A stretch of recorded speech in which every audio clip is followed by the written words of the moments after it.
Jako Kemara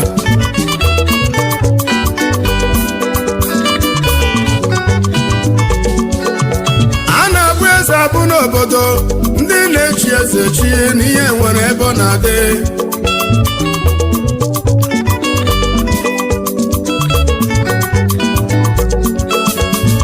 Obodo Bonade n'ala Igbo abịa na mbido ihe nwere obi bụ eze ndị obodo zukọ kwe na ya bụ obi ji ọfọ okwu ekwuru ekwu obodo ezu okwe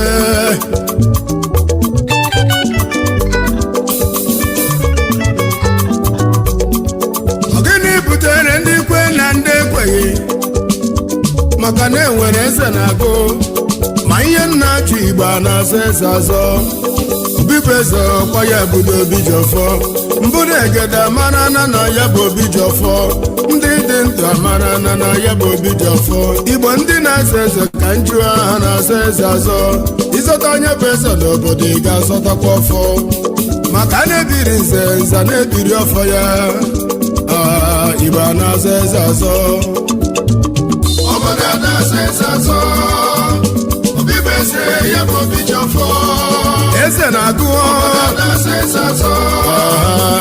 Ebeze ya bụ obi ji ọfọ obodo na-azọ eze azọ obi bụ eze ya bụ obi ji ọfọ eze na-agụ obodo na-azọ eze azọ obi bụ eze ya bụ obi ji ọfọ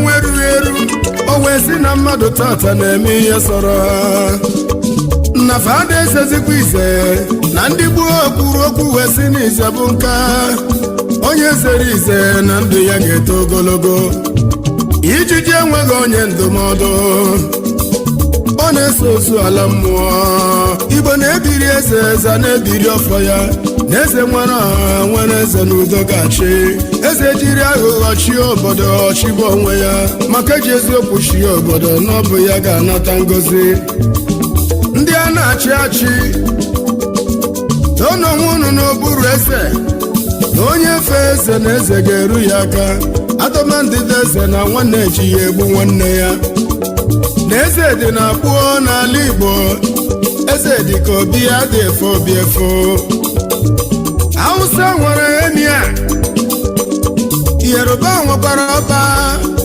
anyị bụ ndị Igbo anyị nwere eze dị n'obi onye bụ obi ji ọfọ onye ga-akpọrọ gedegwu nkọ kija na-echi ke mara gedegwu nkọ kija na-echi gedegwu nkọ kija na-echi obodo dị iche iche ha na-echi eze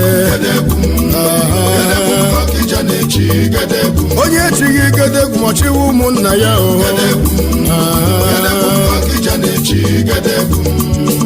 King of Asian Kingdom gedegwu nkọ kija na-echi gedegwu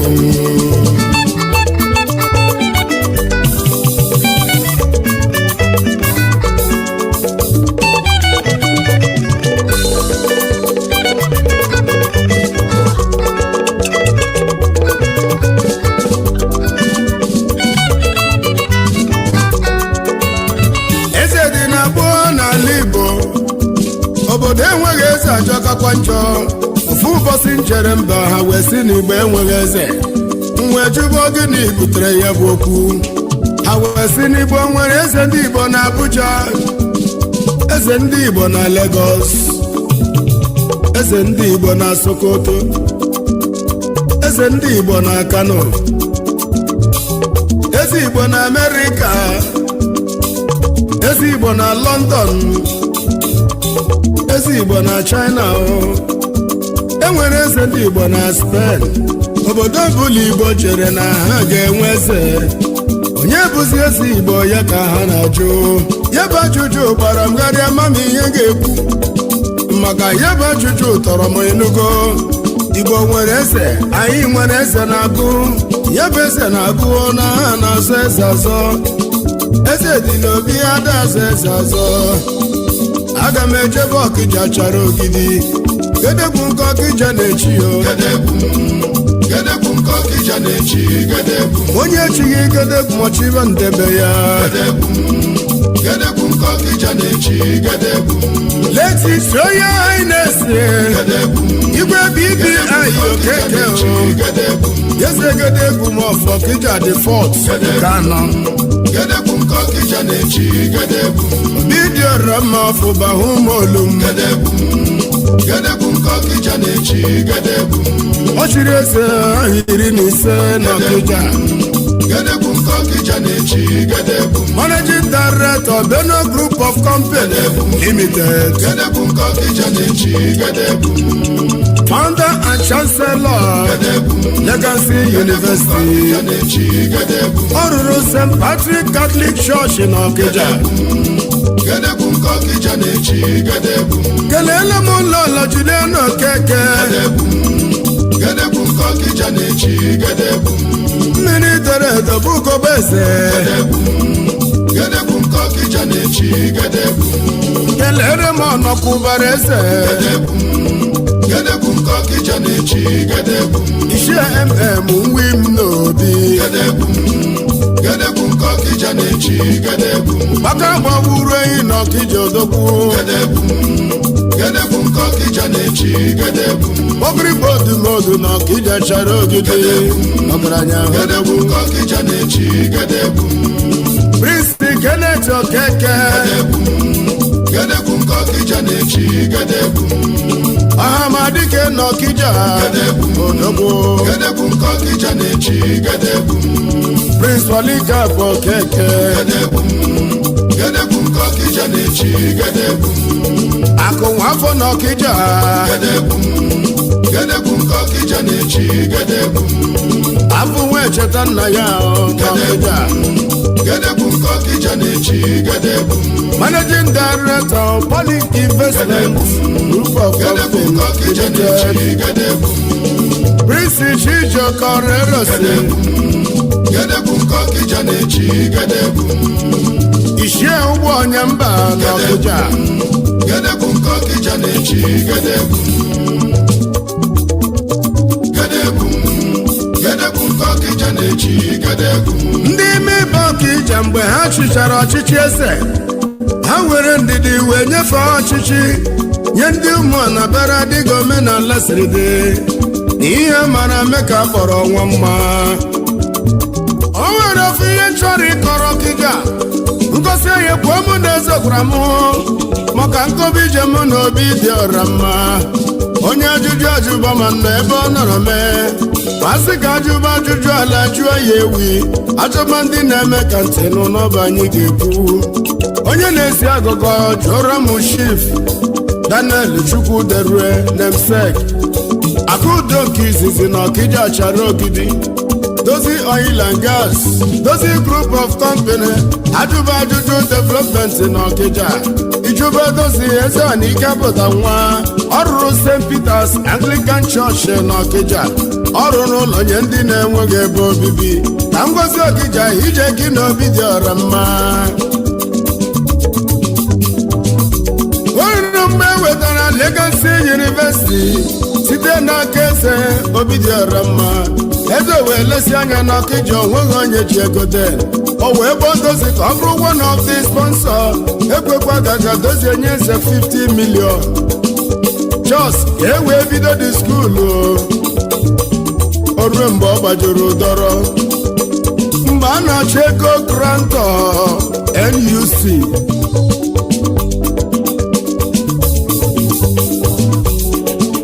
Eze wee gboo Dozie na fonu, ọ sị ya edozighị ihe mere na be anyị. 200 million ka na-achọ ebe a ga-esi nwata. Dozie gwara eze enye m akaụntụ nọmba. O were ihe bụ ego kwụnye na akaụntụ eze.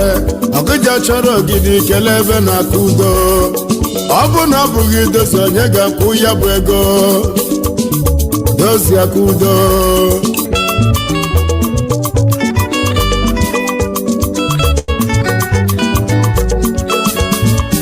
Orlando Nomu, Managing Director, Unico Group of Company. Biafra ego na Okija achara ogidi iso na ndị mere legacy jiri rụba ọrụ. Biafra ego Chief Orlando Nomu.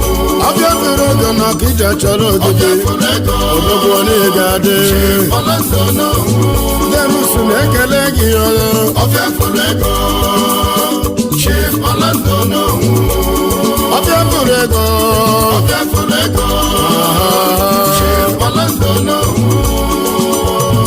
Eji bọọlụ mmadụ na-atụ Sinko Akarugo one afọ si kwa Managing Director Maradis Hotel and Suites n'Owerri Orogwe. Chief Executive Officer Modupo Farm Limited. Modupo Farm otoka mbụ unu jiri bido abịa n'Imo Steeti ọ bụghị izizi ọ bụrụ abụọ. Ọ rụrụ ụlọ nye ndị na-enweghị ebe obibi isi n'ọbasi jee na St. Andrew Church ekwube ekwute Akarugo mara na ọ bụ okwu onye iro. Akarugo n'ịga dị ndụ ogologo. Kelele m ụlọ gị Mrs. Virginia mmadụ na-atụ Lola Akarugo ma obi dị ya. Chief Paul mmadụ na-atụ Akarugo n'ọsọ. Chief Paul mmadụ na-atụ o wetara ya ịtụkwata na Mass Community. Chief Paul mmadụ na-atụ o jiri ụlọ elu gbaa fensị na be ya. Chief Paul mmadụ na-atụ Abuja na-ewu ewu ya bụ fanda. Chief Paul mmadụ na-atụ ọ sị m kelezi nwanne ya Chief Dennis Okole ọchịagha one of us Itukwa Commercial Man Olu Progressive na Jalingo Patron otu ezi ụmụnne na Jalingo. Managing Director Dengo Group of Company ọ dị na Akwa Ibom ma ọ dị na Jalingo. Chairman Umezala Youth Assembly. Kedu maka lọlọ Angelina Okolie Ojugo nwanyị ọma Odoziakụ di ya anyị ekele gị n'ugo dị omesosi Itukwa asị m kelele ya ezigbo ya Brother Stan Udara a na-egbu iyi ya na awọfọso ọgaranya odogbuo ọ ga-adịrị gị mma. Honorable Chief George Chukwujebe Maduka Nwagwakụ nna ya one of us Itukwa ọgaranya na-egade. Chief Executive Officer Gloriso Pharmacies Limited. President General Itukwa Autonomous Community. Member Eze Council Eziye Palace Itukwa Autonomous Community. Kelele mezi nwanyị gị Senlorita Maduka Nnechukwu lọta nwanyị dị ọra mma. Member IEU Lagos Branch. Member Itukwa Star Club ISC.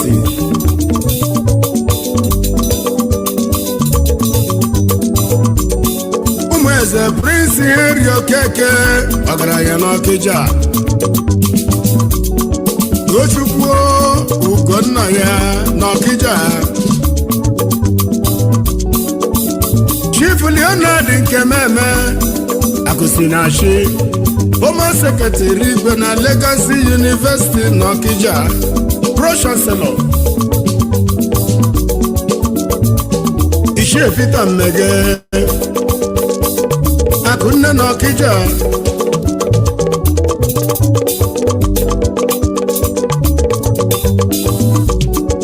Barịsa ọnwụ na-eje Akụnna ya n'Ọkịja.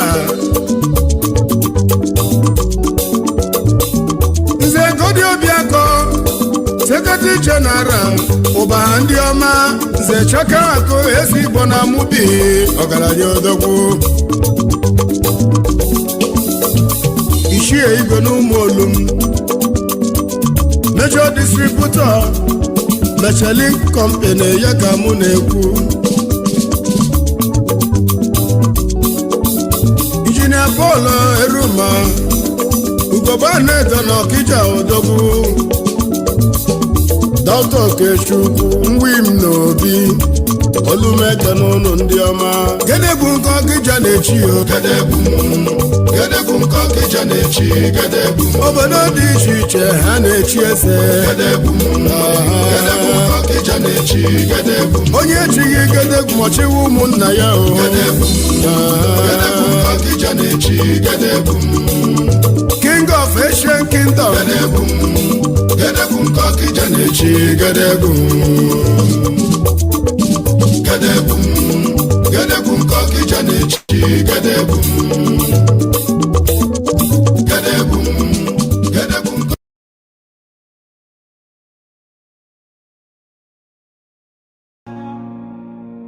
Ay, ay, ay, ay, ay, ay, ay, ay, ay.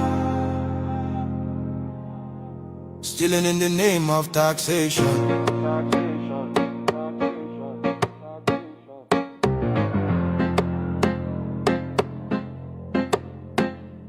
Shine your eyes, smell the coffee.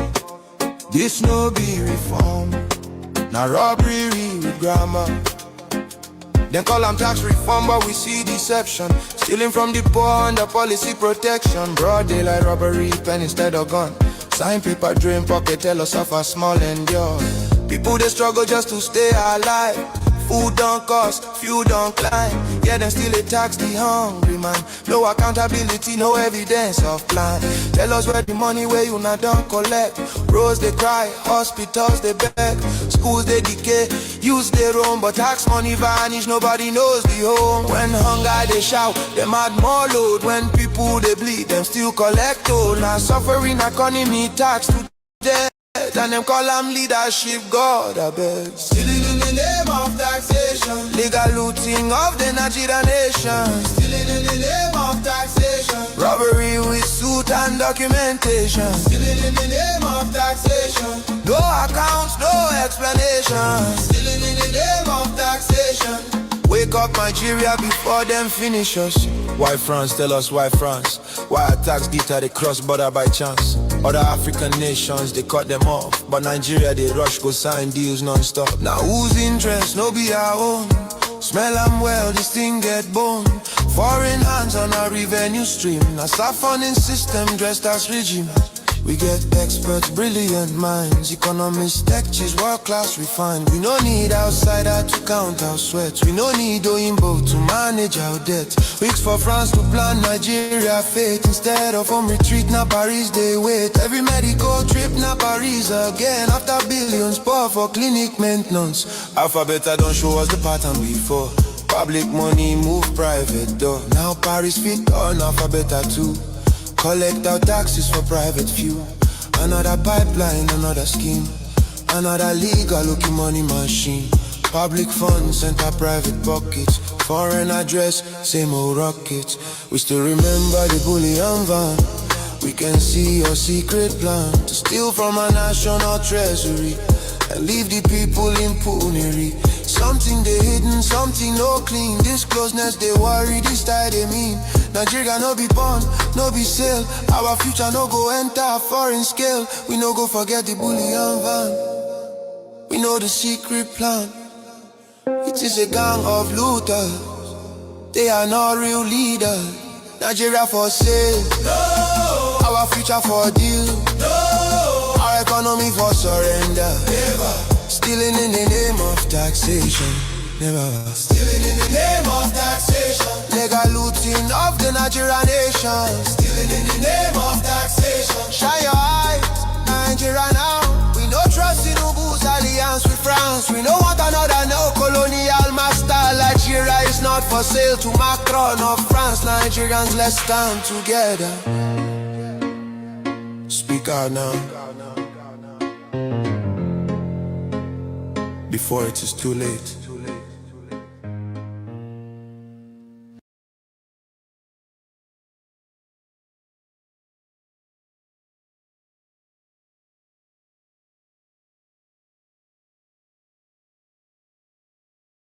have done to Nigeria, they have destroyed our life, they have destroyed our economy, they have destroyed our respect all over the world. What kind of thing is this? Every day, these people keep demarketing Nigeria as if there's nobody here. What kind of thing is this? This man that is talking now, Gumi, in Saudi Arabia, they declared him persona non grata, Moses. That is the seat of the Islamic world. But here in Nigeria, this man is behaving as if he owns Nigeria. Please, is that something that should give you some cheer? That a man is talking like this, giving us an ultimatum against terrorists and all that. In a country that you call a sovereign state, terrorists are here dictating the... Look, there are things you don't even need to talk about. When Donald Trump said that we're a disgraced country, I now realize what he meant. No country what you saw can tolerate this type of nonsense. Seriously. And people are here. We're blaming Donald Trump for whatever. Are you serious? The man is so annoying that he had to come in by force. And Nigerian government and their ability, they are just there. If they had done the needful, will Donald Trump enter here? Why didn't he go to Ghana? Why didn't he go to Ghana? Very embarrassing situation that Nigeria have lost everything. We are not worth a penny now before the international community. And you are calling yourself a giant of Africa. In economy, in politics, in infrastructure, nothing.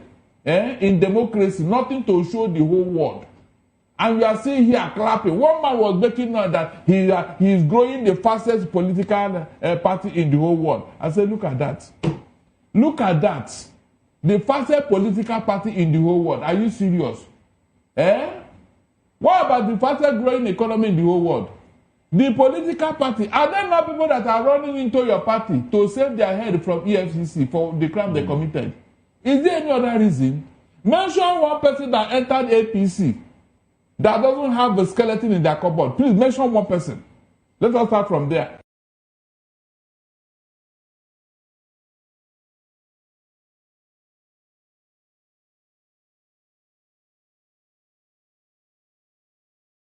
We have not declared that. There is another independence that when Onyedu Nnamdi cannot come out from the Nigerian jail, then Onyedu will declare this wonderful Biafra that nobody knows about. And this is being said by, presumably, those you see that have been parading around the Biafran leadership. That's why we need to sweep all of them away. Because without doing that, this Biafra that we restored will never come. Because they know nothing.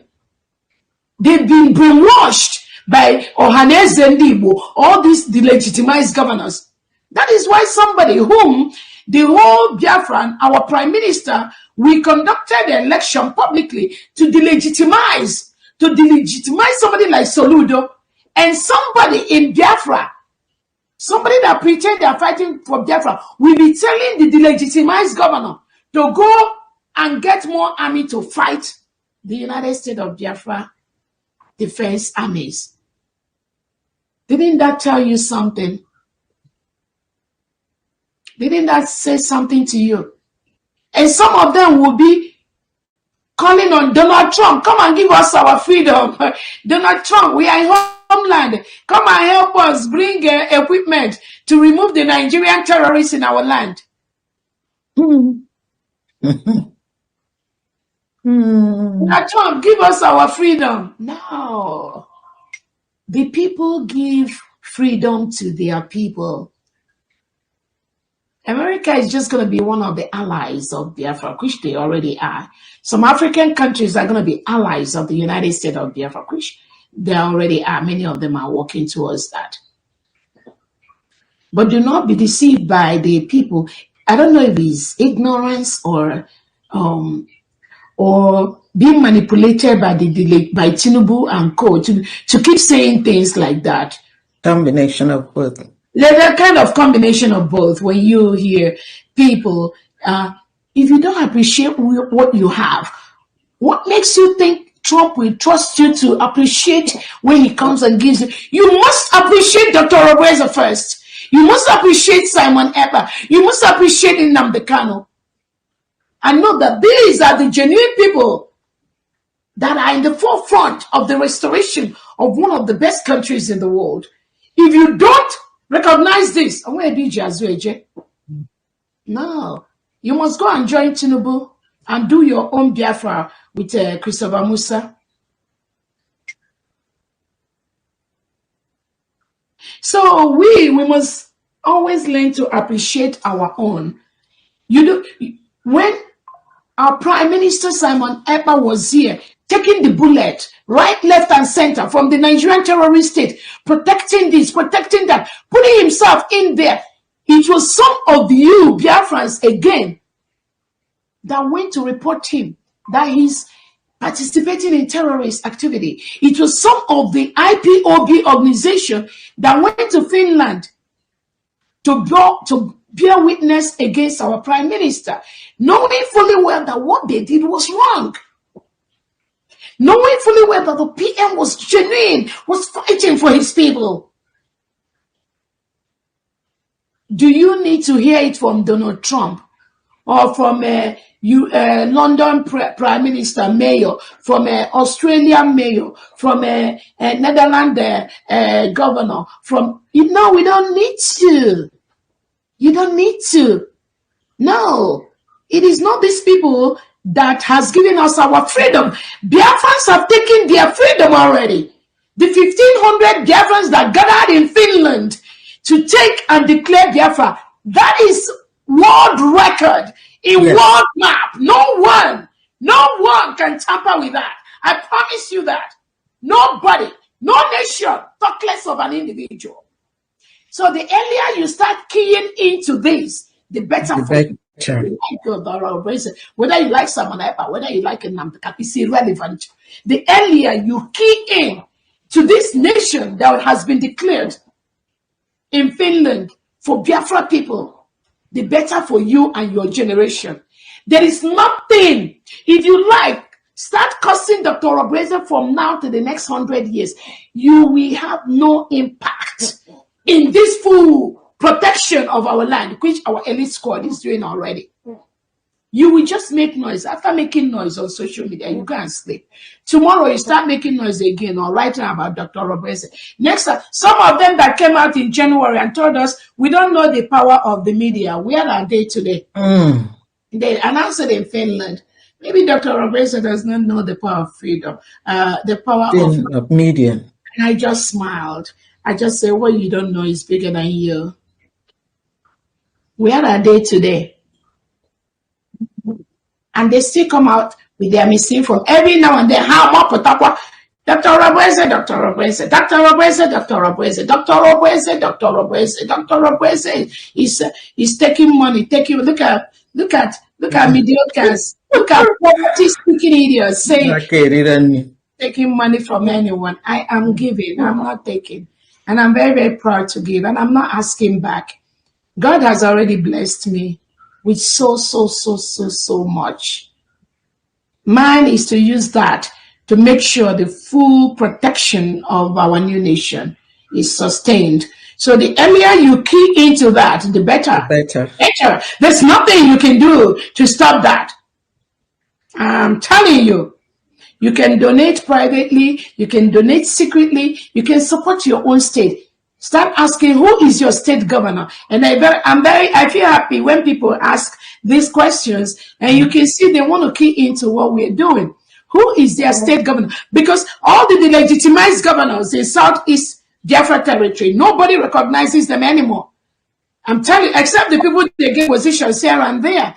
The majority, at least over 85 to 90% of Biafrans, they are resonating with the 40 state governors.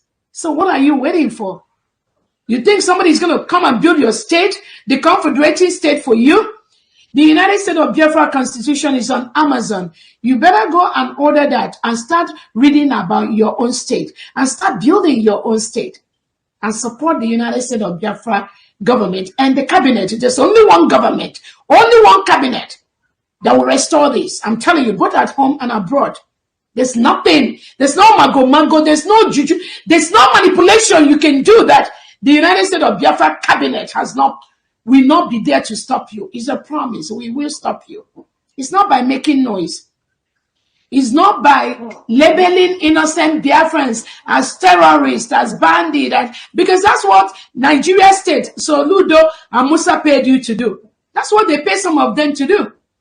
But genuine Biafrans, genuine world knows that they know who is who. They know who is who.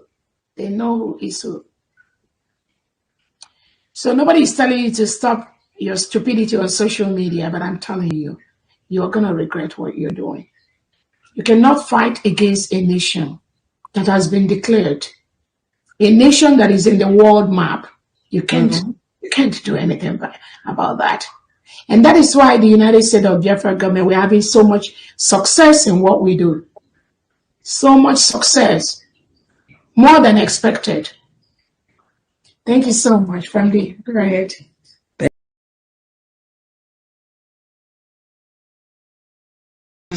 We have sworn an oath to restore Biafra, or we die in the process. There will be no retreat and no surrender. If the option they give to us is to seek our restoration by violence, every living thing living in the zoo will be destroyed. All the animals will be destroyed. It's a promise and a pledge we're making to them. They must understand that we just don't love our country. We are fanatical about Biafra. We will do everything humanly possible to ensure that Biafra comes. It is either the flag of Biafra is raised up or I am lowered into the grave. One of the two must happen. It is better for this heaven and this earth not to exist than for Biafra not to come to pass. We dedicate it into the hands of Chukwu Abiyama, the creator of the heavens and the earth, because only him decreed that we should exist as a race, and only him has the say to decide and to determine if we are to survive or not. We don't rest our hopes in any man. We don't believe that any country can do anything for us. We are going to reaffirm our faith in the supremacy of the creator of the heavens and the earth, Chukwu Abiyama, upon to whom and in whom every glory and honor belongs to. That's why we worship him and nothing else and no other. We worship the one true living God. That is who we worship. That is why we were created. We are not like any other people. We have been chosen by Chukwu Abiyama to serve him. We have been chosen by the creator of the heavens and the earth that we may serve him. That is why in our names it contains every praise imaginable. Every praise imaginable to the Most High is contained within our names, because we are very special people. We are here to reaffirm and reiterate that. We are here to ensure that this very march towards our freedom cannot be hindered. Any obstacle on our way, real or imagined, man or woman, adult or child, anything it is, once you are an impediment to the restoration of the sovereignty of Biafra, you will be destroyed completely and totally, in every way imaginable. We do not forgive. There is no forgiveness in our dictionary. We are here to ensure that the death of 3.5 million people is not forgotten. It is to them that I owe every ounce of loyalty and obligation. They are not here to offer any advice or to ask us to forgive Gowon. They are not here to ask us to forgive Haruna. They are not here to ask us to forgive the Yoruba people and the Awolowo family. The reason why we exist is to ensure that their memory, that they can never ever be forgotten, that their memory will linger on forever, that as long as man walks this earth, this world will remember the 3.5 million people that they killed, men and women that did nothing, children that were innocent. Their only crime is to be blessed by God. That is the only crime they have committed. As those children were being slaughtered, as they were being stabbed to death by a very wicked and cruel world, spearheaded by Awolowo, everybody looked on and did nothing. Instead of them to help us, they ensured that our absolute blockade from land, air, and sea was absolute, that we may die, that the children of God may die. But lo and behold, Chukwu Abiyama determined that we cannot die, that we cannot perish, because we are his own. Despite all our iniquities, despite all our sins, he made us in his image. He gave us that very edict to worship him, and that is what we do every blessed day on this radio station, without fail and without the fear of any human being, such as of an animal in the zoo. We are here to worship Chukwu Abiyama.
without fear before our enemies.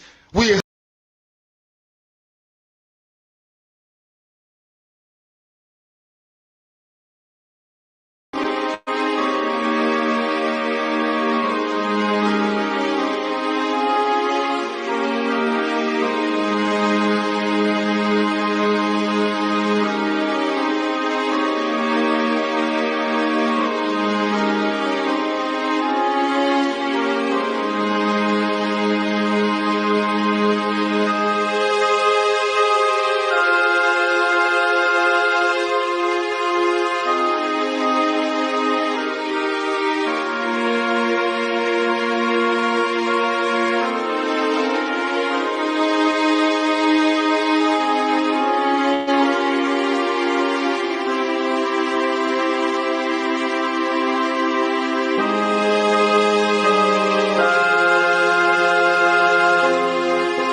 All right.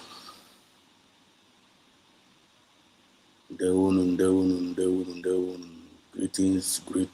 Greetings. Lovers of freedom all over the world. Ndewunu Muchukwu Kabiama all over the world. Biafrans all over the world. Salute each and every one of you.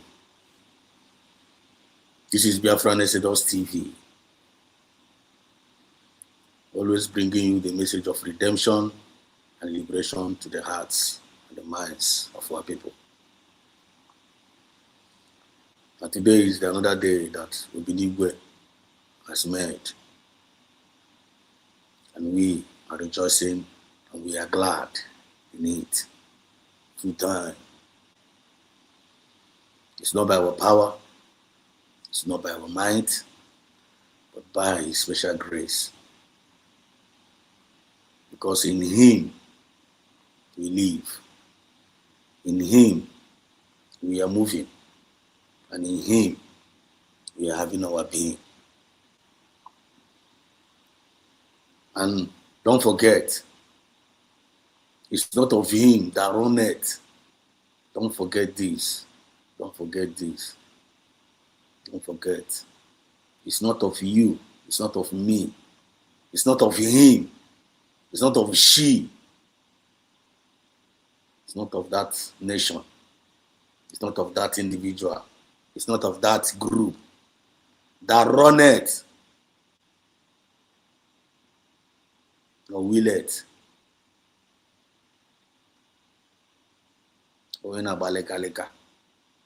It's not of a matter of a baleka. Someone don't like in a baleka. Na bareleka. Na bareleka came meet you up. No. It's not about that. It's not about that national they claim no the highest. Even though in America they claim no highest now, or Russia, whatever, it's not about that. It's not about the Nigeria they claim no man the wicked. No one where is your God? We can do you and we cannot do you. It's not about that. It's not about you that feel that you might carry on your bala. It's not about the scientists and say there is no God. It's not about that. It's all about God. It's all about Obinigwe that showeth mercy. It's all about him. It's not about him that runneth nor willeth. Don't forget that too. It's all about God that showeth mercy. Because once again, I will show mercy in whom I will show mercy. God can show any nation mercy. In any nation, he feel like he want to show mercy. God can show the individual mercy. God can show any group mercy in whom he want to show mercy. It's not about him. It's all about him. Him, all power belongs to. Ike niile dị ya n'aka. Enwaka ji na-akpọ ya Chukwu Okike Abịama. Chukwu Okike Abịama. In English name, in English word, God. Ghana and Israel and say Elohim, Yahweh. The beginning and the last. The one that have the final say. The creator of the heaven and earth. Onye kere eluigwe ke ụwa. It's all about him. It's all about him. Every other thing was secondary. We are not going to fail to acknowledge him. I na-ekwu okwu today, ọkwa maka yawa. Ni na-eku ume today. Ma ndị na-claim ini na-efe na-claim, ma all those powerful human being na-claim. Chineke na just nara gị breath ya, nwanne, you are nothing. You are just nothing. Motu Buhari ha na-claim, ma Nebuchadnezzar, ma onye ọbụla, name them, ma Putin ha niile, ọkwa breath of life ka ha ji eme operate. Ọkwa breath. Ọkwa onye maka ha ji eme operate. Onwe onye nyere gị that. Onwe onye nyere gị ya. There is a being that gave you that breath of life. Onye nwa ka ike niile dị n'aka. Onye nwa ihe ndị mmadụ na-ana, onye nwa ihe ndị mmadụ na-ana aghọta. Ibe ị na-ekogharị. Ị na-eko. N'ọnwayọ ị na-ekogharị. Onye ka ị na-ekoro for? Anara gị breath ya nwanne, eti gị 6 feet nke ga-aga. And the world moves on. Then Obinigwe still remained to Obinigwe. So we are not going to fail to acknowledge that the greatest authority, the owner of everything, the creator of everything. We give him all the praise. We give him all the glory. I make a for the breath of life, when you know about Chinketa. Because all in that breath of life, you got to tell about Vivaku. She gave us a kelea for that breath of life. And that breath of life, on your parage, on your anye, was your machineke na kainezi eba, undiluted. Undiluted. Take it out, take it down. You can't twist it. You can't argue it. You can't challenge it. You have to go. Only thing you know, either you believe or you get out of the way. Either you believe it or you go and do otherwise. Either you believe or you don't believe. Then if you don't believe, there are consequences you go pay. Then if you believe, there are rewards for you, and also there are consequences of your belief. So when the final say, we are not going to fail to acknowledge him, to give him all the praise and to give him all the glory. And at the same time, now I require for his mercy for us, because sometimes and once you acknowledge that no maybe na name there. You myself I call and say that no onya mekwara understand onya maka onye mu awo onya na-ezikwara mezere onya mekwara acknowledge. He will draw near unto thee, whether me we a nation, whether me we a group, whether me we a state, whether me we individual. When you draw near unto him, he will draw near unto thee. But if you refuse to acknowledge him, gụnwa onye kere eke wu onye ara nwanne iwu na onye ara nọ na iwu na onye ara. When you feel to acknowledge him, you feel na yini na weekend kaka ke gụnwa wukwa human being, you that is the created, you na claim new God. When he who the highest fool, take it to the bank. That's what you will say. A fool said in his heart, there is no God. Chai, binigwe, ekele dịrị gị, anyị na-ebuli afa gị elu n'ụbọchị nke taa. Onye ọzọ na-aga iri da glory ma ọ wụrụ gụnwa. Onye ọzọ na-aga iri da glory ma ọ wụrụ gụnwa. Mere eje n'ebe anyị nwa nọ, mere eje. Onye na-arụ ọrụ ọjọọ, a na-asị ha mere eje n'ọrụ ọjọọ ha na-arụ. Chineke nna anyị nwa ụmụ ife, children of light from the rising sun. We acknowledge you. We acknowledge you. We cannot do without you. You know it. I mean, we can't do shit without you. I mean, we all like the man without you. I back. I go. I am back. Go up. You talk if I give for John man on a kagi corner. You talk if for my man on a kagi corner. I'll go on when the final say. I'll go on a saying go. I'll go on saying. I'll go on in your and in doing anyị na expect ka anyị were ndụ anyị nyere anyị ka anyị were ya na-aja gị mma ka anyị were ya na-eme gị acknowledge wee na-agwakwa ụwa who you are gosi onwe ndị na-efe ilu ma ama onye wụ isi ka anyị were ndụ a ka anyị were ya jaa gị mma wee mee gị acknowledge. Ị na-eri ji, ị na-eri ede, only thing ị na-eri wụ gịnị? Otito ka ọ na-eri. We are giving back that to you. Rie ya.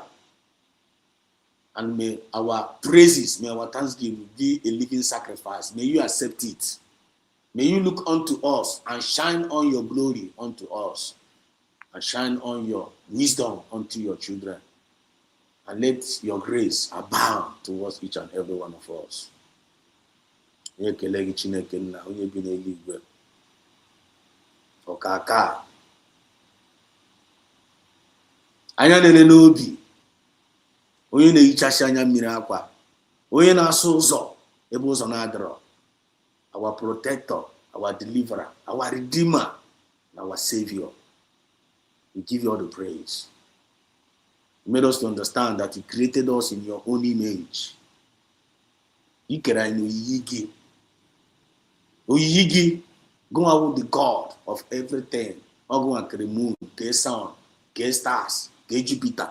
All the hope, and they are powerful.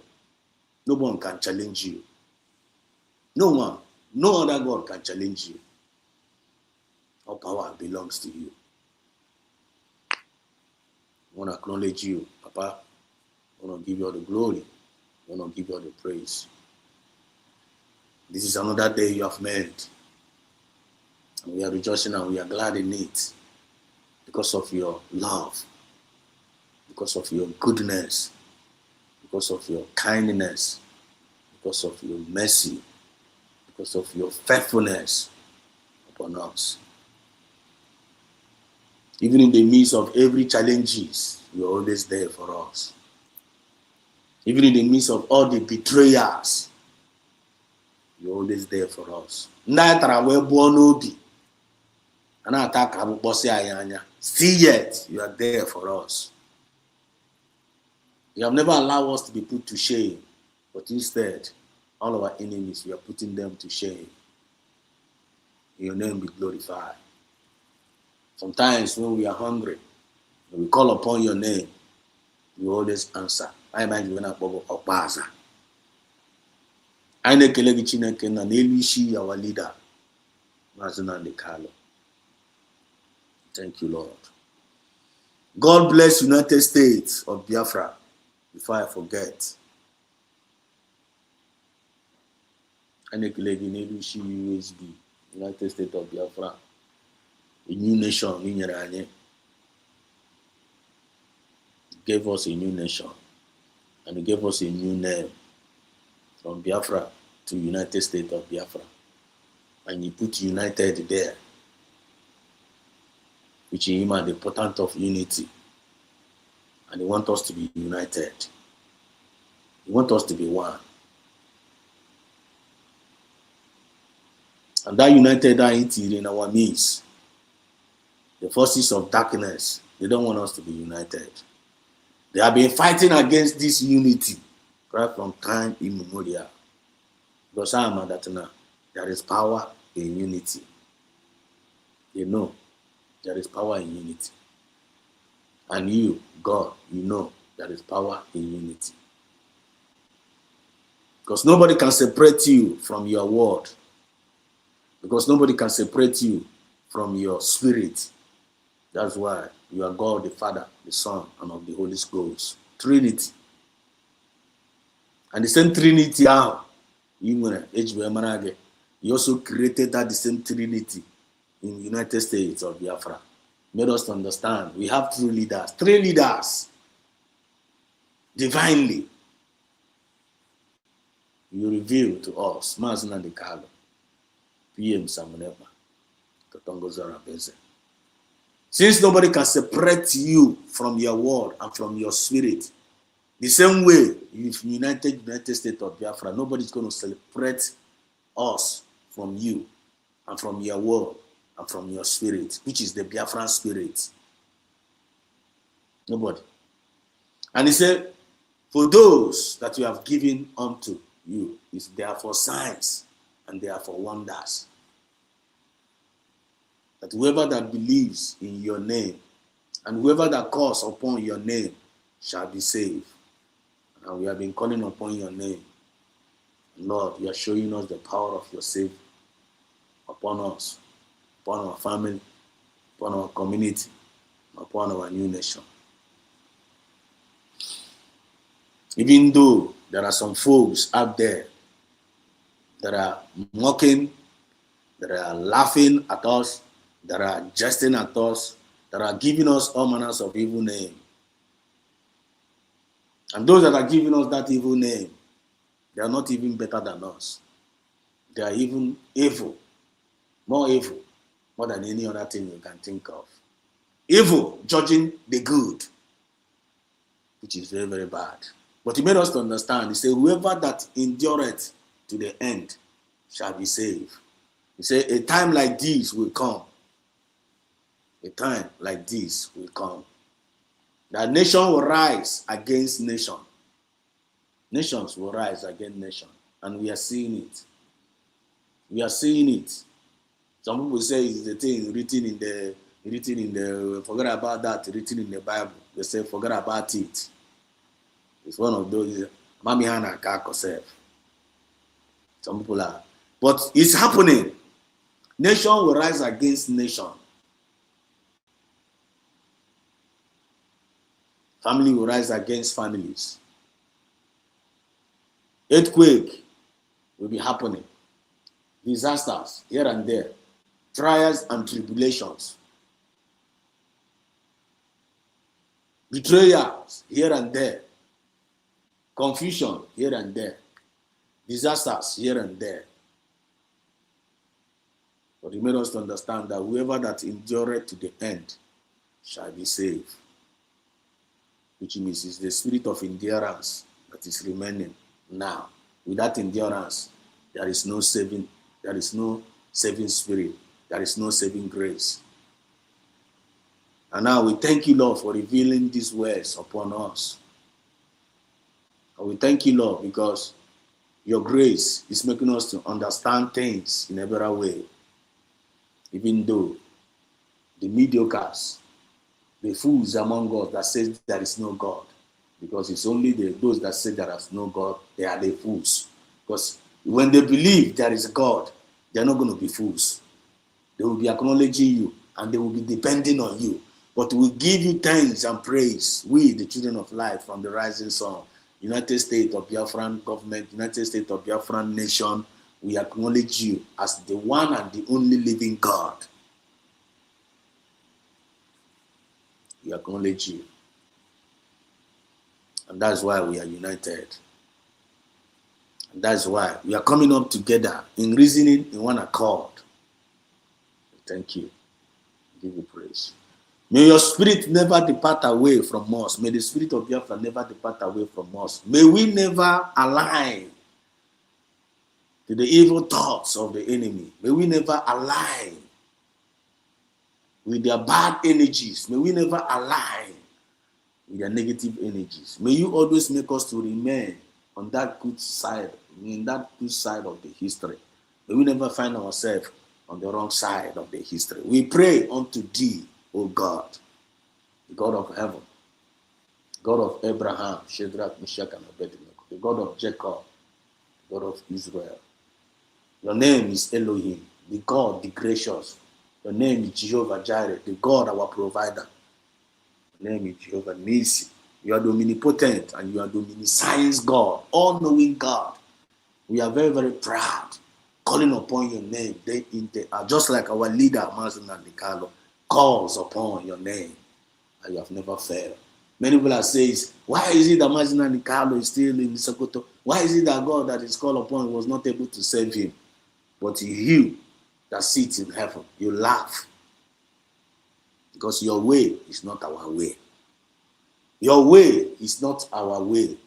And your way is higher and greater than our ways. Father, we give you praise. Thank you, Lord, for giving us Mazen and Nikalo. Thank you, Lord, for giving us Mazen and Nikalo. Thank you, Lord. Thank you, believer. Thank you. Thank you for giving us Mazen and Nikalo. We thank you for giving us PM Samunepa. Thank you for giving us a wonderful mother, a sister, Dr. Ngozi Arabeze. These are the triangle. This is the trinity of our own time. We have tested them. We have seen them. We have seen their work. We have seen their spirit. And we have enjoyed all their fruit they have rendered unto the people, which is your own people. They have shown us love. They have shown us respect. They have sacrificed everything just for the well-being of your own people. They live, they move, and they have their being in you.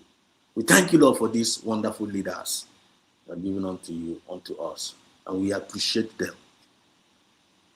We appreciate them. We pray for Mazen Nikalo. He's coming out soon. We keep on believing in you, keep on enduring, keep on fighting, we keep on doing what we can do and leaving the rest to you. And Lord, you the final say. But we have that full assurance, 100% assurance that Mazen Nikalo is in your hands and you're not yet done with him. And when it's time for him to come out, he's coming out at the appointed time. But we are not waiting for any man, because we also have our own works to do. We're not going to fold our hands. We're not going to be waiting for him, because when we fold our hands and wait for him, we will be totally destroyed. God, we have used him to show us the way, just like we have used PM Samunepa to bring us to this level. We love them, we appreciate them, and we pray they are coming out soon, so that they were going to celebrate and enjoy all their fruit of their labor. Thank you, Lord, on their behalf. We give you all the praise. Thank you, Lord, for our Deputy Prime Minister, Dr. Ngozi Arabeze, Lilian Wite, Yoruba. She's doing a very, very wonderful job, and we can feel her. We appreciate her, and we continue to pray for 1,000 men wisdom for her. We pray for divine protection for her. Pray for divine guidance for her and all the genuine cabinet members that are working alongside with her. The same prayer we are praying for her, the same prayer goes to each and every one of them. People like Pharmacist Diane. She is a wonderful mother too. People like Marquis of Gods. Continue to guide them. And every other man and the women that are there, that are walking in line with a good spirit, with a genuine mindset, serving the people of United States of Biafra genuinely, transparently, and with the fear of the Biafran spirit in them. They are not there because of their position. They are not there because of selfish interest. They are not there to gain. They are not there to to liquidate people. They are not there to manipulate anybody, but they are there to serve, and they want things to be okay. May you bless each and every one of them. May you protect and preserve each and every one of them. Nafachuko Kabiama, he said. Affordability activated.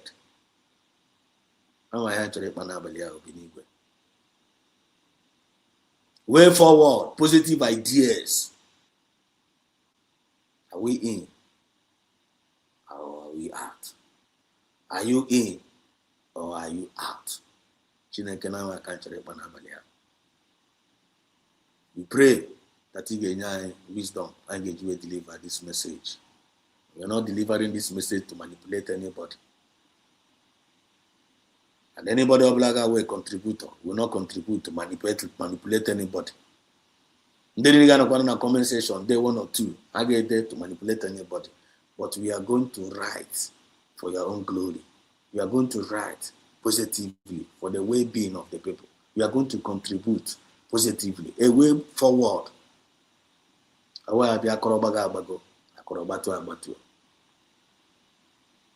that the world will know that these people, they are genuine. So that the world will know that these people, they are sincere. So that the world will know that these people, they have self-discipline and they have moral decency. So that the world will know these people actually mean what they say, and what they say is what they mean. So that the world will know that our yes is yes and our no is no. So that the world will know we are men and women of integrity. So that they will learn from us. That is the meaning of the government of this world will be upon their shoulder. Because we are the children of light from the rising sun. We are the ambassadors of peace. We are the ambassadors of fairness. We are the ambassadors of fairness, equity, and justice, and progress. Without that, we are not genuine. But we want to speak that word that you have laid inside of our heart. We want to live that life that you want us to live. We want your will to be done. The will of good to the people. The will of peace to the people. The will of future to the people. And the will that everybody live to unexpected. It is possible. With you, all things are possible. But as long as you are God, he said, the heaven and earth shall pass away, if not your will not to come to pass. So we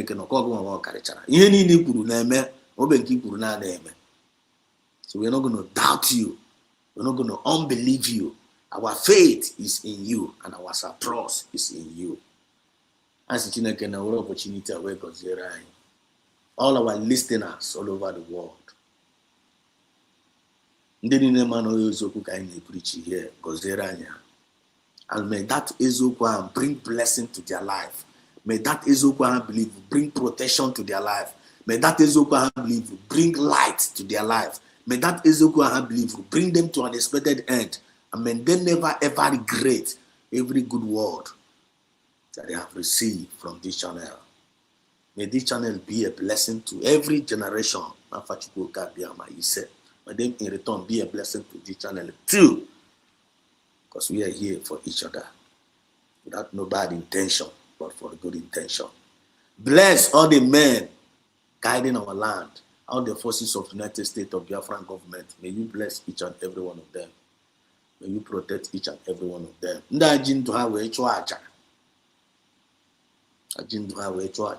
want to protect their land. They want to protect our mothers. They want to protect our children. They want to protect our territories. They don't want the invaders to come and take over our land. God, may you protect and preserve them. May Biafran spirit, may Biafran land, may nature guide and protect them. The enemies will not see them, but they will be the ones seeing all our enemies. He said,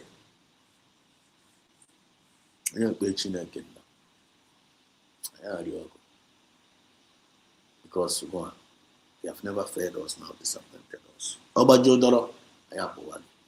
I nekelege Chineke na this new year fine pattern 2026. You will try for ngozi. Our dreams and our visions shall be met. Goodness and your mercy shall always be our portion, and your face will continue to shine upon us. Every family of Balanaga be got through. Any pain, any family of USD, Not get go through any pain right now. Any family of on a USB, one way or the other, that is incurable. Any family of land going through financial breakdown. Any family of blah they confused. Your one hand on a USB, hand on a USB. Today, let there be a turnaround. Let there be a turnaround. Let there be a turnaround. Let there be a turnaround. Let there be a turnaround for good for that family. Let there be protection. Let there be preservation. Let there be a miracle. Let your face shine upon them. Let them have many reasons to thank you for believing in you. Chubunna. I believe in you. Say whoever that comment unto you must first of all believe that you exist and you are the rewarder of them that diligently seek you. When I Biafra need to fake Baganaka, where our government need to fake Naka, where our land, Biafra need to fake Naka, where our Zino line in the way to fake Naka. Chinekena, Mero Mugafa is here to your own glory. He said, thank you, Papa. Obodobly formula only if any represent all over the world. Chinekena protect Chahanina. Ndeni no nga one way or the other. Ndeni na account of Chamu Chukuna biko papa charani ha biko. And they send me Chukuna. Or communication kind. Ota kaina gisa pari. Ota kaina gisa kare. And that's what Kabu put in the open. Kafro kaina gisa debate. So that when you blow na massive. Even this kind of relationship with you, on your joy, no, on your affordability, on your affordability activated, on your joy, no, on your available because he cannot use who does not make himself available. Your friends can never use on your money make your way available. But when they're not outside the gate, they don't want to make themselves available. Until you make your way available. And now I'm going to blame Monday make room available to be used by the Biafran spirit. And that's Chineke a bear and that's where low. Here with their problem. You are not in, you are outside, and you are condemning those that are in. And as you go there, call there, and they expect us to respect them, and they expect us to listen to them. What are possible? Chineke name and I know Ebe Beru Bere. In case you be a gebe, Gugaquaya, oh, you want kind of email. Okay, bank I know. A bank I know. I bear it. When you also bebata, season and one there, you try and find my bear, and I want the apple there, and I want to leave it everywhere, Samba, or possible like that. I want bear it. If Philip went to leave, give better on their own territory. I don't know about territory. We ferega one Iberego, yes, Iberego, ever you be okay. That's yes, not the okay. I ain't break one aside, I be okay. Bere, kind bere. The full and Baba Bebatazier. No be, Uba and Pa. Oh, one no be how, I'm no by no buying, I bebata no buying. Bebata no buying. Season I want to get pepper. I want to be pepper. Chineke reason is now. Or the okay. And the only one we intention is to wake humanity. Intentionally is to wake humanity. Bere, konobla bere. Nde o kwekereke. Ba batazie na chukwu ichupuko nde gwa kekwereke. Chineke nna. Always very big insult. Very big insult to humanity. And even a very big insult to you. As you that you the creator. You know what their name can't behave well. Still yet, don't want to behave well. Ketas now. All of them one by one. Because on you, we have a smartness. It's all about consciousness. That is me. Bere, konobla si be age be. Ekwesu self no kwani legacy chokobia tiri ganya onto kagunwa people not libe chishe everywhere. Okwanku metara kwa ekwesu. Nku metara kwa ya be patuwe no. Ya no kwa na chokobia pata wa. Ni choroko ya be no wa. He said, let there be light, and there was light. You spoke us into existence, and there must be light. There must be light through us. There must be light through us. There must be light through us. Through us, the world must see the light. And whoever that is walking against this light that you have lighted, darkness can never comprehend the light. Thank you for establishing that light among us and now and forevermore. He said, we pray. Thank you, Papa, for answering our prayer. May your name alone be glorified. Cover these prayers. We believe you, O God, in the blood of Yeshua, your Mashad. Because whatever you do is spiritual. It is spiritual.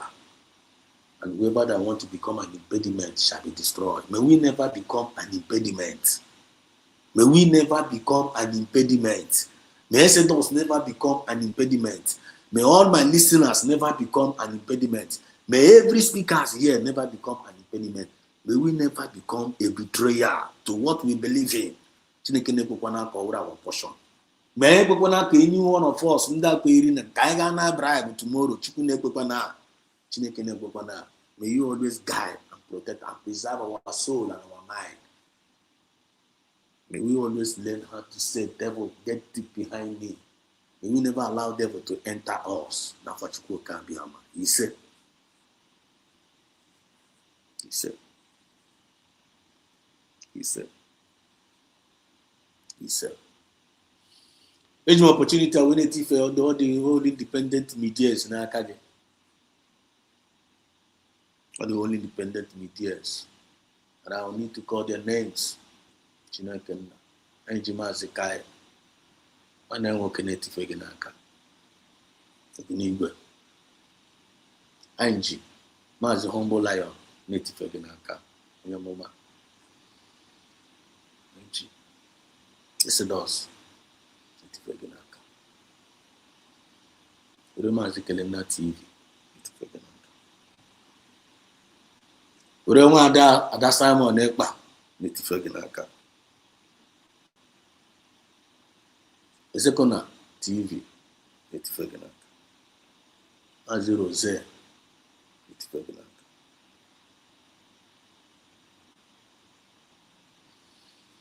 Progress the analyst, Etifegenaka.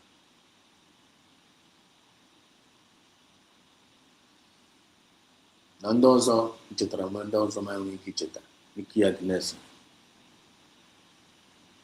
Monday, Nagi join tomorrow. And they honor him to join tomorrow, dependently or independent.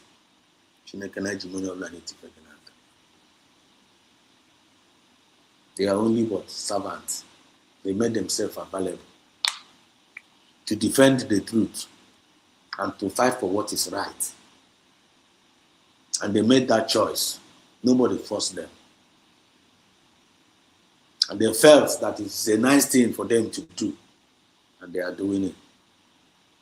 So I pray, may you protect them. May you preserve them. May you guide them. May you bless. And let your glory shine upon them. May they never regret their good job they did. And let their good let their good job, let their reward never elude them.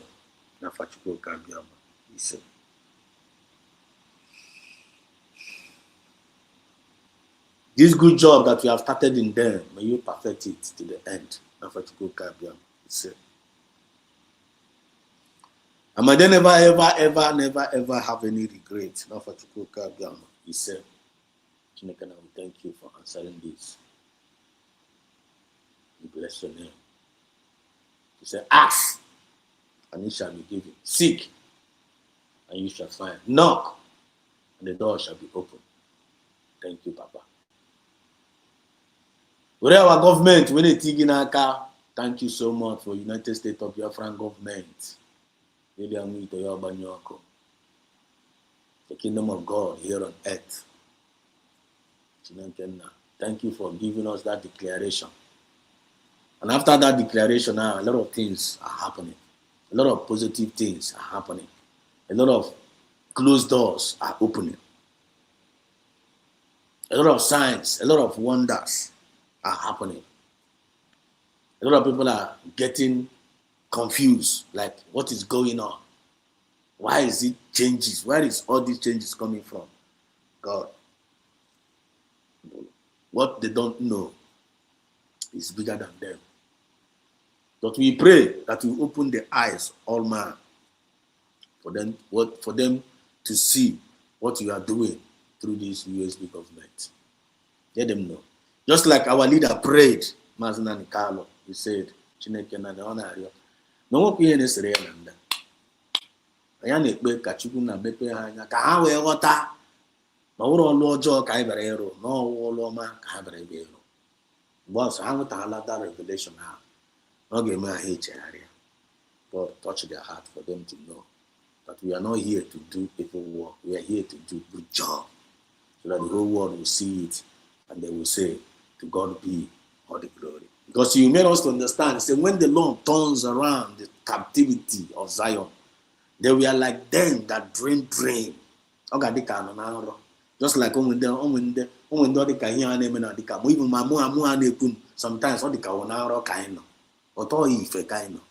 they will be like them that dream. They will say the Lord have done great things for them, and the hidden will see it and say, this thing now.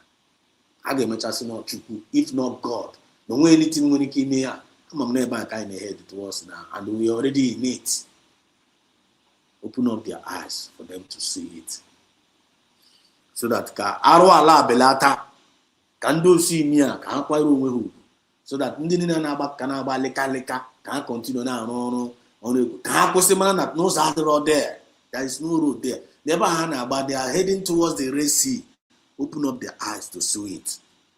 That knows if I is every day. Man knows your redemption. Maybe I'm on the meaning of redemption. Kawatara here with the meaning of the redemption. Kawatara here, redemption, redeem. That is Ghana Patagan Pagu. And a preaching Hapatan Pagu, Abukara, I deciding where he went. I don't get it.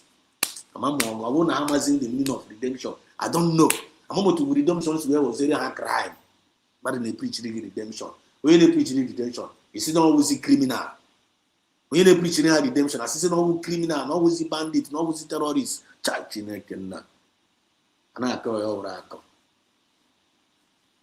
God, touch their heart. But I feel like if you want to go and another thing, not going to jack a block back because we don't know it all.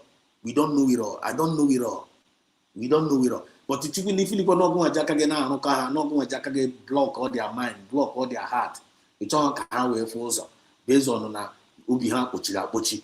I want to go and jack again, block ubiha.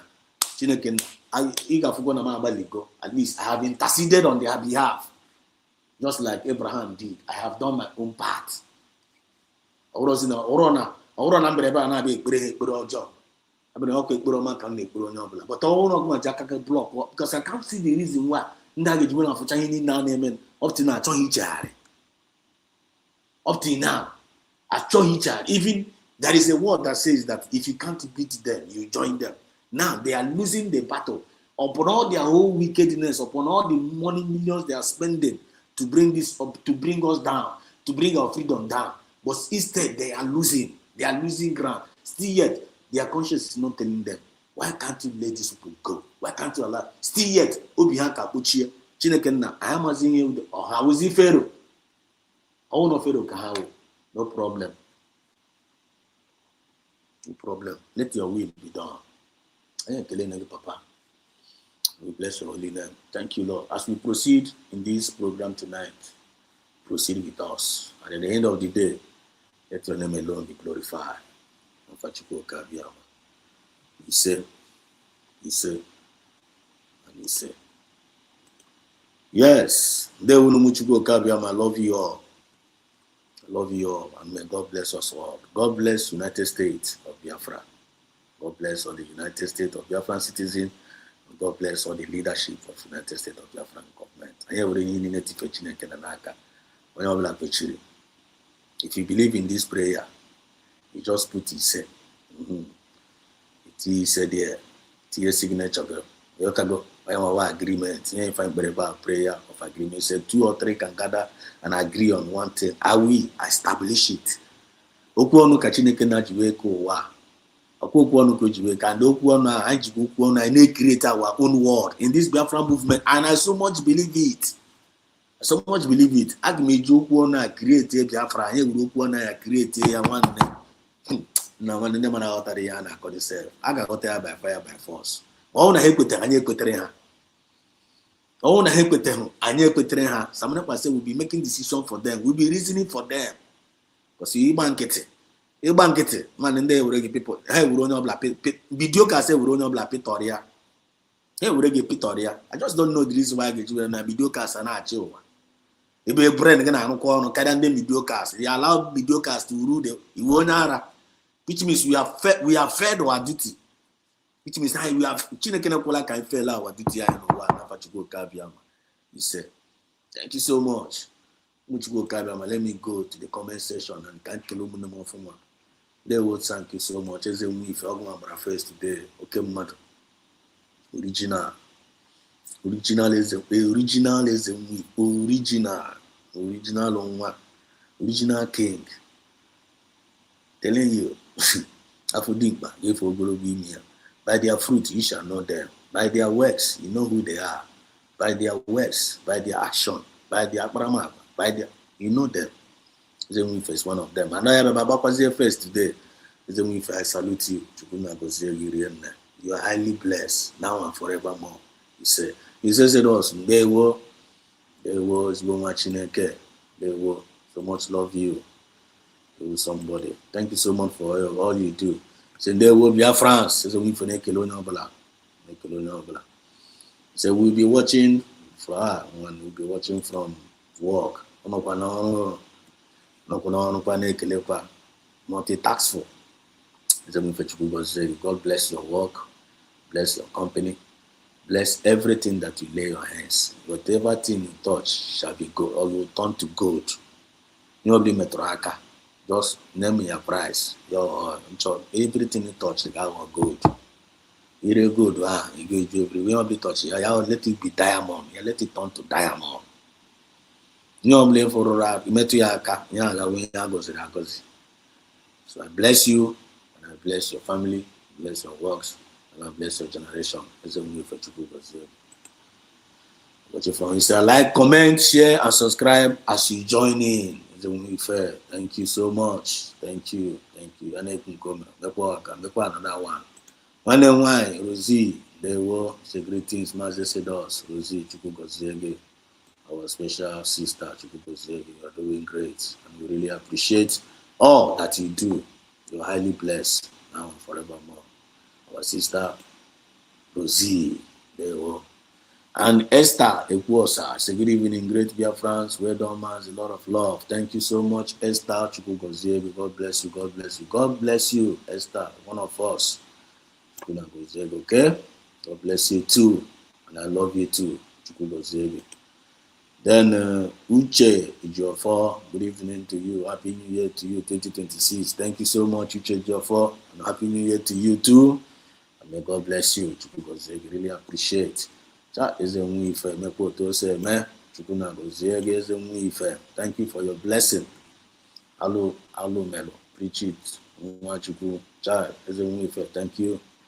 Thank you so much for your blessing, Chukwugoziege. But we don't. We don't. In the midst of our doing now, we don't much rather. We don't much rather cheer. What I go? The boys now, if our job, for it's in our own melala. I say for you, man. But this time around, if our job for again. This time around, power have changed hand. No job can bazi also. No man ababute. The 69 on email. What I go? No job was on the wrong. No man ababutezi. No job na bazi also. Because whenever there is light, darkness will run away. But all and darkness carry a light if we are new. So the light is now increasing while the darkness is rolling away. Are you not seeing it? As the one if you're seeing it. So as the one if you say the prayers. Don't joke with it. The times we pray, talk about sad and particular can be said. So they put it when you put it here, they put it. Amen and amen and amen. For real.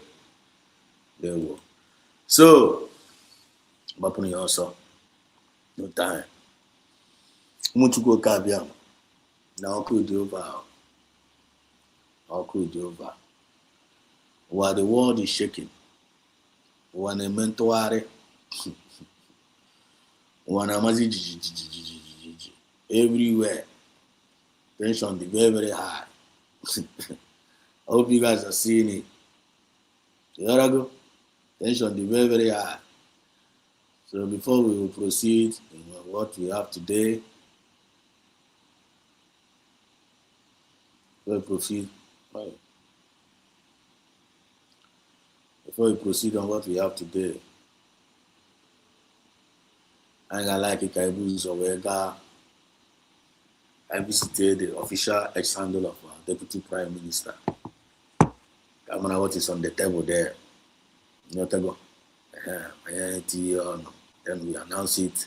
Because this is guy. This is our own Deputy Prime Minister. And we so much love her. And we so much love our cabinet. And we so much love our government. And we are very, very proud of our government. I'm from one okoko that I call that one okoko that I want a voice on one voice note. Send them. One okoko now bought. Na USD, mekwa USD mirror, and they claim sovereignty. And I go fundraising. Soludo na kwa fundraising, and now kwa fundraising, and down. They make a sovereignty now. You go. So this don't have papa here go. Government have not papa here go. The guy now go here. It's a child. Mediocres, we're always mediocres. I want to lecture that person. What you don't know is bigger than you. This is a new nation. Forget not the days of your little beginning. Idea. Forget not the days of your little beginning. Come on there, I just don't know somehow some people Nigeria reason. Some people reasoning no, very, very wrong. They reasoning no, very, very negatively. They can never be positive in their life. They can never be progressive. So see how now in natural fault here and there. So see how now in natural fault. The only good in finding fault here and there, which is very, very bad. They need to change. They need to change. To be honest with you, they really need change. They really need to listen to us. Look at me. What is my intention of telling you what I'm telling you? You discover how intentional for good. Why will you hate me? Why will you go against me? Or why will you be plotting against me? Or plotting against the movement, or plotting against the government? Those that are doing it well. Why? You don't need to do that. So this is a new government. Let me educate you. You are complaining why USB doing fundraising. So we don't make tax.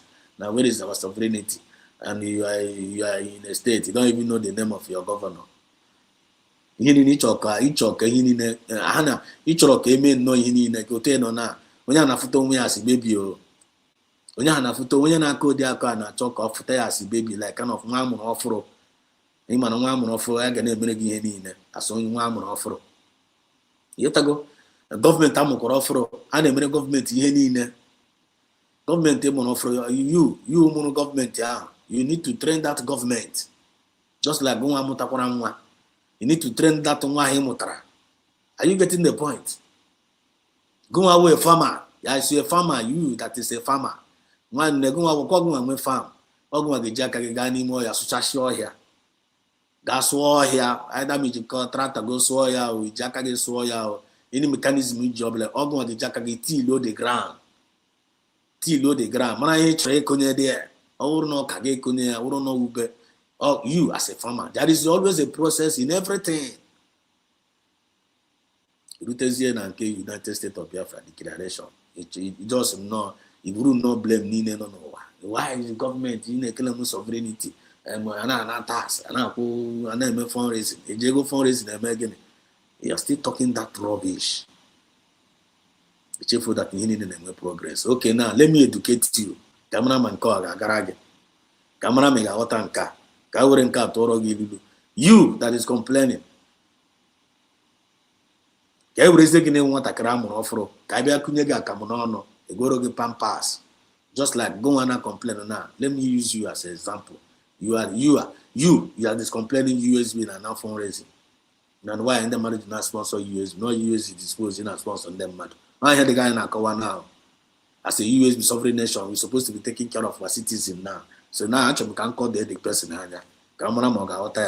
in this layman language. Now you that's complaining, you are now the government. I'm gonna go for now. You government, I'm gonna just like Otis will move Jesus.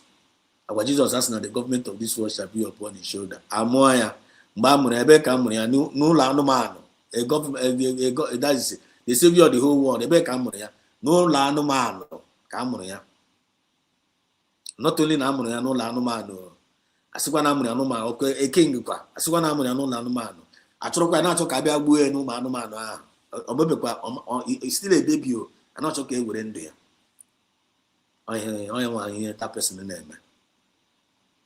I'm on a new government. A new government if I'm on. I got here. I get Gorea Pampas. I get Gorea Make. I get junior school. When they got no capital self, now when Nara we keep up to herself.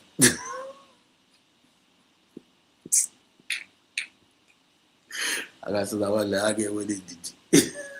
I get with it. As whoever that endureth to the end shall be saved. Are you getting the point? Yeah, they preach in the bar. What is your match in again? All you need to do is play your part.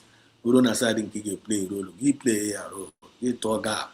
When I was about play a role, I get to a gap until they roll back about the team issue.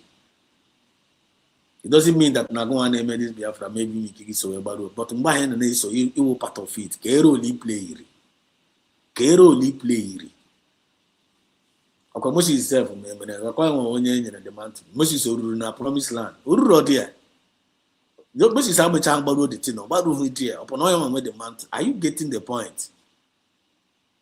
And came Moses about here, as no chicken as no one over, you walk him about say too much. As you walk here, you walk Moses about say too much. I'm about to go that You walk here, but everybody say too much. When we you know Namota, are you guys learning something? Namota was something. Namota was something because you know history kind of here. History is repeating itself. I roll on your play foot play in that history. He play here today. He can put up this reward. And I can't now go to Moses. And I can't get Moses. The you everybody say too much. He was taking the divine instruction from God.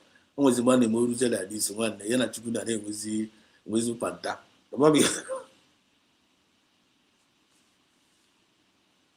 Just like some of us today.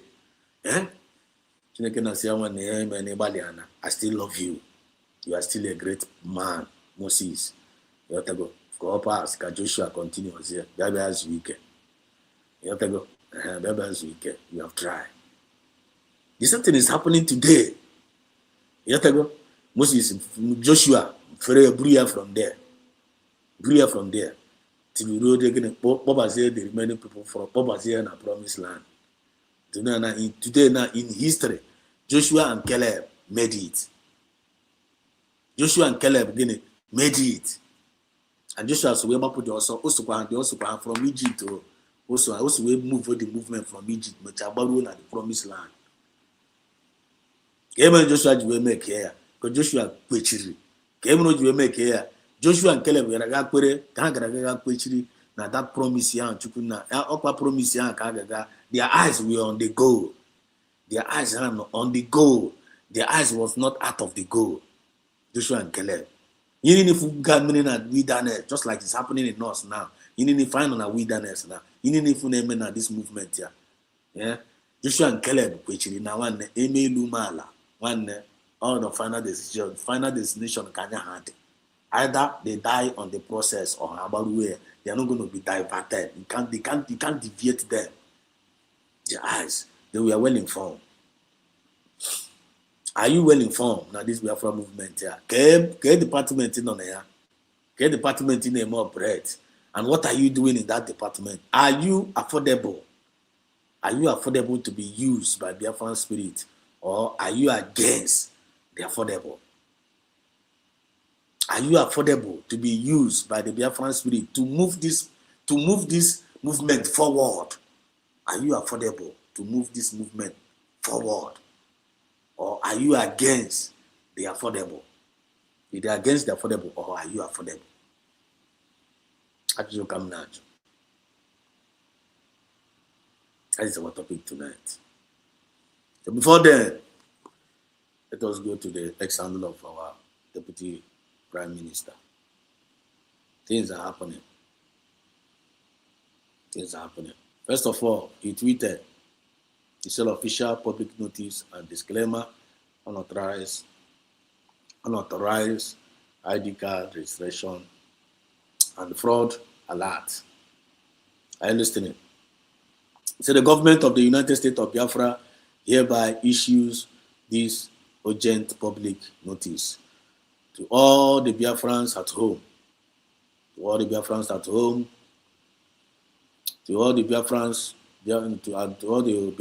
home and in the diaspora, as well as to the international community. You say it has come to the attention of the government that Mr. Praise Egbu, are you listening? Mr. Praise Egbu, a former appointee who voluntarily served as the Secretary for Science and the Technology and they resigned from the office between September and October 2025. Are you listening?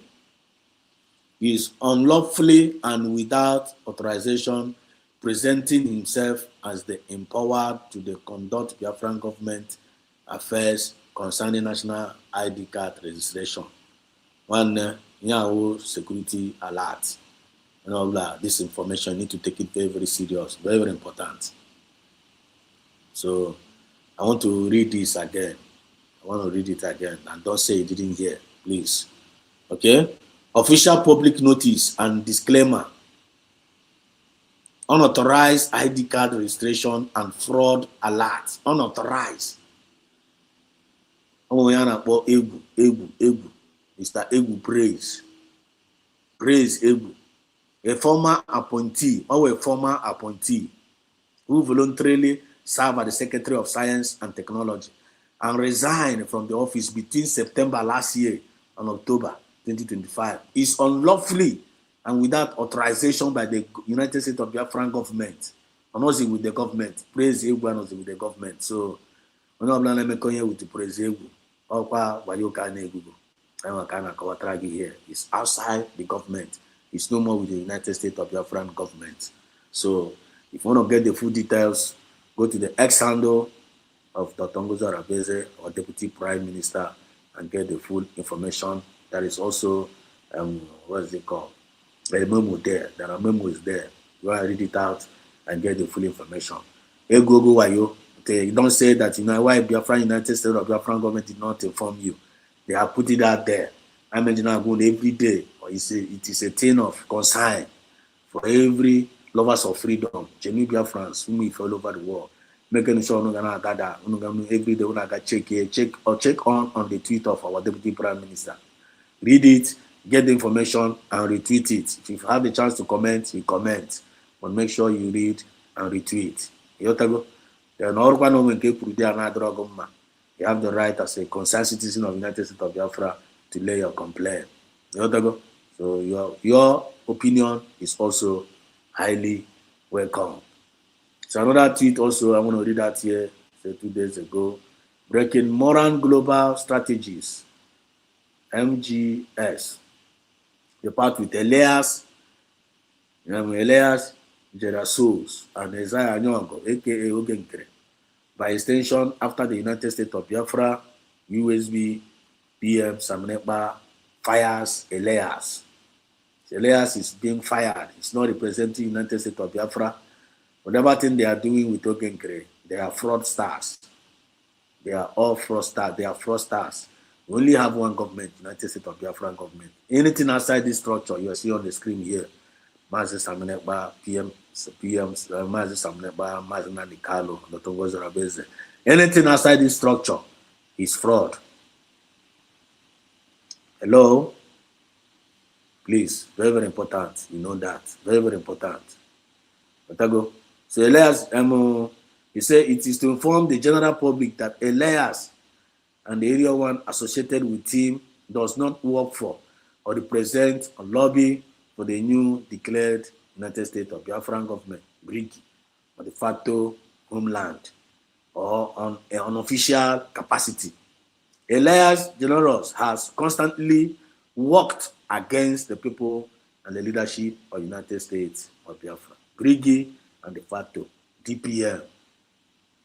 Just this is the message from the office of our Deputy Prime Minister. So please make sure you go there, get this particular information, and you retweet it.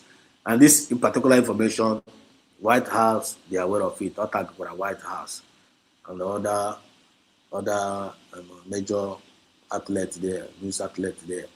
And look at the tweet. This guy Anakbo Elias there, which he highlighted.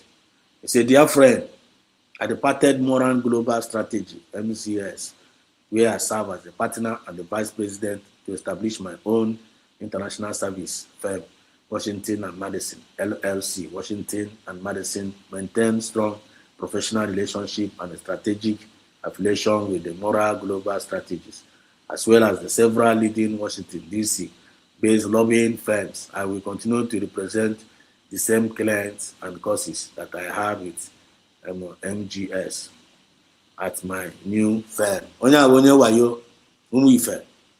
Please, do anything you are doing with, don't go close to this Elias and Ogenkere. They are fraud. And we are trying our best to be telling you. So please, make sure you take caution. Okay? United States of Biafra is the right government, trusted and tested, and they are accountable. You can hold them accountable. And then when office are directed, and our leaders that were qualified. Dr. Nguzara his portfolio is out there. It's not hidden. Portfolio are not there. Go and check out his portfolio. America, so the White House knows her, but nobody knows Ogenkere. Ogenkere is a clown, he's a tout, and he's a fraud. Elias is also a fraud. Don't go close to them. He decided when I am not here. You got to find testimony. So go to that place. There is also video being attached there. You're gonna see it. Okay.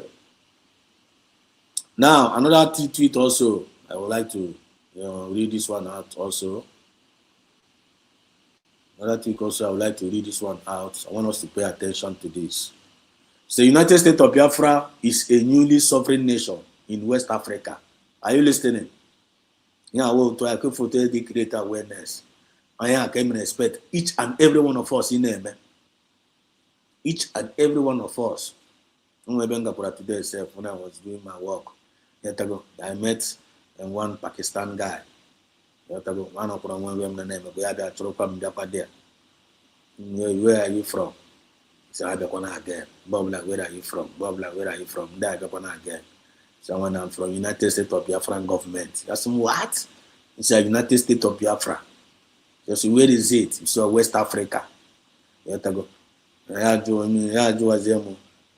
you a Christian? He said, yes, I'm a Christian. So how about you? Yes, I'm a Christian. So you Christian too? Pakistan? You Christian? Yes, are you sure? Yes, it's how his life with Christian over there. Yes, I'm manage. He said, one and a book on the side as in the Christian. Yes, and I need book. You have to go. I need book. But no,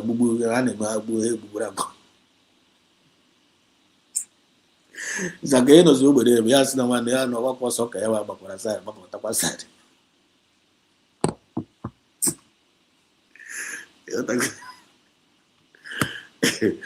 Na be me mechakwara video with Nyawa Pasel. Mechakwara video with Nyawa. Say I say all USB. Yes, all USB. I can put that video in the short one of these days or maybe tomorrow if I can remember. Let go. You know, there are things that are happening. So they call the posa, they call the guru, menabo jam, they all the same faith. You're talking my point. So in probably fine on the now. And on the Yanketa now. Affordability activated. So this awareness is going on. I want the jack and go that we are USB. I ain't gonna preach here. If you don't say it, they're not gonna know. So government can't knock doors. And doors need to knock now is opening. It's opening. Check our update. Our Dr. Mozart is in now. Check your update here. Check your update here. Check your update that DPM. You can phone all the please with update here. Or she's not shaking. I'll be honest, I know more from my no but so far so good. There are tremendous good resources out there. You'll be nigga quiet nazo. And the more Africa ni memo, and Africa ni fe. And they believe they are seeing the same way I'm seeing it. They are giving the same testimony I'm giving. Just only some few individuals, mediocres now with the problem may find them. They are now negative against us. And the Bible find with the Teporaha, we will deal with them by exposing them with the truth. And then we only hire sweep on Nigeria. And when I have on a corp, I am nature, any of them, church. When any of them I not talk, Kagabu, I'm just telling them the truth. And that truth is dealing with them mercilessly. But whenever they try to come and hurt us, each church, and the more Gabriel has to go and hold the Tongoza hold the Kotongoza responsible. Anything that happened to me. And when you're not to go, nobody's pushing you. Now you so don't put it on any government, don't put it on USB. All those in those see me, don't put it on USB. Don't put it on USB. Our government is not pursuing them. I say, you say you want to wipe us out. You want to come on, get away, you here. You are wiping out your mediocres out from the struggle. And I wipe out from the struggle. And when I wipe on do so no, you have one, no, I jack on metre one. And then you self. But Chineke herself is now is fighting against them. They are evil. They are evil. They have nothing good to offer. So let me finish reading of this to it. Very, very important. So United States of Biafra is a newly sovereign nation and a West African country and a Christian country. Can I know? A West African country and also a Christian country. I remember Trump who said that no man stop killing Christians. As a child, and that for these people know. So finally, America makes for Biafra. Because whenever you hear Christian or Biafra, so Bohan will say, don't stop killing Christians. Hi, Araba Gumi. Araba and the Caliphate. Because child, Nanda Machapara for Biafra again. They thought they have won. They thought they have conquered. They thought that they have bribed everybody. They thought that they have bribed everybody. I feel in the hand go Wanina. You can only buy those that doesn't have conscience. But those that have conscience, probably for him and appear, you can never bought them over. You can't bought any conscious person with the bribe. You can't buy their heart. Because that their conscience is more valuable than any other thing you can offer them. I'm not going to life and direct, 100% truth. Words on marble. You have to go 100%. I got buy it. So this is a Christian country, and he tagged the Nigerian government. He tagged the official bat, which is Tulumbu. He tagged the Nigerian army. He tagged the Nigerian police. He said, "Should better leave our land. They should better leave our land. They should better leave. Whatever I want to leave. They don't want to hear. What will be hitting them? Because Biafra is a spirit. Biafra is, even when we are not fighting for ourselves, man, no, we are not. If you know, you know. So they should better leave. We must do everything humanly possible to make sure we protect our land under self-defense. You can't hold this world against her. You can't hold this world against her. Nanda hold against her, just like they hold against PM Samuneba. You can't hold this thing against our Deputy Prime Minister. She's very, very careful. She's very, very articulated, and she's applying the wisdom we are praying for her. And we are seeing the manifestation of divine wisdom upon her. And she's not going to do any mistake. Now, for he said, okay? So, and here also, I want to read this one out, which is also very, very important. Information is power. It's a breaking, January 11th, 2026. New appointment. Mazi Chinonso, which is one of our own. Chino Mazi at Biafran TV. Congratulations to this, our brother. He's doing a very, very wonderful job. And we are very, very happy for him. And Chineke can continue now about this, our brother. Woman. She's a sign and she's a wonder. He said, new appointment, Mazi Chinonso, our John Ndubisi, has been appointed as the head of the United States of Biafra USB mission in Bahrain. Bahrain. New appointment by one of us, Mazi Chino, at Real Biafran TV. So make sure you go. If you are living in Bahrain, please make sure you call this our brother and walk alongside with him. She's not going to mislead you. Okay? She's not going to be in the place. Call him and get involved. God bless United States of Biafra. United States of Biafra. Call Mazichino and please make sure you walk alongside with him. That is very, very important. Okay? Very, very important. Also, map of the states. Go to the official handle of the Tongo Zarabes. There is a lot of beautiful twists you are going to see there. You have to go there, read, and you repeat. And now let me read this last one, but not the least. There is some other things. Let me cover it up. What is very, very important, because this is our Deputy Prime Minister. He also here said here, he said breaking, January, December, this breaking, new appointment also. State of Igala, new governor and the deputy. Ade Emmanuel has been appointed as the new governor of the state of Igala and the Maji Isaac Ishado as the deputy governor. Bolo J.A. Adama has been appointed as the secretary to the government. These patriots have since resumed duty in the state of Igala, moving the state to an envious place in the 40th state of United States of Biafra. Please accord them all the help needed at this time. Dr. Ngozi Orebeze, Deputy Prime Minister of the United States of Biafra. And this one also very, very important. The state of Eda map. This is the state of Eda, and he highlighted it. He highlighted it based on our former former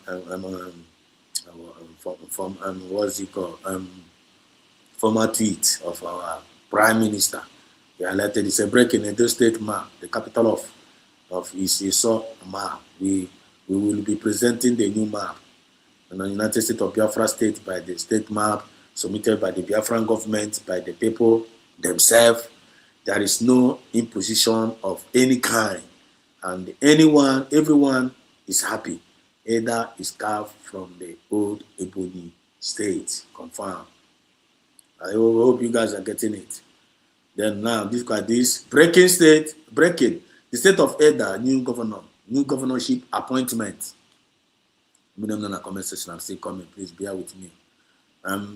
Honorable Ogechukwu Okocha, Dr.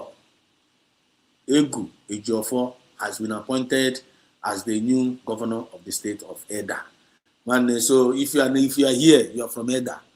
If you are here from Edda, all these states, make sure we are announcing your new governor. Make sure you get hold of the name, okay, and work closely with them. So now Ogechukwu Okocha, Dr. Egu has been appointed as the new governor of the state of Edda. Before this appointment, Dr. Ogu Ejiofor has been led the Amasere County of Edda State to a high level. He will work closely with the former ex-governor to move the state of Edda forward. Please accord him all the help needed at this time to move the state to our final destination. Signed, Dr. Ngozi Oronbese, Deputy Prime Minister of the United States of Biafra. Okay? Now, God is in control. Miracle Anyale lives in Assemblies of God Church via YouTube. He also posted our event of our people. Dr. Ngozi Oronbese was Deputy Prime Minister. Yana Chineke Nano, very close. Very close. Always worshiper. Just always fulfillment of what Masnan Kalu said. So we are here to worship Chukwu Kabiam. We are here. So Dr. Ngozi Oronbese is actually 100% in the line in the vision of Masnan Kalu and in the vision of this redemption of God's own people. So nobody for now, you're making a very, very big mistake. And okay? So now, the last tweet of the day, I will read out, and then you can go to the ex-handle of the Dr. Ngozi Oronbese and do some other info so that I can finish what I'm doing. So look at here. He said the Biafran dream is a declaration of purpose, the affirmation of people's right to exist, to govern themselves. The Biafran dream is a declaration of purpose. Are you getting the point? The Biafran dream is a declaration of purpose. The affirmation of people's right to exist. I am a kind of email. And the iron is the apple. So they contrary to this. They are fake. Any person that is going contrary to this written here is a fake agitator or a fake freedom fighter. But now our freedom has been restored. We have a new nation. You may call it a joke, you may call it fake, but that one concerns you. Man, this is original. This is original. And the purpose is that the Biafran dream is the declaration of purpose, the affirmation of people's right to exist, to govern themselves, and to shape their future in the dignity, unity, and peace, and to take their rightful place, succeeding and shining among the free nations of the world. Sweet. Your front dream. Then listen to this. The United States of Biafra is not simply a political idea. It is the rebirth of a nation's soul. I repeat, my topic today we're going affordability activated. Affordability activated. A chance, an opportunity I've given to each and every one of us after our nation being declared in Finland 29th November 2024. The affordability has been given to each and every one of us to make ourselves available, to build this our new nation to any level of find joy. The thing is in our hands. The thing is now is in our hands. America, UK, London, Europe, nobody will do it for us. Nigerian government will do it for us. Now we go do it. You watch at the beginning of this program, only can join na gabido n'ishi ị ga-afụ nwe egwu mkpọrọ nwe egwu lokal egwu mkpọrọ ana-azụ eze azọ yatago gaa egwu ahụ nke ị ga-egwu anyị gasị onwe ya gbasara Biafra there is the mention the person was calling the names of our millionaires Igbo millionaires ha ka nkụ Igbo billionaires ha dị too much but where are they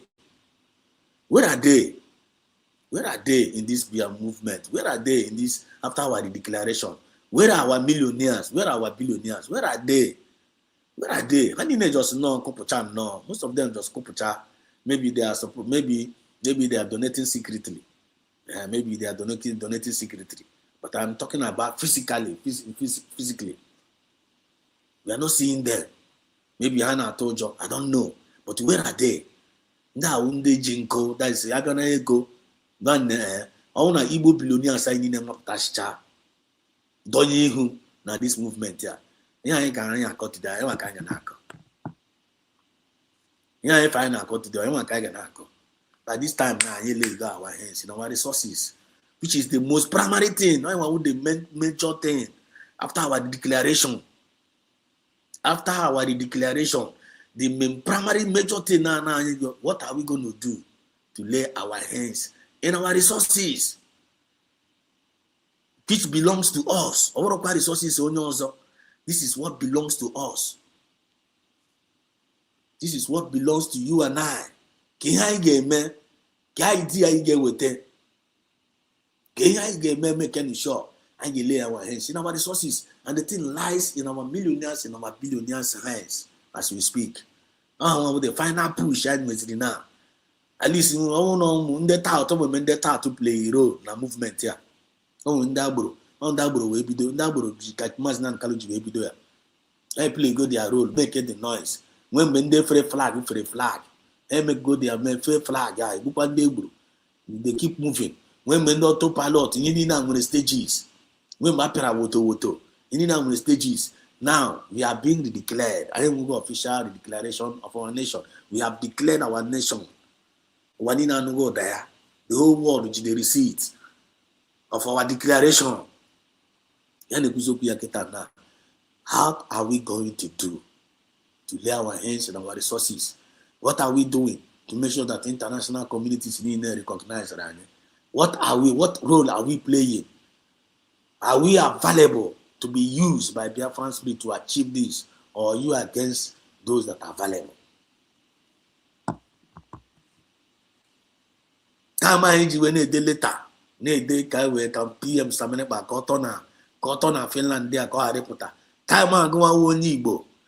Time I go out with politician now with Igbo. Time I go out with the puppet engineer member, a bambo, Kamaznan Karo reporter from prison. Not allow him to come out.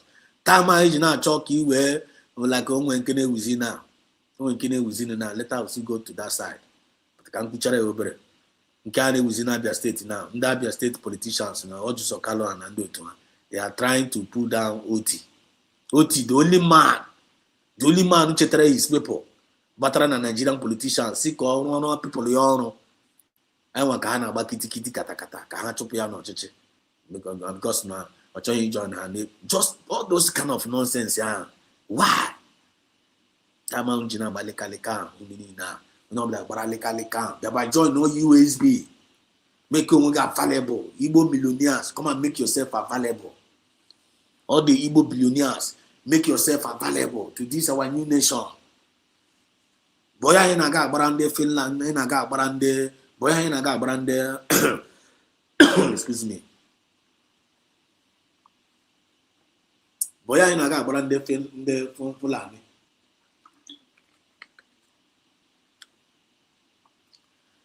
Boya inaga barande Fulani.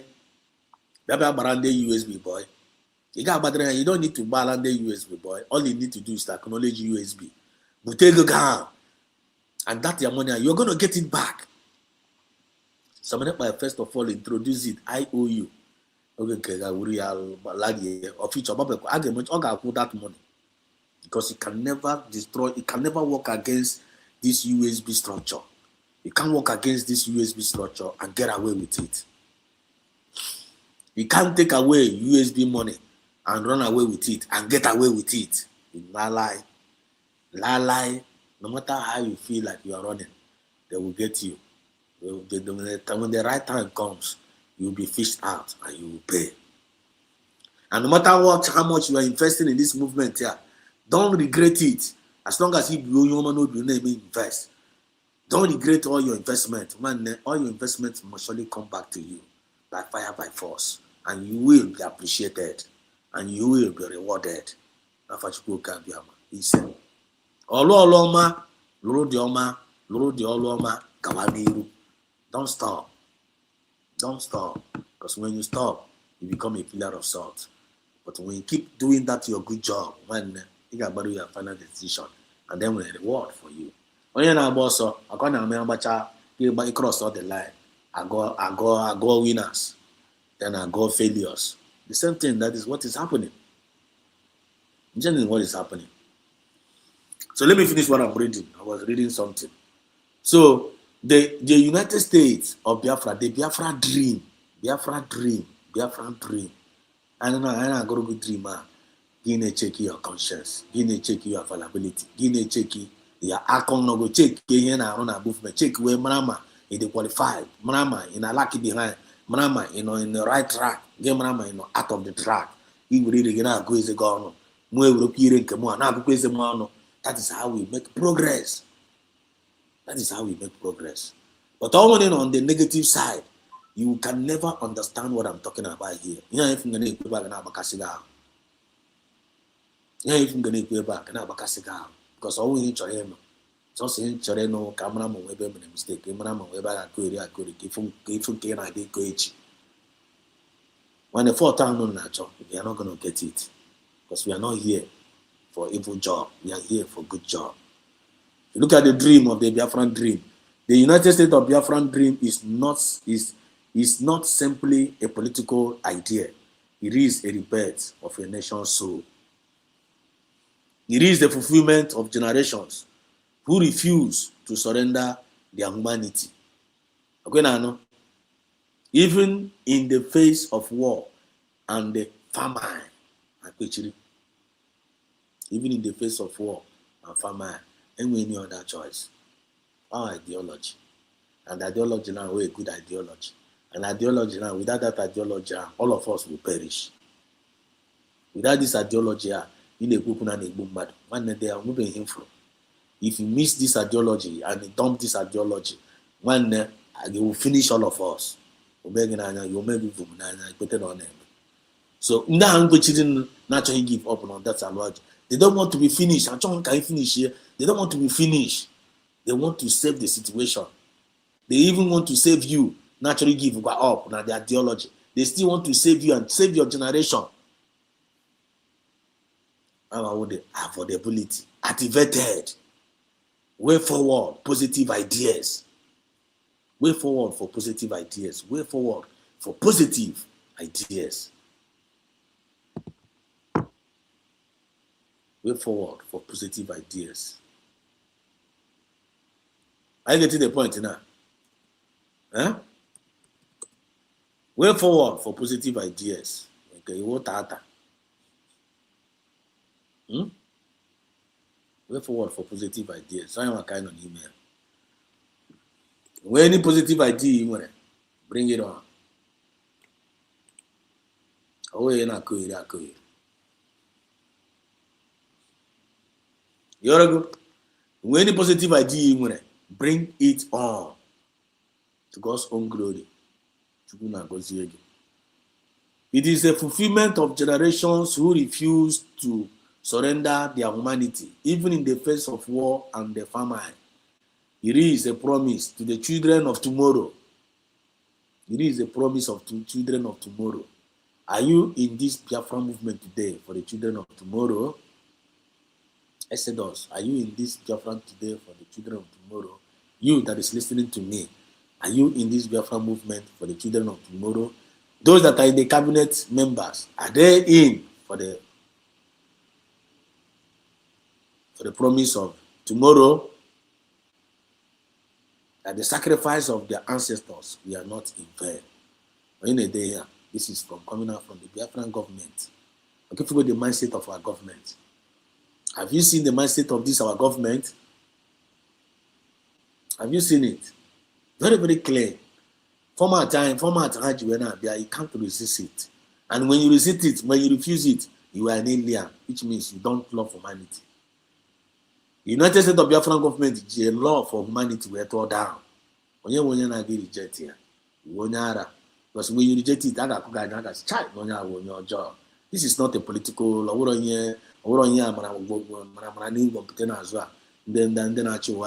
No, this one original government. And the Trump idea. Under the banner of the rising sun, we declare our commitment to continue building a peaceful, a prosperous, and a dignified Biafra. A peaceful and a prosperous and a dignified Biafra, united in purpose. United in purpose. United in purpose, one. If you are not united in this purpose, get out of the way. If you are not united in the purpose of this dream, when the Shiwa Mawado needs to a gap. If you are united for this dream, join in. Make yourself available. Be joyful. Rejoice. Be glad. Serve willingly, happily. Oh, if you nature, you may feel now what is we need some rest. You have to go. One day got rest. He got weekends, Cheruberic got break. Only one of our brother. Can't know English a large. None of them more exposed in the Nigerian government. You have to go. And the bandit. I'm going to go where gas to Oberic. At least we only need rest. And the guy make one announcement to. Make one announcement. Say now I want to go for rest. Not actually use Cheruberic. Ogo promo. Now Mogas is holiday. Kogas Cheruberic. One guy got both fake news. One guy will require shine. You know? One guy will the guy be a handcuff. And then maybe arrest. Justice for English and justice for now one internet Muroko. Internet Muroko. On your not Jamaica, the guy, on not just release that guy. You want you touch that guy. Nah, the guy, we all know the guy about the guy. The guy have to come out as the one that we could. Now I'm going to have like this, but don't want to arrest him.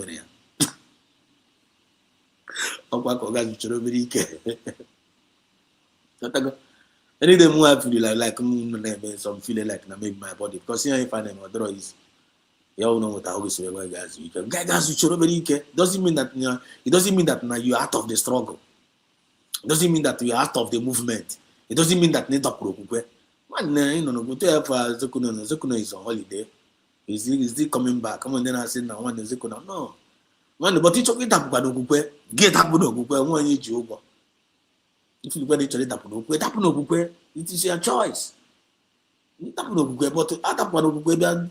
problem, then you after that, then you want to be a stumbling block. Eba committee offense. Eba offense you want to hurt the Biafran spirit. Eba across the boundary. Please don't cross that kind of boundary.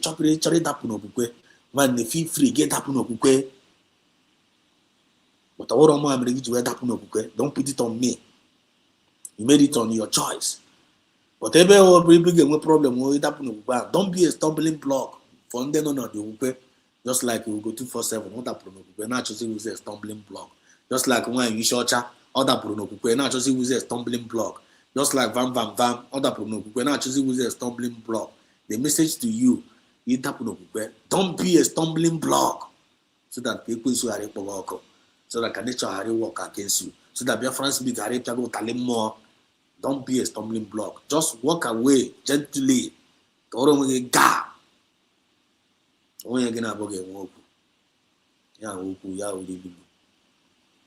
here, under the banner of the rising sun, we declare our commitment to continue building.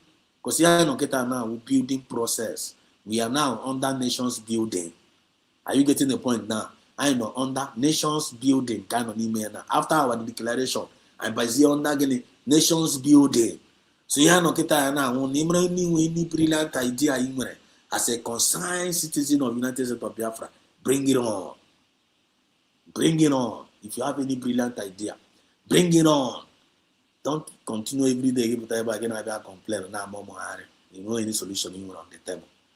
Tell us what your government is doing. We have when I got to go stage here. Tell us what you are doing to build this nation. Because the nation will now start building you. Then always from generation to generation to generation. You entitlement, live well. You fought well for your future generation. You want to be good parents. You want that when you think about their future, you are not a stomach infrastructure. You are not even thinking about you. You are also thinking about your next generation. Responsible parents, responsible uncles, responsible aunties that have a very, very passionate heart, that are committed in what they are looking for. Affordability activated. Way forward for positive ideas. Are you in or are you out? Hashtag USB to the world. Are you getting the point now? Are we making progress? If you're making progress, that's what people there in the comment section. We are making progress.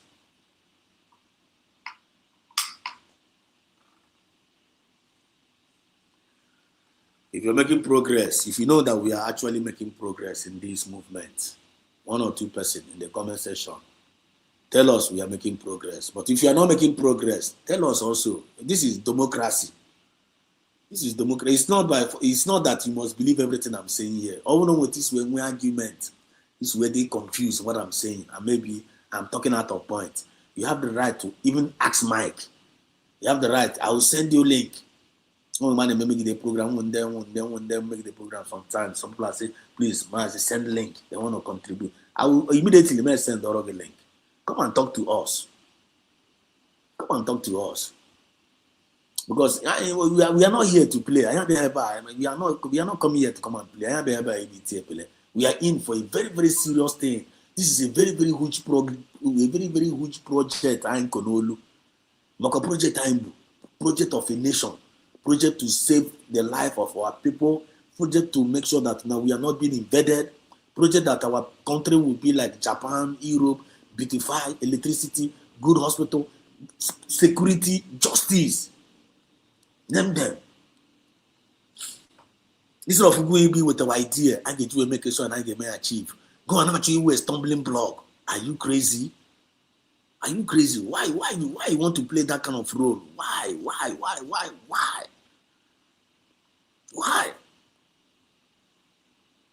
I'm telling you.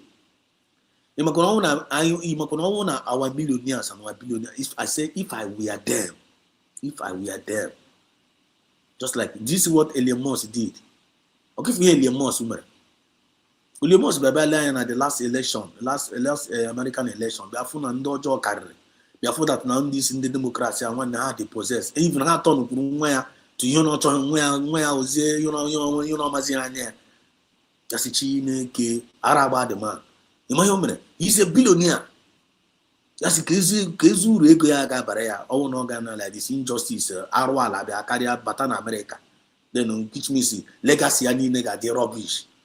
The guy would go even would go the first morning, I got go to Twitter.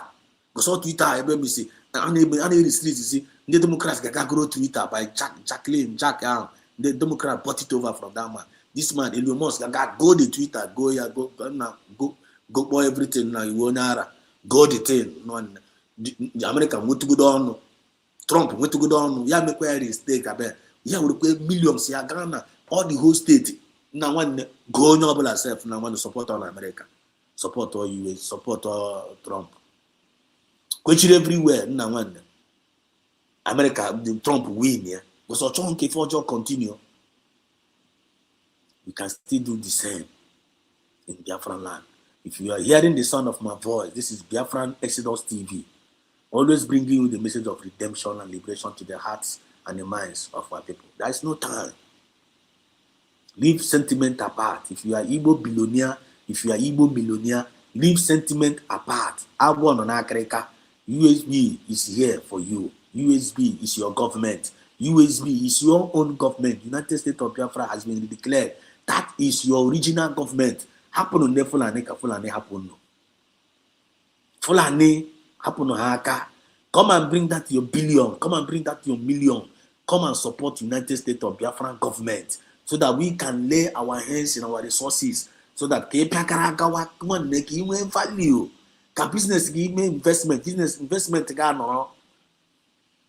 Investment get chiri. When you get chiri anya, your government will protect your investment. Our borders will be protected. You know, fleet station ga no. You know, logo no. When you get see more about go logo. Are you crazy? Why can't you get this point? Why can't you get this point? I don't know why people don't want to get in this point. You know, we billion na ekele mu makwa ndai o eze na ago. Then no me 1 or 2 years kidnapper be kidnap rogo buba gi ni mo ya na sia ge guni ni nwere. Then o EFCC be bakoro ogo kpochie ge na sia ge guni ni nwere. They will shame you just like they are now disgracing Wike. Wike now is now a rubbish man now na Nigerian government. Okunu they are aware. Wike now is a rubbish man. APC ewere ya, PDP ewere ya, South River State ewere ya, Abuja ewepụ ya. Kita si now Wike gene now. Also, after serving Fulani, Kifebo ended up. Serve Nigeria and come back with shame. If somebody like Wike that knows that he's a Biafran, if somebody like George Zakalo that knows that he's a Biafran, is somebody like Soludo that knows that he's a Biafran. Is somebody like Hopus Odemba that knows that he's a Biafran. That knows that man, at least you can be a king in your own land. Have your face their front. Now this USB are. Buregoni na hangune bubata na simba one. Let us have our own.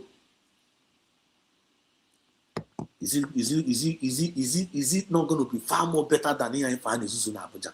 It's not going to be far more better than Ikan again in Abuja. They would have so watch time you have a pampas, disgrace here. Kechi said, what is going on? Where is their common sense, man? Where is their common sense? Obinigwe say, I will use the foolish things of this world to confirm the wise. Even though the business na continue na aga n'iru, with hope no igbusisu unu kunu we wuru eze na ago. Man, you are the highest fool as an Igbo millionaire. You are the highest fool as an Igbo billionaire. You engaging yourself in that kind of nonsense. Each and is smart. You always go to Iberibe. Humble yourself now. If you don't humble yourself, Biafran spirit will humble you. Humble yourself now and come and serve under this United States of Biafra. Dri community ginamma, dri our new nation namma. Ozioma Chineke original. And where was it again? Can only get it in USB. But if you want to do otherwise, no wahala. To become a stigma. How can that you know he go do na organa because here is about losing them more Uzi from the heart, Uzi from Biafran spirit to you, because he loves you so much. Otrokidi redeemed, Otrokidi liberated. That's what it is. That's the vessels like us. When is Guzoma, and we're happy here, Basraya and Janato, when is Zigia, and you are not paying us. But I know Zigia free of charge. You try about that. Because when you neglect and refuse that message of that truth, you refuse that message of truth. You get a message of you get a message of disgrace. May you never be your portion. Make sure you make use of your common sense now. Affordability activated. Chances have been given to each and every one of us to showcase that which God has given unto us to make our nation great again, which is United States of Biafra. Can you support this trinity, Mazina Nikalo, PM Samneba, and Dr. Ngozara Beze? Can you be on their back and cherish them and make sure that this their labor they can never go in vain? That is the Biafran dream. On that day, banner of the rising sun, we declare our commitment to continue building a peaceful, a prosperous, and a dignified Biafra. United in purpose. United in purpose. We must be united in purpose. We must be united in purpose. And we must be progressive in purpose. And we must be a dignified Biafra. And you need to behave well. I probably find that. Make sure you behave well. Make sure you talk nicely. Make sure you act nicely. Make sure you represent nicely. We are the ambassadors of peace. We are the ambassadors of fairness. We are the ambassadors of equity and justice. We are ambassadors of progress. And we are the children of light. So probably think that represent well. As a citizen of United, you must represent well. Talk nicely. Let people see the goodness in you. Let people see the kindness in you. Let people see how mature you are. Let people see how disciplined you are. They will be forced to respect you. How are they forced to respect you? By again, when you have that choice. Because when the waste man pleases God, it causes your enemy to be at peace with you one day. If no man's not Carlo, and we're probably for now, I got no well, not be or job because of getting away at the pure. Ibu go dey your job no be if you want ibu go dey for mas na kalo ibu te bega iwo nyara. Oh my God, if you know, you know. Under the banner of this rising sun, you must make yourself available. You must make yourself available. Don't be useless. When they don't know this movement, they are just not there. They are just useless. They are just there. They are not contributing shishi. Shishi when they not contribute. He said all the whole United States of Biafra citizens come out. Let's look at the claim on how United States of Biafra. Click the like button. They know they click. I'm in a program. Click the ordinary like button. You even is where you saw man and I do greedy to test them. They can't even click the like button. Share them. They know we share. Talk about USB outside. I'm saying, each one, where are you coming from? They will behave now.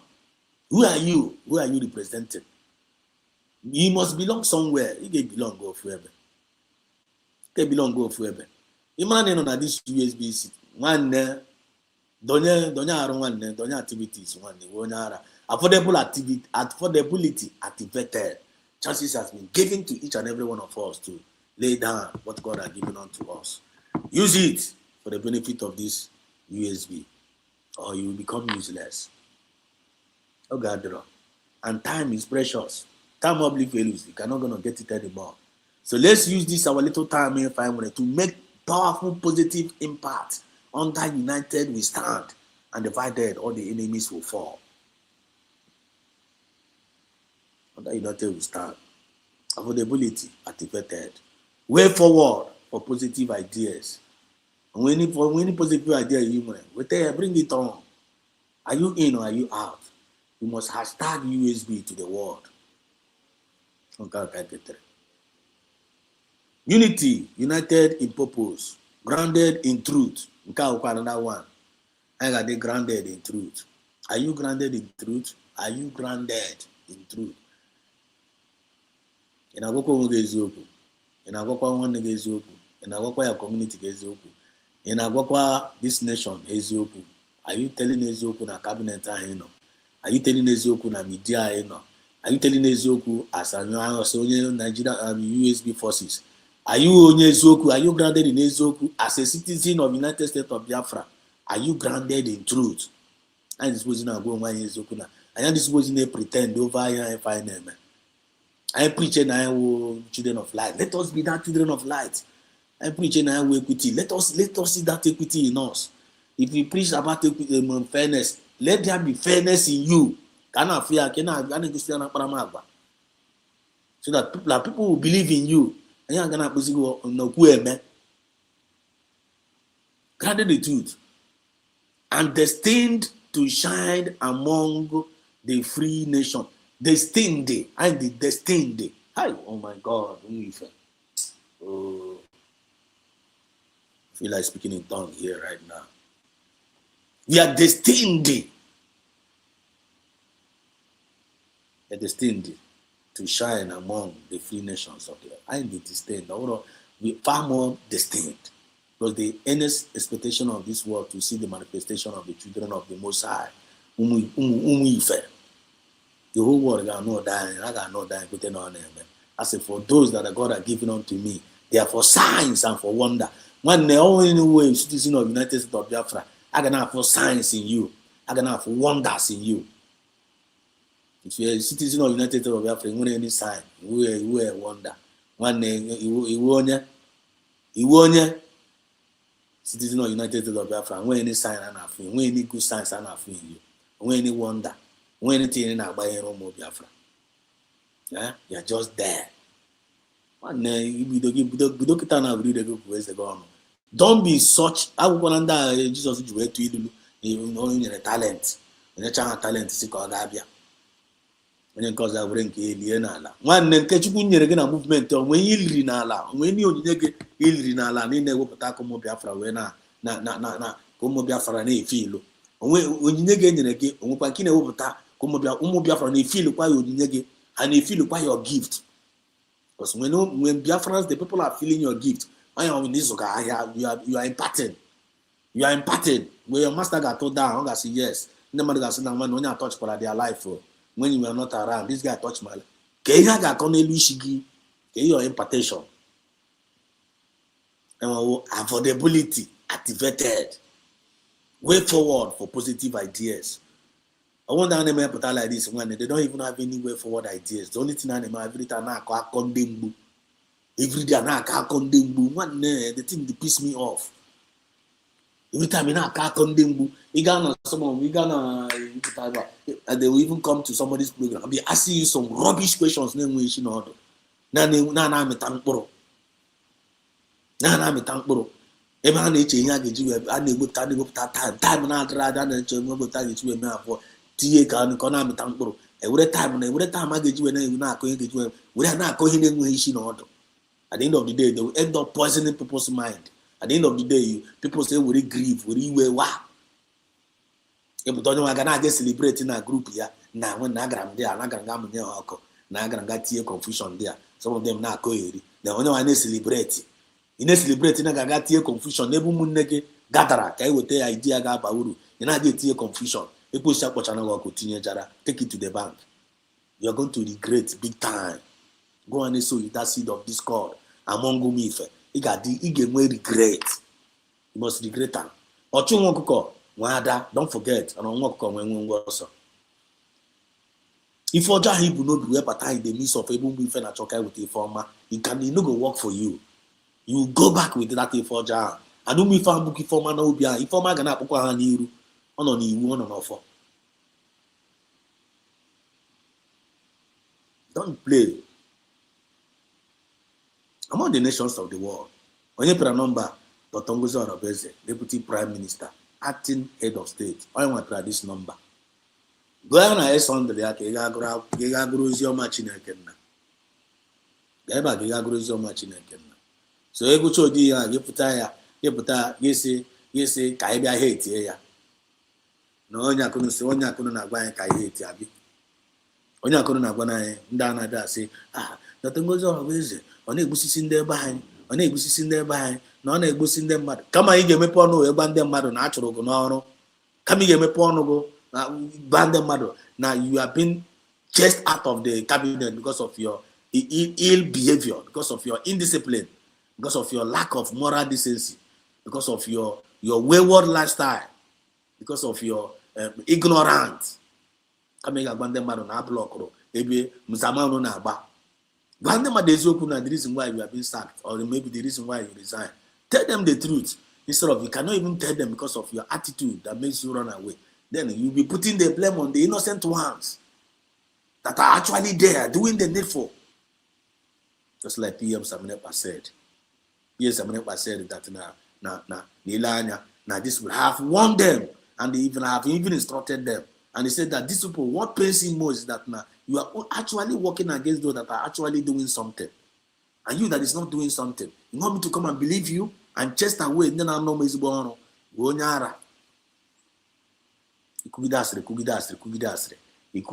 No, I choose no, then I'm go on now with anything in Ano. If I preach you, was this what a man knows with Obatobia. then the real people now lose on maazị ọbata obi elezi ara onwezi onye a ga-afụzi ọ bụrụ sọsọ na gị na onye ọfụrụ onye obodo ọbata obi ọkpọpụ isi ozugbo. That is their agenda. So we are not there originally because of the freedom. But only one discernment spirit, sometimes you will find it difficult to find out this kind of individuals if you don't have discernment spirit. Only one discernment spirit, all I think it's very, very hard to find in that, all this in that wala. Because some of them are be as an angel of light. Some of them pretend they can mad. But inside of their heart, they are evil. But with the time, they got much on how evil. You got more in your cars. Because all by Aprama, they jamaha. Onye ọbụla efu na anụ ezigbo ọrụ idispose mmanụ onye a na-anụ ezigbo ọrụ. Give him credit or give that person credit. But onye nwe ekpere man, just like some of us na-emekwa na comment section, they always pray. Maazị say us, God bless you. Jide isi ike n'ọrụ ị na-arụ, Chukwu na-agba gị ube. Good. You are imparting on us. They are giving testimony. Good. To God's own be the glory. Good. Then go on emekwa the tino nkwa nke go on eme nkwa ndị gị na-ekelekwa gị na angụlụ nke go on na-arụkwa. Good. We need to appreciate one another. We need to acknowledge one another. We need to promote one another. We need to walk in unity. We need to walk in progress. We need to bring it out. That gift out. You need to make yourself available. Don't make yourself useless. Make yourself useful for the movement. Mana cabinet, mana media, mana amio, mana guano to make us. Anyway, with the word God know I got child. Wow, that is too much.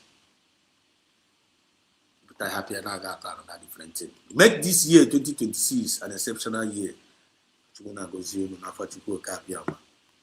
said. So let me go back to the comment section. At the same time, let me put the comment, let me put the link. Let me put the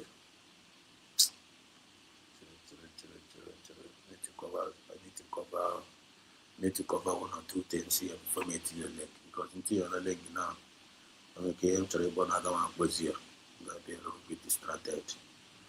So it's a move fair. There were to go see again. He said, so we say my name, and I want to use this opportunity to. Here comes our Miss Martins in Cam Triple M, and then kind to go see again. To go see again, come. God bless United States of Biafra. God bless United States of Biafra. Yeah, na tomwe. God bless United States. I know the generation of God bless United generation of God bless United States of Biafra. United States of Biafra, God bless. Generation of God bless. You know that go? The watch I get annoyed when they was now. God bless, God bless. They was so when Apple me for no. I got the fan garage. Chuku gozie. Ngozi na Apple hanono. And our deputy prime minister Afia will get it. Ngozi. Afia will bless it. So siya no now. God bless. God bless. God bless. God bless. God bless. God bless. Oh, you're not cool. Yeah. God bless, God bless, God bless. Kind of email one. God bless, God. More no one can contribute to. At least get not confess. No, God bless. You all know can't kick it. Judicial you can. Oh no, so can't kick it. You are doing a good job. Probably no. You know. God bless, God bless. God bless USB. God bless Dr. Mozart. God bless Exodus. God bless Odogu. God bless. You know, goes your number.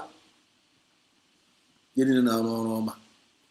We may not have reached our Martins, there were. You're welcome.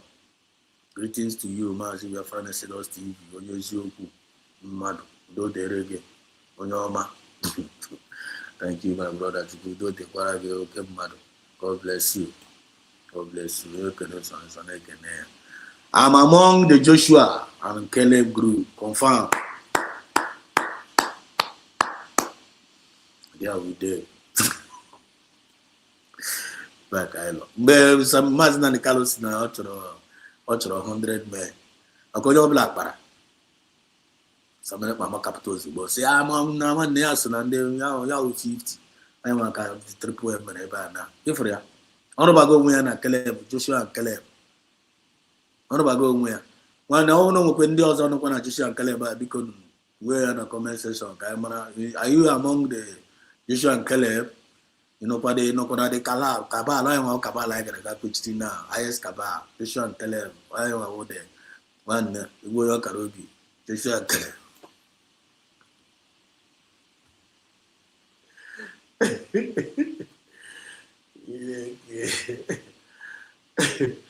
Abi, one only super triple and one at Joshua and Caleb. They come on a comment section. Feel free. But they might want to go be able to.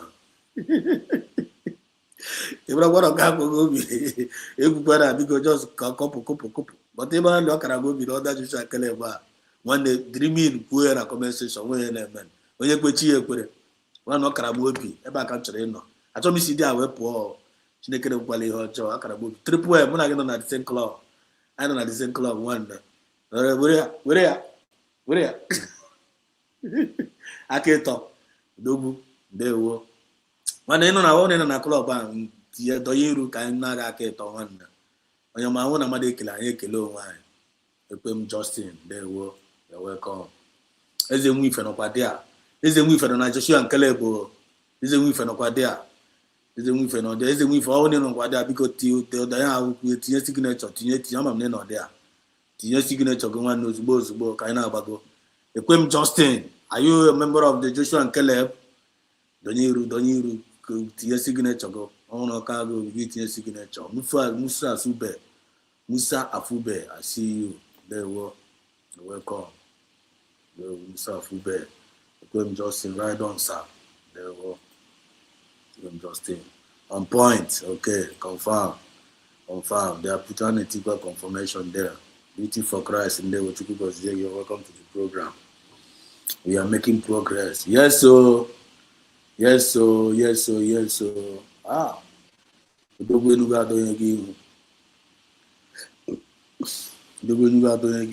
Greetings from my location, home. I'm moving forward. Confirm. There will. Okay. Let me go to some of the few things singing on a table here. When I know this one. Right?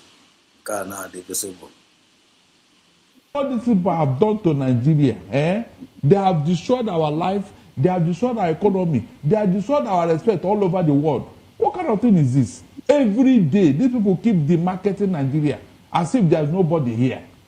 What kind of thing is this? I want the cocoa. When I go this one, right? Like today's bread.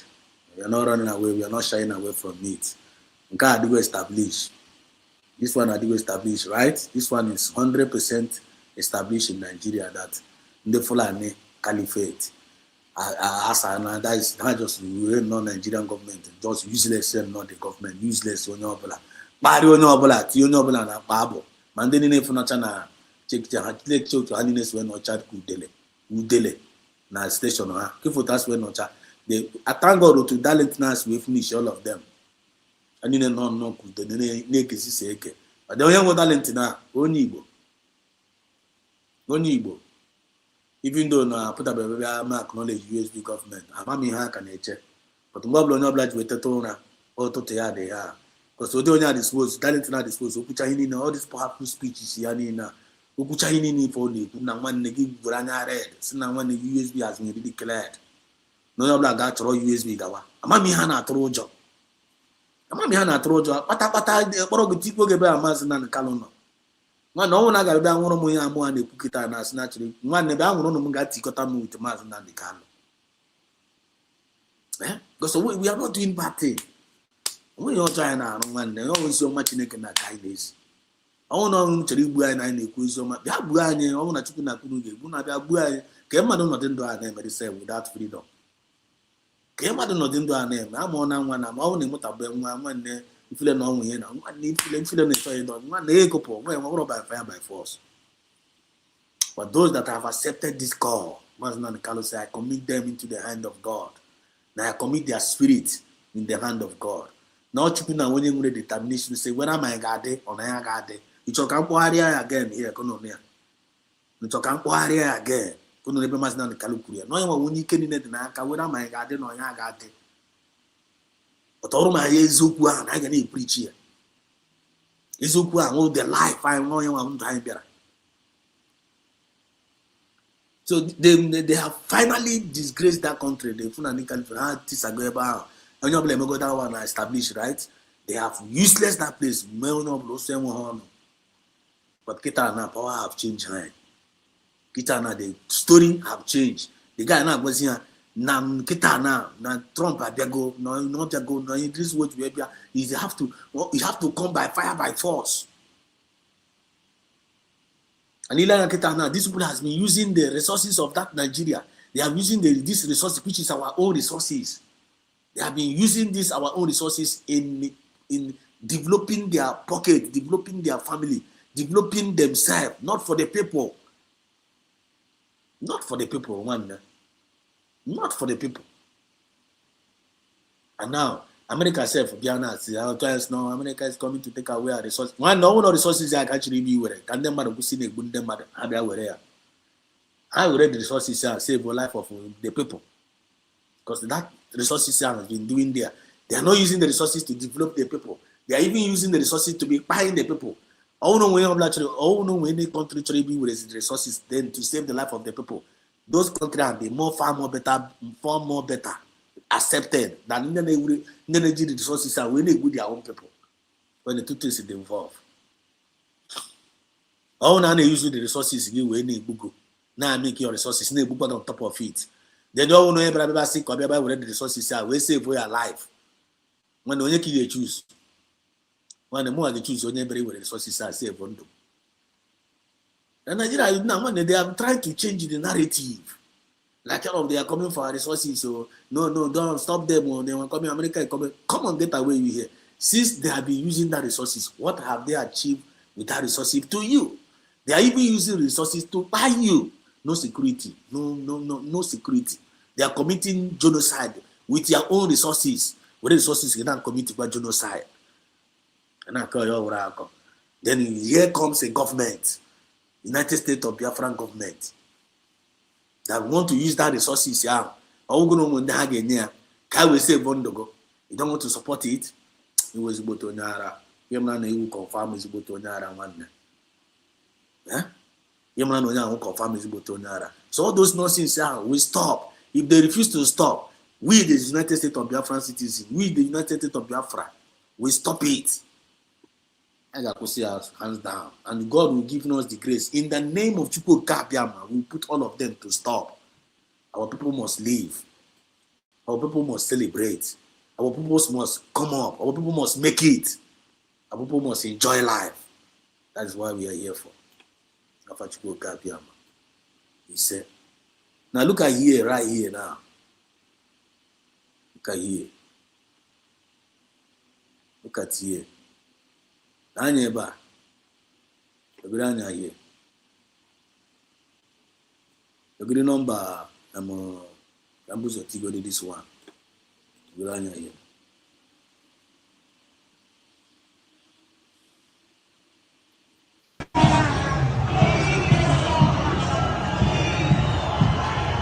Here.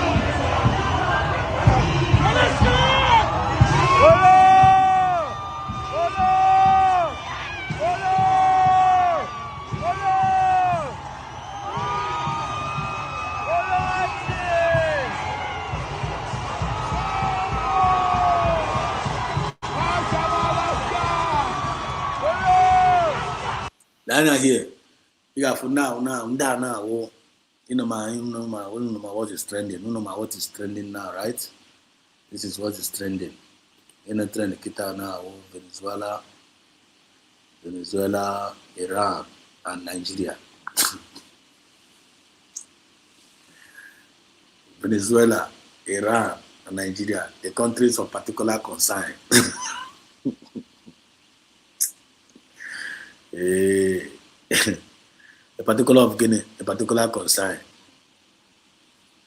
Now, you know what is going on in Iran now, right? Everybody's aware. You know the story. But you want to touchlight it. Maybe in Iran, get now. Iran, almighty Iran. Oh my God. Almighty Iran. Almighty Iran. The enemies in Iran now. If Iran can fall, all Iran will need that. Or Nigerian government in Nagada. I want to Nagada. I want to Nagada. Oh, na Almighty Iran will need that. Or Nigerian government Nagada. You know the problem of Iran. Iran they bless you. Iran they bless. How many you need? You know their problem. Up the same problem, live and let live. Iran actually can do so biri. Iran actually Israel biri. Can Israel in Iran? I don't know. Israel no can obey. No can their own territory. Biriwa. Iran no can threat you. Biriwa. You know oil. Israel can just survive. Israel is not begging you for only. Israel is never come to Iran. No chora go. No danya Israel can provide for themselves. Iran, you can provide for yourself. Every other person can provide for themselves according to sovereignty, according to independency. Here is the problem. Iran Simba. Yolubanyo. Iran said no. No English. That's not chunk in Israel. The same thing I find can occupy here. Affordability activated. Way forward for positive ideas. We need to be them. We need to be an individual. We need to be an individual. There's nothing. We need to be a community or a nation. When you, as a government, listen, read my lips. When you, as a government, you are not representing your people well. You are not available. You are not affordable for your people, for the well-being of your people. Any government that is not available for the well-being of their people is liable to fall at any given time, no matter how much they need.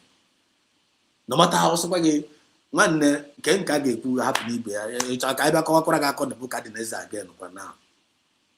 Or Kaiba Kokora called the book at the Neza. Or Kaiba Kokora called Pharaoh. Or Kaiba can name them. All those powerful, mighty, they didn't have seen and now Chukuna no day. They didn't have they can do and do. Where are they today? How are the mighty fallen? Iran. No fear, Iran no Jew. Iran hapo Israel aka Israel hapo ga Iran no Simba. So si ana no half sponsor onya, half sponsor onya. Gana ga gbawa na Israel, half sponsor Nigeria. Yini so si ana no ana ewure natural resources. The whole Iran nwere ha nwere yini na agụ ha gidi na kota da citizens anya. Were natural resources nu na-enwe ma oyiru na-apụta. Were take care of your own citizen. Lekọta your citizen anya were Iran ojo. Citizens na agbasisi na agbabasi ma na UK. Just like some of us is na agbasisi kwa na buy. Babacha ma UK, baba ma everywhere, ma Asia, ma America. The same way is happening in Iran. Mother working in Iran on a bondage all this decade. You go believe him. But I have religion, butosa, religion. Tio noble under subjection, Tio noble under confusion. Face their Tio noble agaga to one Israel and make it there. Turn all their citizens against in that kind of the other. The same in Israel, but they be there. When is what the Uzioma, is what their citizens in one. We are not against you people. We are not against you people. We, the government of Israel, I are against you. Now they are against government, you know. Government, you not want Kahibiri. Then we are fighting against your God, but we are not fighting against you people. No, we are not going to government to know because here and there government to name. They don't love you people. How do you know human shield? They are using people as under human shield. When the people can use bread. Now the message has sink in Iran, not sink deep. Just like Gota is in the preach promises of redemption here. It's sinking in the heart and the minds of our people. Take it or leave it. You know, you are new one. So is Uku spirit. Is Uka den Kashi. Ashana Gafa. Ashina fed. But is Uku na fed. If the Kuna more call on a pop, more on a pop, where's Uku. Look at them about some more on a pop. Always Uku. Is Uku more on a pop. Izuku more na pap. That truth down in Israel over and them man with their medias. When the things sink here to the heart and the millions of all those people. The people have now taken it upon themselves Simba, enough is enough. America also stepped in, say, I want Nendera, Nihaunu name, can't go on and get with a good gauge with a cotton when I saw so you know not go no nuclear weapon, unuchori nuclear weapon, Megan. Only they couldn't use here. Because half of that now and then when a problem with Israel, I'm actually buried in Israel. I said, I get moon allow. I am no ya moon allow, when I got more than nuclear weapon. I would have moon conscience, who get Luya. Now you want the nuclear, not forget by Luya. I would have, but I had to hear, but I may use it against world threat. Or not actually war threat to humanity. We now use it. But to you people, that's enough for two. And I've put they against humanity. I'm going to allow you this nuclear, only get you with Lucashian that kind of chat. We're not going to allow you. Okay, when they say down, they ran no joke. Number, Naga Hapan, Naga no Israel when I get where. I say about Israel when have they used it on you? Israel when he used to get able no one. The answer is no. But they won't allow only get use here because in them no conscience. I say, I get more allow. I quite an essay. That's about okay. I got continue now Los Israel until the TPR. I say, I want you to get me. But no, every not chunk Israel be the una gaby. A baby, you go better in case you be able to acquire. I'm going to go and acquire around now. Now look at what is happening in the UK now. Car one of them. He got to the internet. He got to chime able more in the around now. But Hekapachana, Hekashishana, he didn't do a Kishishan. He lose to go one them. I need an Abazia Street now when I'm on it. And with again when I go back to their freedom. Now Israel Kwanazo, America Kwanazo, Sena one now and their government to make paradigm. Now as we speak, their main person has been eliminated. Sirani lose go that their power. In their own obe, he lose go the power. Actually now in this report, but he lose go the term. I mean, man, are you getting the point now? So no blasting I gave you no blasting I gave you, no I gave you. Don't walk against God's own choosing. Touch not my anointed and do my prophet no harm. I would a joke, always reality. I would one day fake man of God down. Now man we are up and down. Up and there fake and we are talking about the original Umo Biafra who are the anointed, the appointed.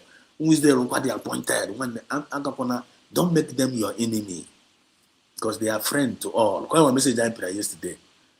We are friendly to all. Don't make us your enemy. When you make us your enemy, Ikorogo, Ikorona one life and direct. All you need to do is to acknowledge us because we are doing a good job. Pray for us and wish us well. Come on, emulate us. Instead of you to don't jealous us. Come on, emulate us. Emulate us. Don't image our name and our Loma kind of. And they don't want to emulate us. You all not jealous, literally choose. Man, they jealous and get tipiage. Or get tipiage life and direct. As one you are not being told. The iron in man UK now. They around in UK not much across. And in the UK self, I go compromise. They made the men in the around power down the terrorists and Draga Conca, private chairman the UK. We read their flag from Tunisia, Latina, UK. There's yet the new generation of Iran now. How about now that capital hole, capital, even Triple M can help us later because I'm on the UK. I'm going to the full details. How about now? Capital hill on the UK, about Chatham House. The guy was Spider-Man said, we go near bank. I got lose the flag in Dojo in the Iran now. Where is it? What easier? Life and direct. Watch it out. Watch it.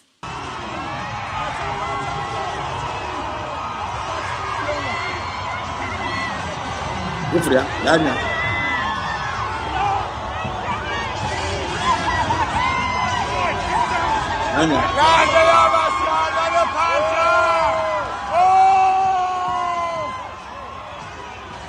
Daniel. The guy don't how do you even make him a canalabia? The guy, I'm not people to all. They are fighting for what is right. They are fighting for what is right. Yeah, we listen to have raised here.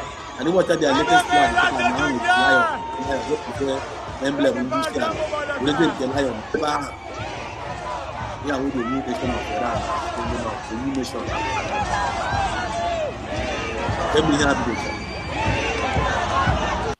okay, for ya, can go bidro. Right from the appearance of the United States of Biafra, things are happening. After the declaration, things is happening in the world. And we'll go is very, very huge. Climate change. Climate change will go. And again, massive Biafran exodus all over the world. Very, very soon. Very, very soon. Nke Biafra na Agabia and Nke Biafra na Gawo the highest. Again for Tutukuna si wena emea.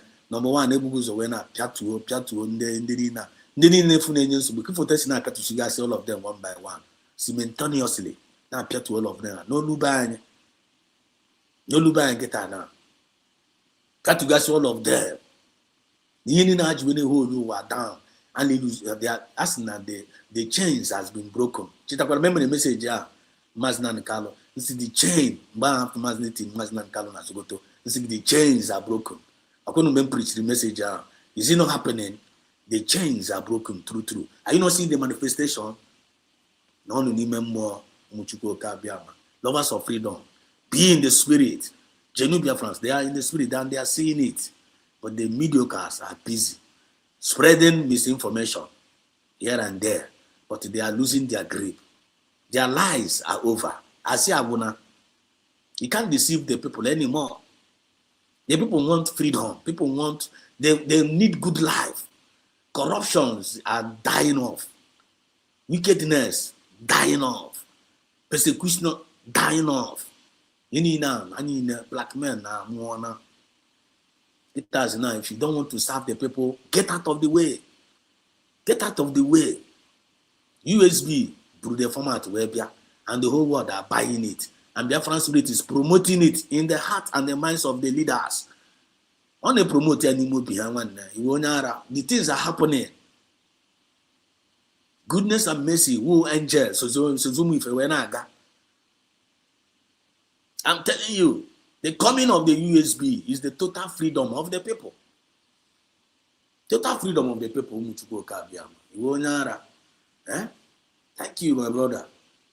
The coming of the USB is the total freedom of the world.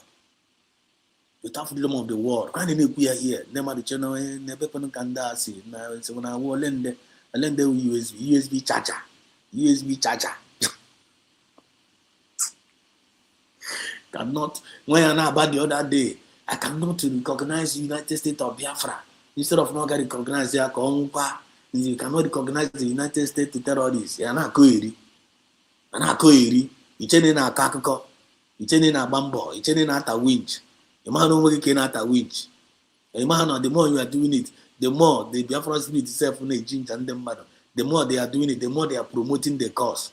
I imagine one of our sisters will say, "There was again marriage." I manage when we are not even stopping them. We are even loving what they are doing. They then continue doing it. I don't want to continue doing this thing. I say I want if you the Atiria top up, Itiria over the top of I want to continue. Yamakaputapa. They'll say, hey, I had the was on today. Don't watch it that.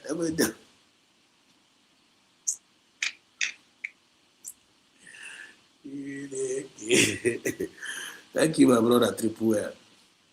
He says, Beauty for Christ says, he says, yeah. He says, yes, I am Joshua and Caleb. Wow! Beauty for Christ, enjoy that now. Wow! You see? All confession. Don't be afraid. Don't be afraid. Don't be afraid. Do not be afraid. Do not be dismayed. Do not be afraid and do not be dismayed. With God, all things are possible. God has promised us this land. And he said, but we are going to take it by force. So be part of that Joshua and Caleb. When the children are going to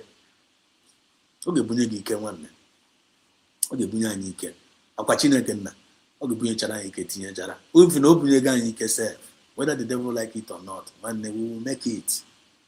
No, 100%. Don't put unbelief. Don't entertain. Entertain. Only somebody will keep with unbelief. If you can believe in fear, if somebody can believe in fear, One, you can also believe in faith. If you can believe in fear, all them people who can believe in fear, fear now walk around. You can also believe in faith, and faith will work for you. I swear, the faith will work for you 100%. So believe, and you see it working out for you. I'm gonna be on a group in those see me. Don't be there. I'm gonna be not there because if you can join our group in those see me, when him in those see me, you're not going. You know that is the USB is the big elephant in the house. Okay, it's a USB is the big elephant in the house. The ground is really shaking due to vibration. If the USB confirm, Odogu, am I welcome? You are welcome. Okay, let me put the link. Let me put the link.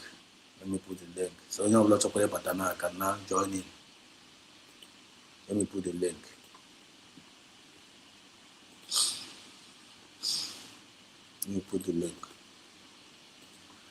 And remember, I want to use this opportunity to thank all the speakers in this channel. You guys are wonderful. You guys are really, really wonderful. Please click the like button, share this program. Click the like button. If you have never done so, please do it. It's very, very important so that others will see what you're seeing and watch what you're watching and listen to the good messages you are receiving here. So I want to use this opportunity to thank all the speakers that are coming in here to talk. You can go to the short, go to my program. You can Biafra said us. You got full videos, you got full live, you got full short. Ghana short, go and take your copy. Some of your words here, their copy is there. Go and search them up. On whichever 1 minute, 2 minutes, go and listen to your copy there. See the powerful messages you guys are releasing. And I thank God for the software that is using in this StreamYard. The software is doing a very, very marvelous job. So software is also helping in cutting out all those powerful words from our speakers and from my own, or at the same time my own too. So in Ghana, the short, a lot of things are happening there. Go there and get yourself educated. Go and choose any one of your choice. You got some of the things, both the one my ocean master will be one, EJ minister, the goddess. All your words are there. You understand? Come and listen to yourself and see you are doing marvelously well. And may God bless us all.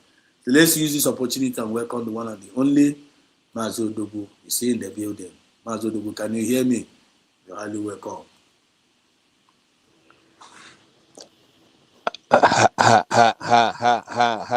Hallelujah. Am I welcome? You're welcome. Okay, Matt. Thank you. Council now the welcome. You go 2 times. Am I welcome? Because I am in as the Caleb and Joshua Cabal. Okay, Cabal and Kakatara. I sing an annum in. I try to remember myself, annum in. Annum in. I am in for forward. Forward ever, backward never. Thank you, Biafrans. Thank you, Umuife. Ebo Unife de Ochichi. I can see all of you. Na grita, na muke kife, na muke kayawu, na muke kapapando, na muke kowa. I'm happy to be I'm privileged. Nam no ebi fede. No mebe ochichi no. So I want to thank ndị niile nọ here. Don Madafu, onan mechete Ezewife biko onumudokwa down agbakwana m bullet today. An mechete kwa Ocean Master, EJ Minister, my Queen Mother, River Goddess. I am happy to be among the people that are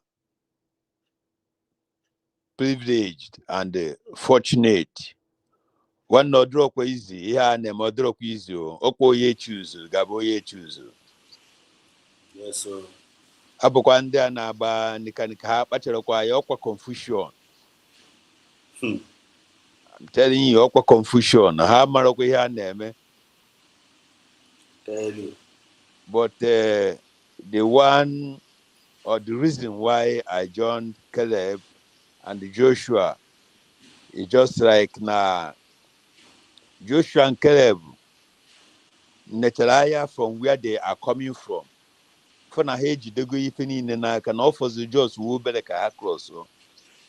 But in the year na faso, they saw those people Abraham as giants, and they decided that they are not going to win them. So Hagwa Moses ko na okama na ha nachibela azụ.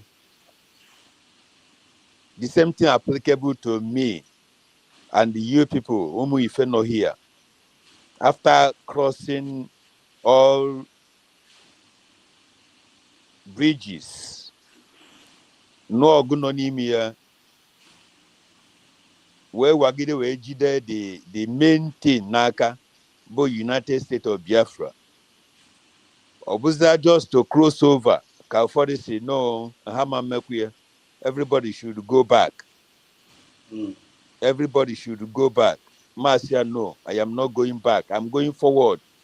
Yes, sir. That is why I said I am in for forward ever, backward never. Ever. Original. Nkemji ka, so why am I going to drop Nkemji? So Biafra Soros, thank you. But the problem now is, are we going to be available? Because the affordability at Dugo, are we going to be available? I am sure that everybody who have decided to be inside this United States of Biafra will be available for us to march in and take our possession. Yes, sir. I 100%. was so excited a day before Saturday. I joined my brother, our professor, Ray Biafra TV, and he was explaining if any country or two countries, which we are doing now, recognizes Biafra, that country is going to support us to chase the zoo away from our land. And in supporting us, they are going to equip us. That time, Kai gave in Kebu maximum woto. I was so happy. So, fellow Biafrans, are you going to be available? Because it's going to be possible if we go with one mind, like as we are going now. We are moving forward. And again on Saturday, I listened in the fundraising. I listened to my DPM, Dr. Ngozo Rebeze. And she was on fire. She was on fire. She delivered the same message that Simon Ekpa and then Nnamdi Kanu are still delivering. The same template, the same mandate. And what is that mandate? United States of Biafra. Yes, sir. So you who is telling me to go back, Iboyala, are you mad? Is there anything I will get that place you said I should go? So thank you, fellow Biafrans. And I want to appreciate all of you. And I say, in anywhere you are, may Chukwu Okuka Abiyama, may Chukwu Okuka Abiyama bless you. Your name shall be fortunate. Your name should be grace. Your name should be mercy. You'll be blessed in anywhere you are. anyhow you are contributing, you are blessed.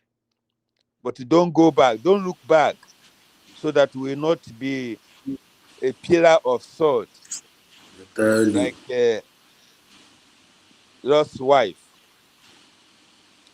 And if you look back again to see if Lot's wife had become a salt, you just And I will go. you yourself will begin the same salt. So hapo maka. It was okay. Okay, say Apupamaka. Leave me Hapo alone. maka. Just like Apupamaka. many people who are not serious in the freedom. You'll be looking at what is inside my teeth. You'll be looking at if my teeth is dirty. If my teeth is dirty or not. Biafrans, we all read the Bible, and we believe God, because the only benefit we are hoping is to inherit the kingdom of God. One of Where is the we now? want to make heaven. I would Because of that, have myself, I joined to make heaven. I wouldn't care. I only put up the kingdom of God. Your head get what they have. And I go Exact, again the kingdom of God. exact. The kingdom of God here on earth. Ayo Kaburaye.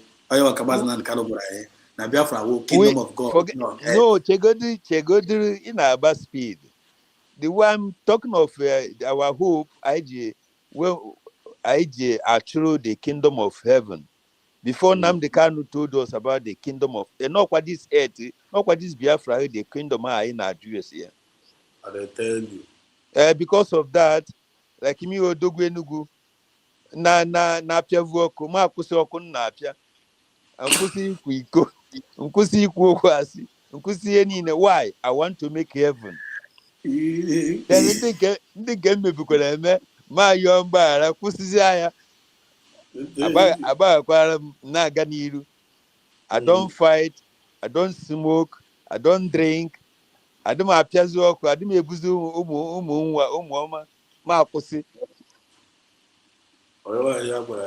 Why? Because I want to go to heaven. I am telling you, because I want to go to heaven. Yes, sir. Now, in the same way, we are looking at going to the kingdom of heaven on this earth. We need to stop gossiping. We need to stop propaganda if you want to make it. We need to stop backstabbing. Okay? Backstabbing, yes. We need to stop all this so that we will be children of the holy God, Chukwuka, to inherit this kingdom of God on earth, which is Biafra. And that Biafra is near to us. Just a stone throw. Just a stone throw. That is why I joined my brothers here who said they are in. Myself, count me in. I am in. I am in the camp of Joshua and Caleb. Final destination. With my heads up, if anybody know about Tupac, he say, your heads up. Buniti siyenu, aina gatu n'ụjọ. Afada atụ ụjọ ya eburu ụzọ. Afada atụ ụjọ ya eburu ụzọ. Ụmụ Chineke, ụmụ ife. Ka anyị mụnyewe ife n'ebe anyị nọ. Ka anyị ghara ịgazi n'ebe ọchịchị dị. Ka anyị ghara ịchọzi na nsị n'iru n'eze nkịta ọ n'ọnụ nkịta. Thank you very much, Biafra Exodus, for delivering the message of redemption to the heart. And the minds of our people. Yes, to the minds of our people. And in that we are standing with the government of the people by the people and for the people. And the only two keys we have in this government is discipline and moral decency. Very simple. And we are the ambassadors of peace. Exactly. And we also are ambassadors of fairness and equity. And justice. And justice. And I'm progressive. Without that, man, no one in one of these politics. For sure. For sure now. For sure. Obrunna use Muojo para it is no yam to you must have it. Thank you very much. And I want to say again, Oyo wuni na-achụ ga-ada. Onye na-achịkwanụ ga-ada. Inigwe ga-emegide. Ana ga-emegide. Aja ana ga-emegide. Ndị ichie, ndị nze na ọzọ, our ancestors. Ụmụada, ụmụọkpụ, ụmụnna, ikwunna. Utamago tonside, ha ncha niile ga-emegide. Arụsị Igbo ji eje ọgụ. Aka ji ọfọ ndị Igbo. Ha ncha niile Amadioha ga-emegide onye ọbụla si na ọ gaghị adịrị na mma. Ndewo. So much. Thank you so much, Mazi Odogwu, the one and the only. Thank you so much. All the prayer and need that are here. The same thing goes back to you, 100-fold. Thank you for your encouragement. Thank you for your support. Thank you for always being there to come and talk to us. You are really, really impacting in us. I can't read I can't read. But the God the bossa, but the God the guru. Two cannot work together except they agree. Oye kele Sonny. Sonny kele. Boy na kene kwene Sonny. Boy na kene kwene Sonny. No ina kene Sonny kele onya. Onya ge kene kwa Sonny back. But no na Sonny kele onya. Onya decided not to take kele kwa Sonny back. So they will kele here bagashike. Eriokwe. Mana mmadụ ya na mmadụ ibe ọdịkwa suppose ị na-esekwa n'okwu nwanne. Ya dị suppose ị na-ese nwa ya na ibe ya nwere okwu. Onye kene so na kwaso na-ekene ya bi. Then ọ na so n'ikwu ụzọ kene ya ọrụ onye achọ ikerekwara asọli. So they will ekele ya tinye n'akpa gashi ike. That is what United States of Biafra stand for. United we stand. Divided. All the enemies of Biafra, they will fall. Affordability activated. Way forward for positive ideas. Are you in or are you out? Hashtag USB to the world. Let's make welcome the one and the only. Triple M is in the building. I'm on the free now. Triple M, can you hear me? Yes. Oh, I didn't even know you come. What was that? 317. You come on. Yeah, the one my brother no me. Can you hear me? Yeah, you're coming out. Yeah, no, I just some smash you to maybe I could try more with about like I gonna represent you. Thank you so much. Thank you so much, my brother Ezredos.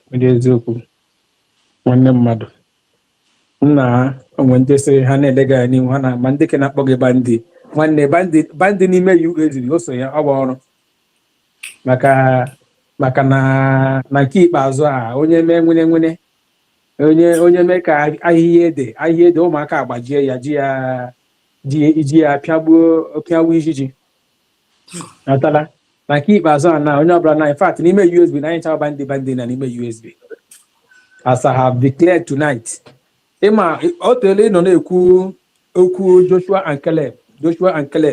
Yes, nobody wants to, come up, step up and say, I am one of those Joshua and Caleb Kaba. And when I keep here, na ya am no bit, how do na ma Korea? One I am.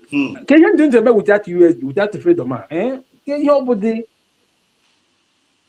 Ihe m na-eche na ụtụtụ enyi ya abalị bụ nwere onwe nwanne onwezikwa ihe ọzọ ọgwụ and mụ na gị na-akpa mkpagharị gị ma ya bụrụ ndị mgba ogbo mkpagharị gị maka nwere onwe a ịkụpụ nwanne m aha gị kụpụ na no ọwụ m na gị anyị nọ na ofu ụgbọ anyị anọghị ofu ụgbọ gaba iru mgbe oge ruru anyị nweta ya asawa leader Madina Kano said na onye niile awụghị awa PM kwukwere ya na onye na-awụghị freedom fighter na o nwere ndị ka ga-abịa echi mgbe ndị ka ga-abịa nwanne echi so don't come and disrupt ndị nke bidoro because ihe ahụ ị bịara join ya o nwere ndị bidoro ya ọ ya ka eji enwe spare taya nwanne ebe ị gbagidere file na ịwụ taya mana ike agwụla gị nwanne paakị ọka ije ọnụ ụzọ ka ewere onye egwuregwu anụda taya tizi ka ya bụrụ ma ebe ahụ anyị na-aga anyị ga-agaru ya anyị ga-agba ya na taya dị n'afọ mata ya nọ na buut asaghị mba ka anyị mana ejiwe weta aha ya arọkpụgba ya akpụwa nwanne anyị ga-elu uzu ya were gị dọgị na buut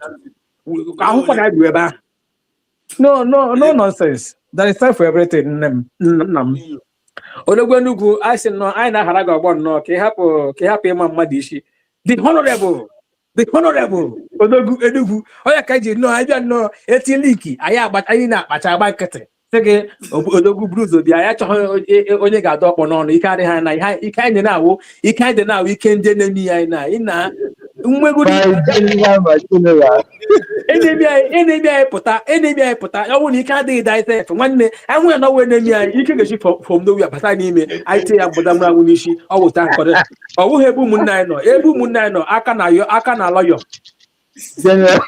udo dịrị nwanne mmadụ udo dịrị gị ama m na osemokwu adịghị na akwa udo dị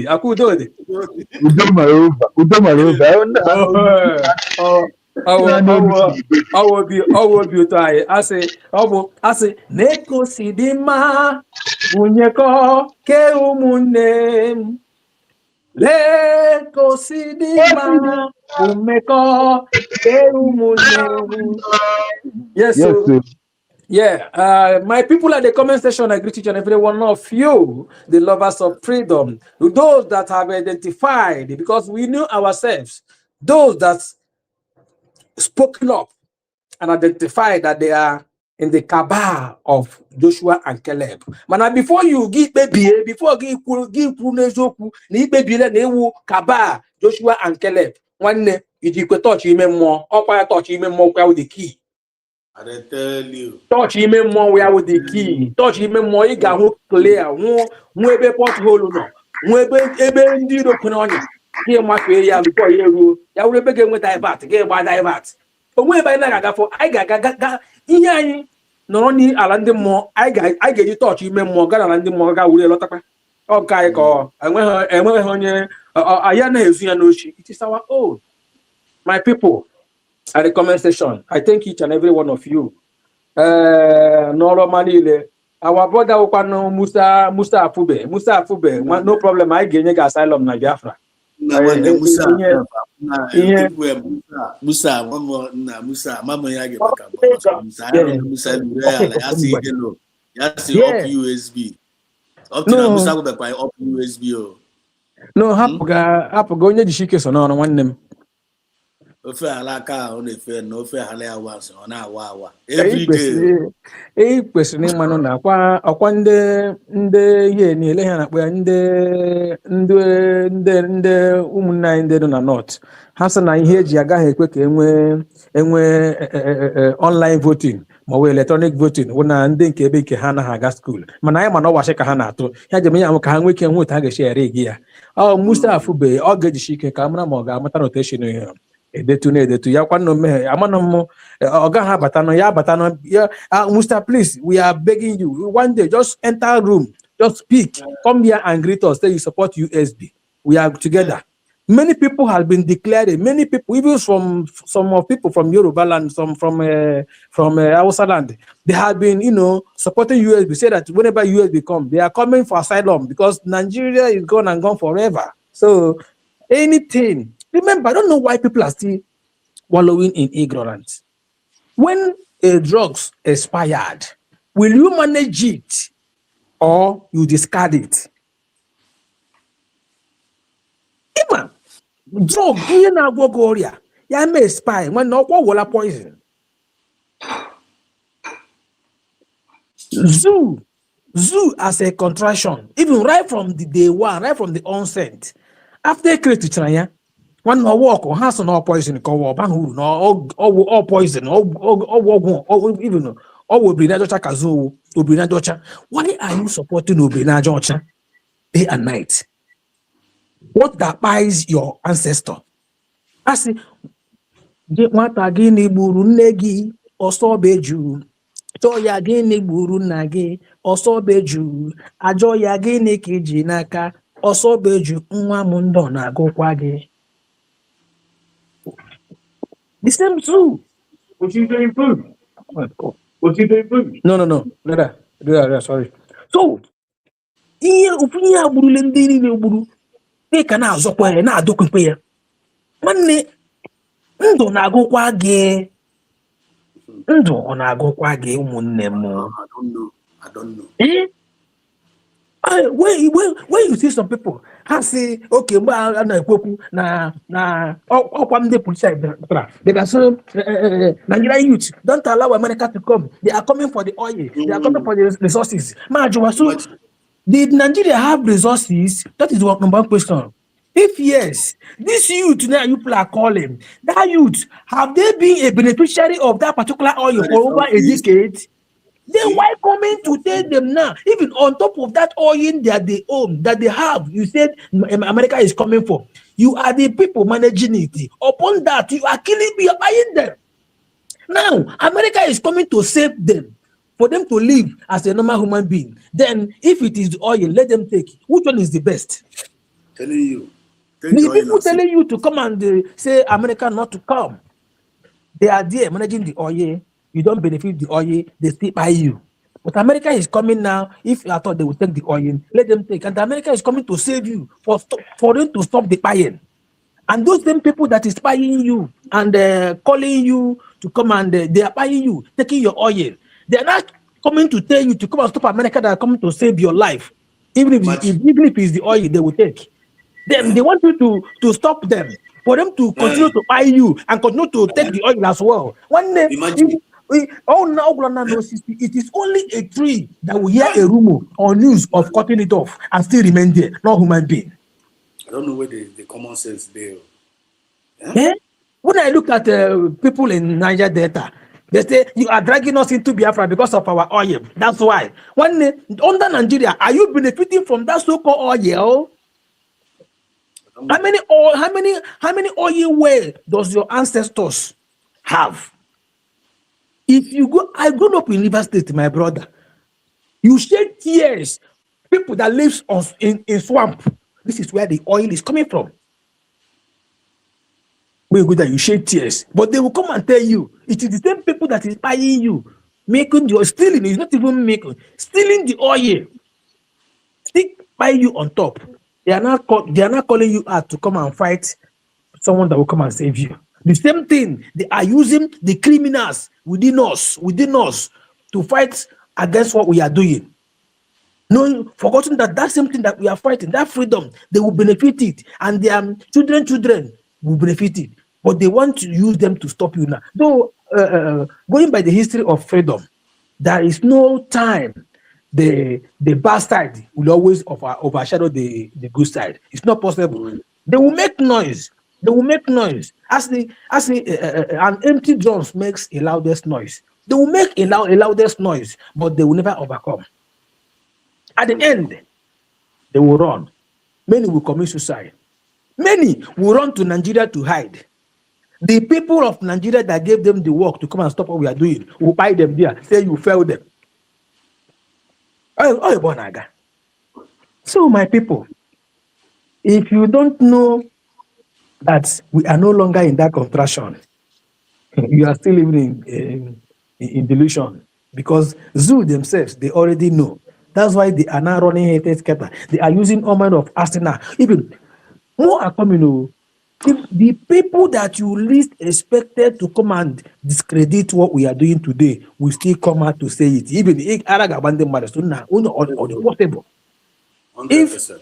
If during the time of America, the clergymen, the church will come and speak against the freedom of America, then today America now is where everybody is running to. Remember, this is what they say they don't want.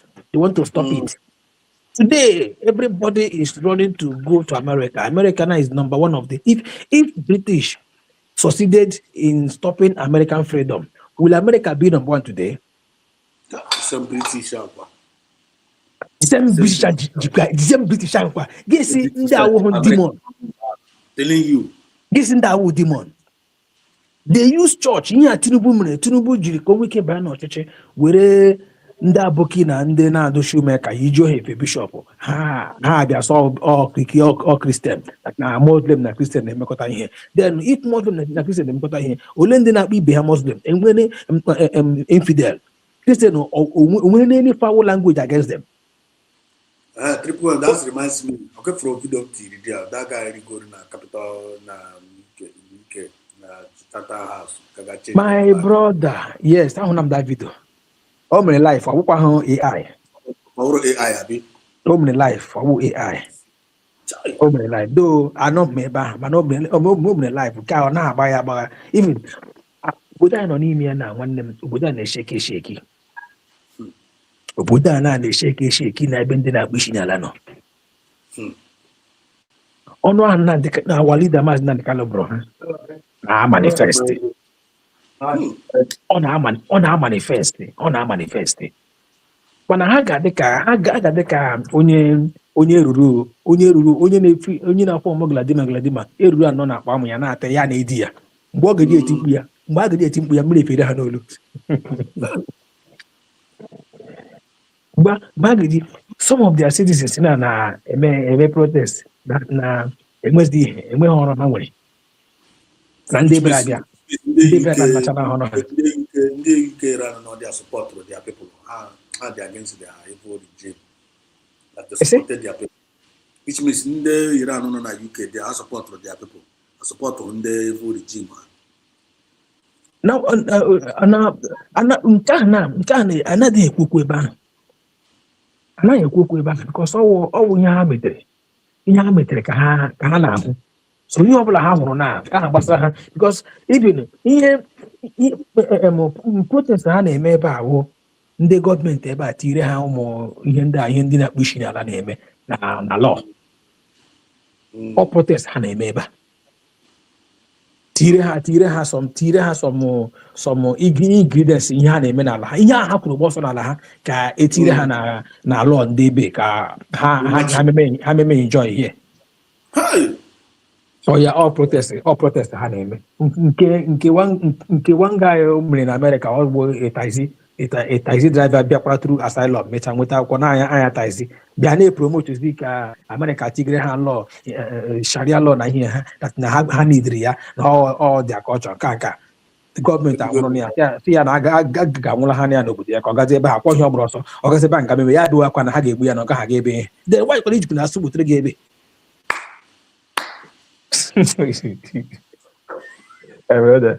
Dakikpeazụ akwa enweghị ewe akwa n'ahụ ihu na azụ. So there is something I wrote at the comment section earlier on. Eguputara ya regards to the coming of USB. The world is shaking. One day, you see USB coming by mistake. This coming of USB, taking up our leader, taking up our PM, awoge by mistake. Tuku mrekodi otoa. Tuku mwe yoji ya nation. Tuku our leader Goku. Also, Biafra will come. It will come in a manner.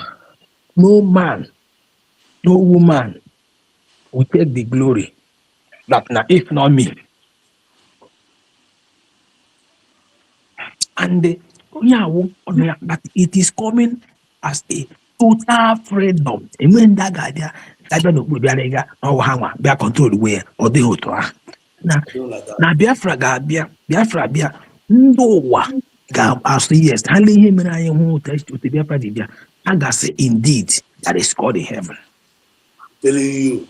Ịma ha ekwetebeghị ọha wetara ya chọọchị o mana ha ekweteghị na o nwere eto nọ n'elu o ekweghị. So ihe a ka Wòlíì mmadụ na ndị kana gwara ha that ya mee ya emechaa ha ga-asị yes and in Biafra land ka ị ga-anọrọ kpọọ Chukwu oke abịa ama ya esinye dozagoku one hand one hand enidide nke ga mmemme mmadụ ihe nidiri wu ịchọọ ịkọmuniketi with God n'ime onwe gị nsọ kwụma aka gị ọtọ kpọọ ya ọ ga-aza gị straight. Ọ Biafra land onwe ebe ọzọ ọ bụ ndị mba ụwa ga-ahụ manifestation of Chukwu ga-abịa n'ala ahụ. Ihe ga-eme a ga na-agbara from ugwu na ndịda ka ahụ ihe na-eme n'obodo a. What is happening? Awụlide Baza na ya kwuru ya nwanne, it is coming to pass. I'm telling you. Ụwa ga na-abịa agba nlele ka ha mara the secret of ndị a. Onye bịa la yes no there is God in heaven. Onye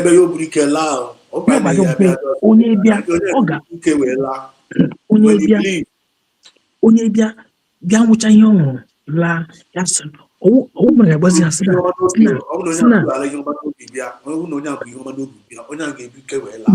my brother, onye buru ihe ọjọọ n'obi bịa ibu ihe ọjọọ n'obi batala Biafra ị gaghị agbazi ebe obi ga nshipụọ. No pretense. Ị gaghị ama ọkwa onye amabala m ka asị ga kọcha ụmụ Chukwu ka bịa ma ya pụọ ka ọ ga-akọcha ewere ngozi ti ya n'ọnụ nyekwu ya volume ojikwe mike nye ya natural volume ya na ngozi ndị ọbịa akọcha ozi ka ọ gachazi lọtazi si na ka ọ ga-agba ndị dị ire na ọkọcha na ha site na enyi m ihe na-akọ na ị ga na-eblesi azọ nkọcha ka ịkọchara ha n'uche nke ya ọ nkọcha onye mere ya o obi n'igwe.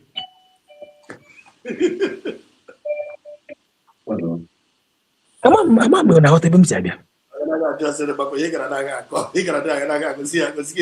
Ihe m gwara gị wụ ọ gacha na lọta ka ọ bịa gba ndị dị iri ya lekwe ọmụmadụ ọrụ ha na-agbasi enyi ịgbanye ịkọgbu. It can only be God.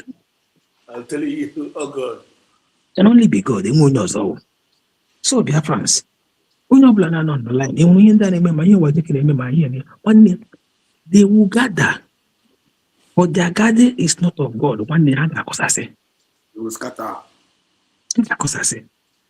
So ihe ọbụla na-eme na ya dịrị onye ọbụla n'ọwụ maybe all by mistake ọ dị ka ihe a praise maka pụtara na bịa were maka o ji ozu na data nwere access to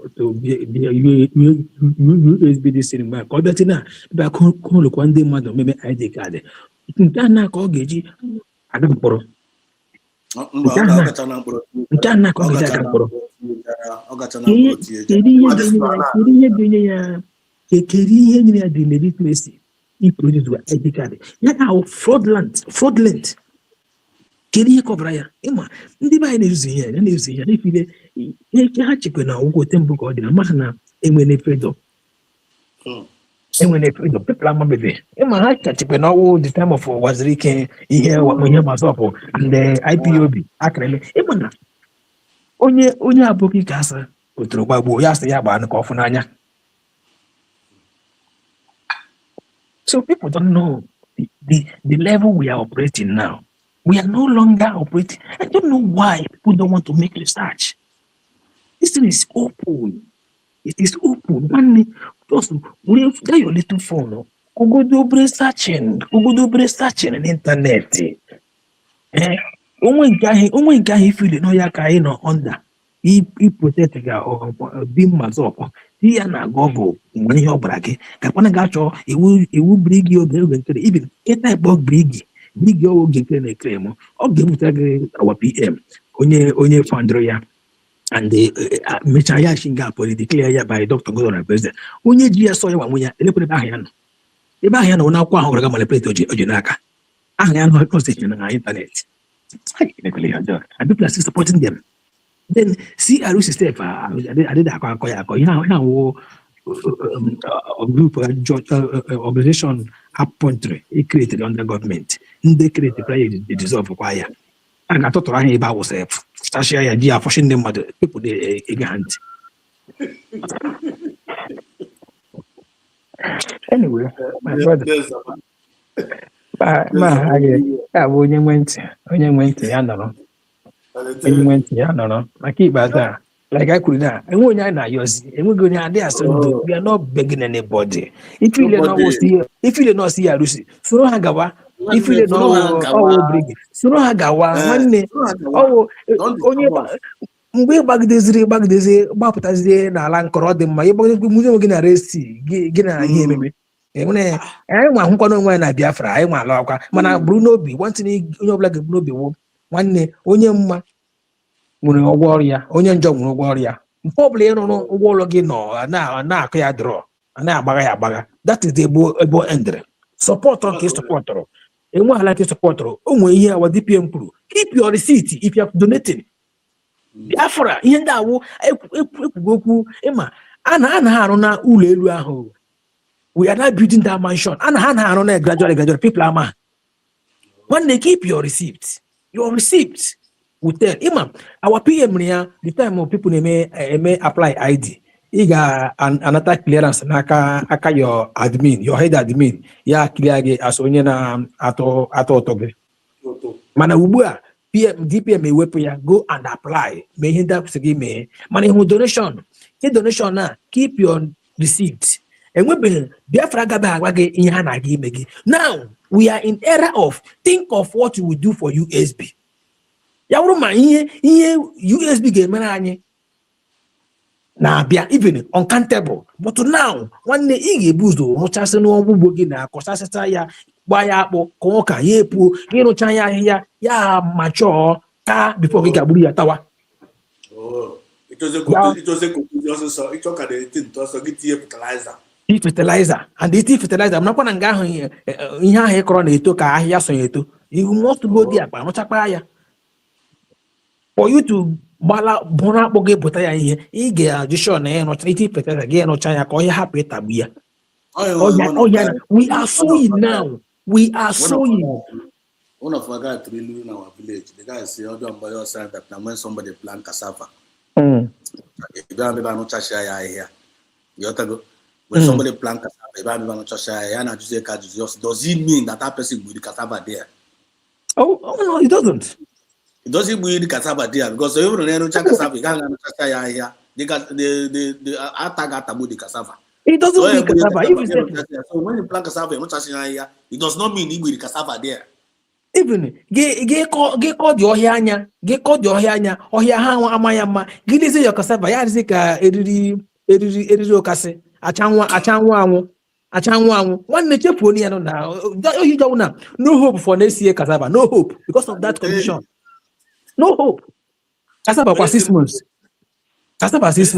Ihe and the attention ọ chọrọ ka inye ya in less than 3 months hapụzie ya. All 6 months, mana onye ya half of the month hapụzire ka ọzọ Chineke ya alụ because ihe otogidere chili aka elu ọhịa nọzie n'okpuru enweghị ọ ga-eme ya.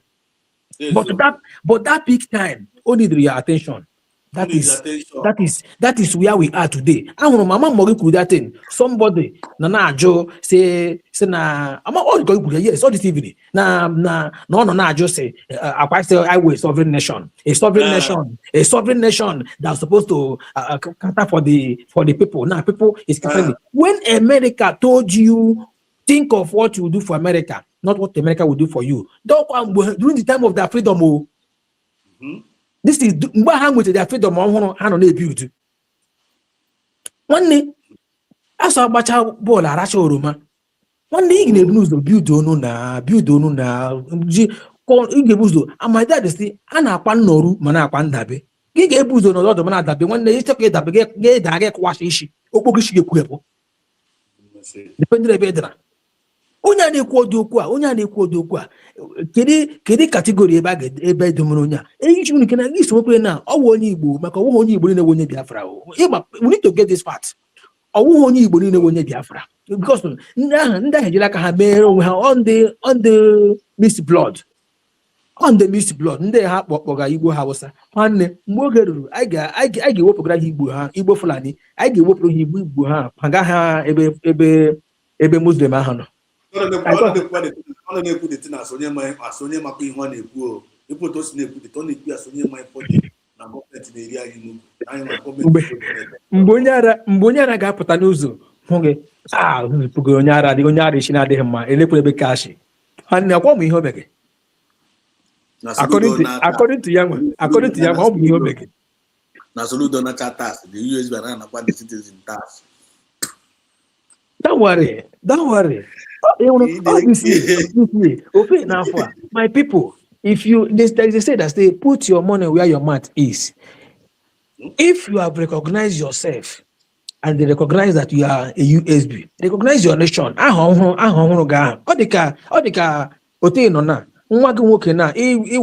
now. Your parents now. Mgbe pere mpe ha ji n'aka agaghị asị na ị ga-ngwa na abịa take care of them there. Akpọ ha nwere kata for you. If not now, they want to take my children. So ngụnwa ga-eme ya keep ha the level stage ha ga-anọzi ịnọrọ mee ya ka ihe dịrị ha mma echi or vice versa echi ha elekọta gị ọwụrụ na ikipụ ha na that level ha ga-eji elekọta gị. Onweghị ebe ha na-anọ gị meme expect ka ha lekọta gị ọ dị possible. You have to asị gị ekwuchakwala n'anya ihe anyị ka na-edik ya deep ka ndị iberibe ụmụ ndị chi ha wee akị isi ọkọrọ ewu emiri ya wụpụ ọ ya ka anyị ga-edik ihe n'ime because the akpala okwu ya bụ ịkọ ọrụ ịkọrọ ji ịkọrọ ọka ịkọrọ rice ịkọrọ ihe ị ga-arụcha ya chefuo ya. No, don't expect anything good that will come out of it. That is just that. So onye na-akụ eri ihe a USB na is barely a year and even a year and 1 month na akwa November December we are 1 year even already 2 months a year and 2 months nwa a year and 2 months na highest na ogwago n'ije osamno onwe ya ahụ ka onye m n'onwe ya ri. You are still catering. Even this baby now, the baby of a year and 6 months. It can go to ilekọta yourself. Who's the deep anya? Can people potrana jina maheni? Well, I won't blame them. In Africa as a whole, in a Keblon, one day, Ama Hana about freedom. Freedom have not come there before. Apart from Kebrano, from these few nations now, from Burkina Faso and the rest of them, few.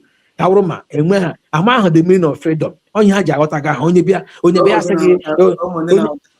triple moment then out of freedom as per say like no that's no mass like freedom away potential to you ura kamo giba mena kamo yena akwa jaba we na savu a teacher man na that's teacher man yo aneke savu akunya kamo savu asa ha ho yotago nye hangri otutu ni na abale o mo na futa freedom no to akoti yotago o mo na futa like that. Well, listen, let me on this this let me use this narrative again or this description. Tinubu Biaba Ndinga, which Indochina na ewepụta ndị Fulani wepụtara na mgbe ọjọọ ụzọ kalọ na ndị otu ya ewepụtara ihe anaghị eme ha. Ndị how collusion of ihe anaghị eme ha. Now, ha pụtara ha claim na akwa Tinubu so grab it, take it and run away. Now election no aso free and fair. After that, Hana say grab it and run away. Then who's the freedom? Who's the freedom? Kasege, it is taken. How even Emmanuel freedom? We are eba that mantra gabata. Grab it, take it and run away. Oh, even freedom can that mantra gabata. The zoo, there be a geopolitics na. Use that mantra na grab we na-ezu ya na agbalaga sizegi na gị cherekwe na ga-eji nwa ya enye gị freedom na ga-abịa negotiate we ga-abịa enye gị ya nna nekwe m anya onye kwuru ya tin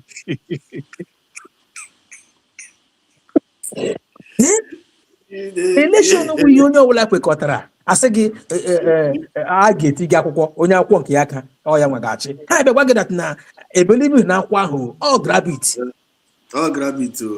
it and run bịazie nke ga-awụzi ebe ị ga-agrab ya ha sị gị no na ọwụghị grabit due process ị ga-aga na Senate chai chere gị gazie na Senate eledi ndị na-aga ịhụ na Senate ọjụ ụzọ kalụ na-agwa gị dat na onwe herota ahụ lekwe omahi say that na a fact ndị a na-ekwekwu Biafra that na Ebonyi State is not going to be part of Biafra. Ọ ndị gaga na Senate gaga putere gị nwere onwe gị chai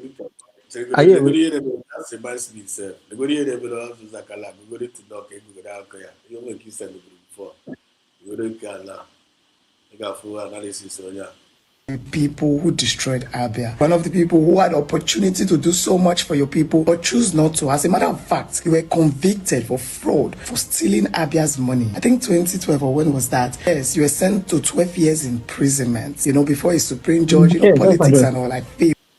If you go near, they're not just how does a now? The only one person no together with them, the same Nigerian politician, when they came down on a conscience. Chetatro no, ka how to group all together now. You know the story now. Everybody know the story. Now I talk catch you to the less OT. After maybe one, I was opportunity to touch down and humble life. Right. Yeah. I was thinking about it. One guy in the comment section, Seba, that's not humble life. No, they promote to see. You know where you're going, eh?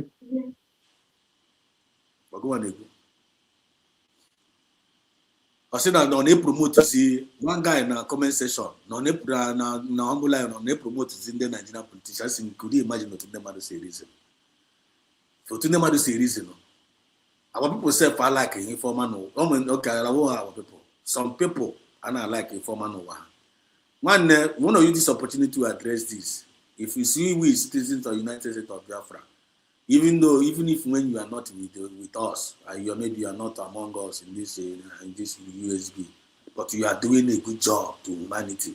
We acknowledge you and we will thank you. We will appreciate you. Probably no go to one Nigeria. You are serving your people well under that one Nigeria. We will acknowledge you. We acknowledge you. The only thing I hate is one more job. If you do bad job, when they will call you out. So unless OT is doing a good job, whether on the Nigerian government now, as long as the people are happy, no Roman law, when we are with him. You have to go, but any don't make it require now. I am for what I came with. I need them and enough for what I came with. I have a carboon and one and a I came with. No fair. So much triple and continuing what you are doing. Anyway, my doctor, for you to be a politician in Zoom, for them to use you, for you to be in fact a celebrity politician, you must be a criminal. Take all of them. They never saw OT coming because I believe that OT will have a slot in Biafra. Listen to me. You see, whatever thing OT is doing now, I want the Ibians.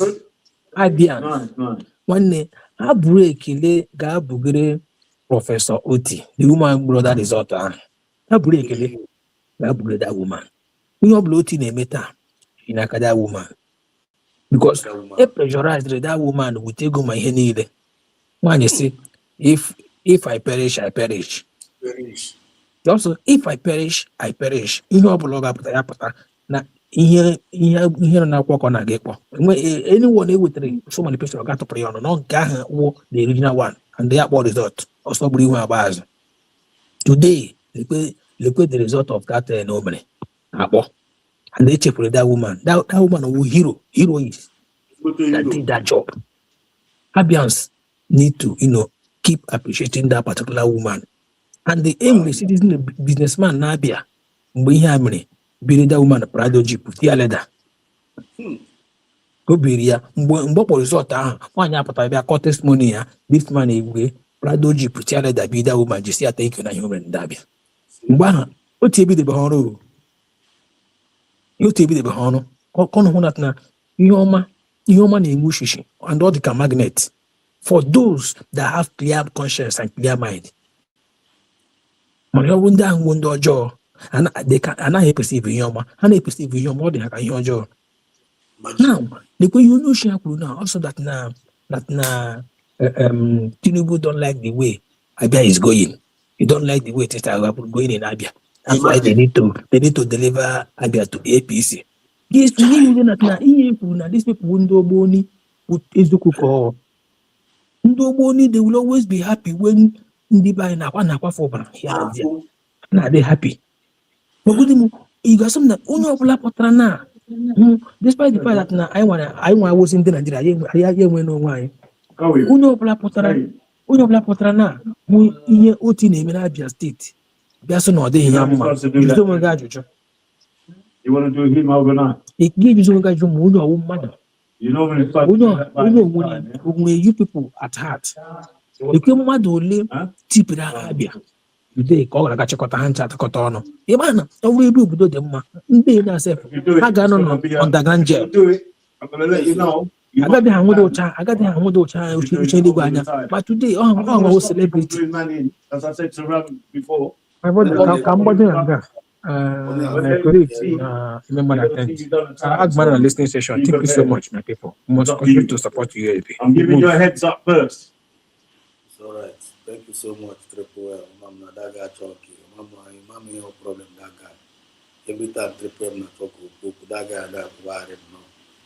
Subadra, all one of those things, one situation, all those, they all in and out.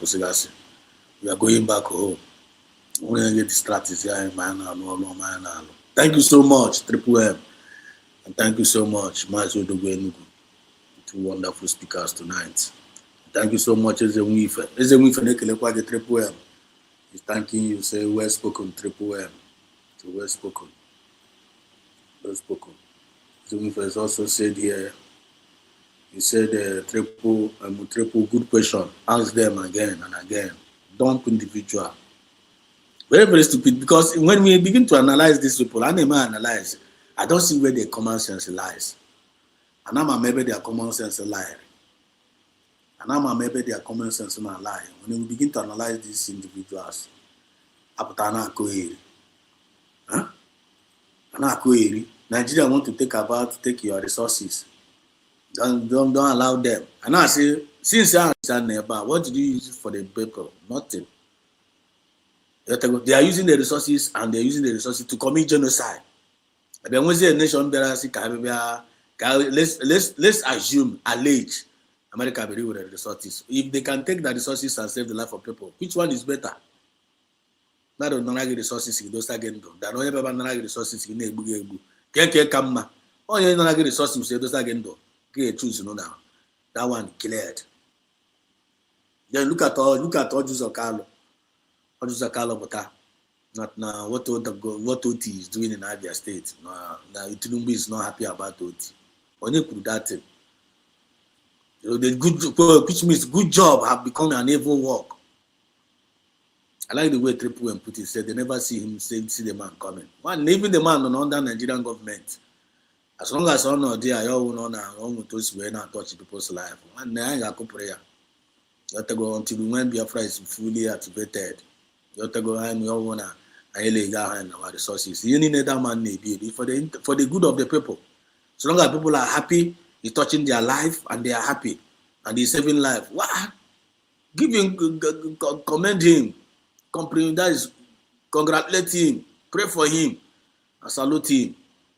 I name can the IPOB Nigeria. The IPOB Nigeria, but if it's not mass, if it's not a mass Carlo, no other person. We don't do like that. Any place we identify good job, we give you credit. I probably fight for the we will support you. I probably fight for the lights. We will acknowledge you. You have to go. But one thing I know, we are no more under one Nigeria. Understand? We are no more under I know. Everything probably 14 now, there. It's for USB. He's doing in favor of USB. Take it or leave it. You take my point. God bless you now go away against us. Then all the whole Abias need to do. Abias need to wake up. I want us to listen to this young lady. This young lady, one Nigeria, but at least all hate bad politicians. Listen to her. Good morning to the failed governor of Abia State, Orji Uzor Kalu. You are one of the people who destroyed Abia. One of the people who had opportunity to do so much for your people, but choose not to. As a matter of fact, you were convicted for fraud, for stealing Abia's money. I think 2012 or when was that? Yes, you were sent to 12 years imprisonment. Before a Supreme Judge. This idiot if I bought Uzor Kalu, Maznan Kalu every year. Maznan Kalu. When they wanted to imprison him, Maznan Khan intervened. Piano number, release here. But look at Maznan Khan is in the hands of them. What did Uzor Kalu do? He paid him back. Uzor Kalu, Onyamu. Oga Pochang no na Pochang no na Ponimi. Ojisha yimi, Oneku, Oneku Kari, Oneku Nimi. Oneku Kawo. When we don't manage, look at what nonsense is here on when I put up. That now what ODOT is doing is repenting on the old road. What kind of nonsense is that? Okay, old road, got repent here.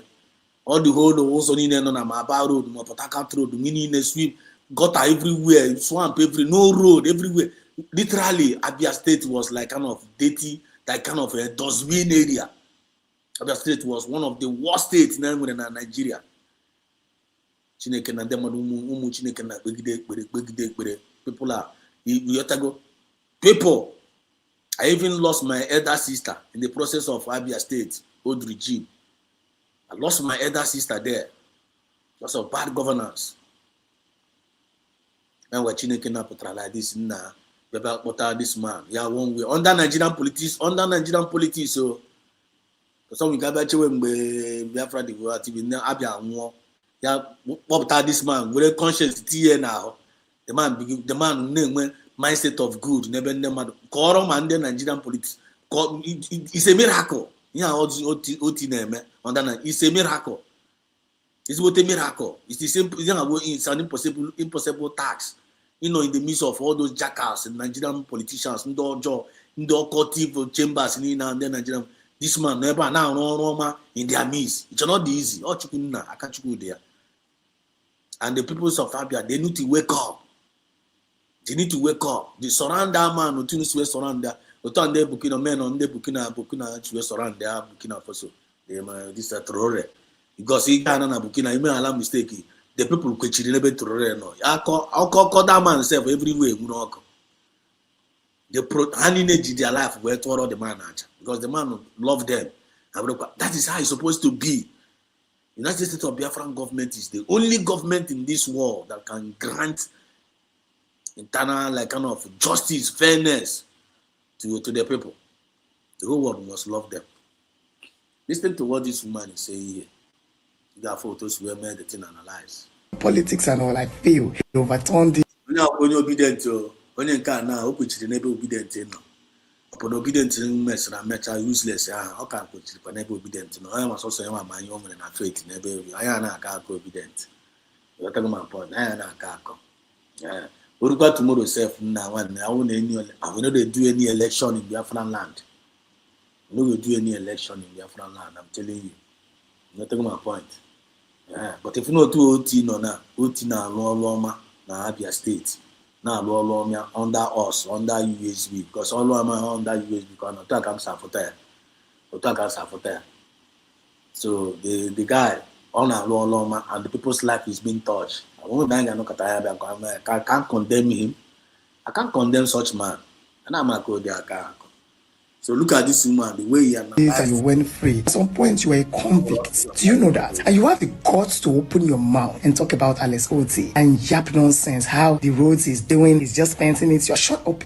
We see. I feel they slap people for this next. The way body they do was loading of slap will join voting. Because how are you coming out to say all this gibberish? And I'm seeing some fools clap for you. Hey, he said that.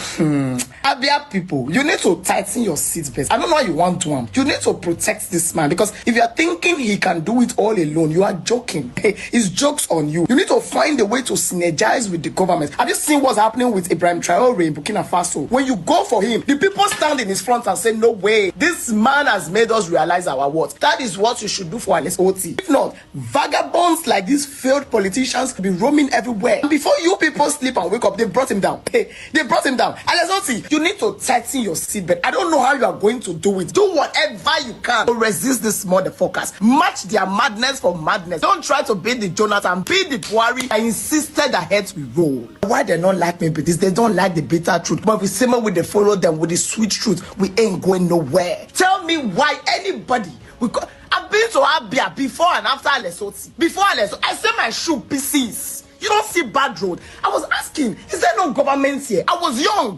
No, besides the activists. Now market I go back. I said, is there no? They say there's government. If you see 30% of road, Abia was a dustbin. If I let my die. I went to Abia. I passed through Abia recently. If you see the quality of road where this man they do, every time I see Abia, I best for my governor because this is just 2 years. You don't beg, join the APC, you know great join. You can't call your president, you know great join. Now you people want to tear him down. The road is there, you want dig.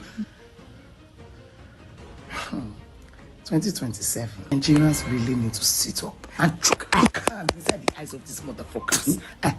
Thank you very much for listening. Now, God will punish all of now when no agree. Yes, the day just started. I didn't plan to start it like this, but hey. You see, all of now when no one will live better life for this country. I say we not go get peace. Una say no go get peace. God don't punish you now finish. Ogun go help us kill now.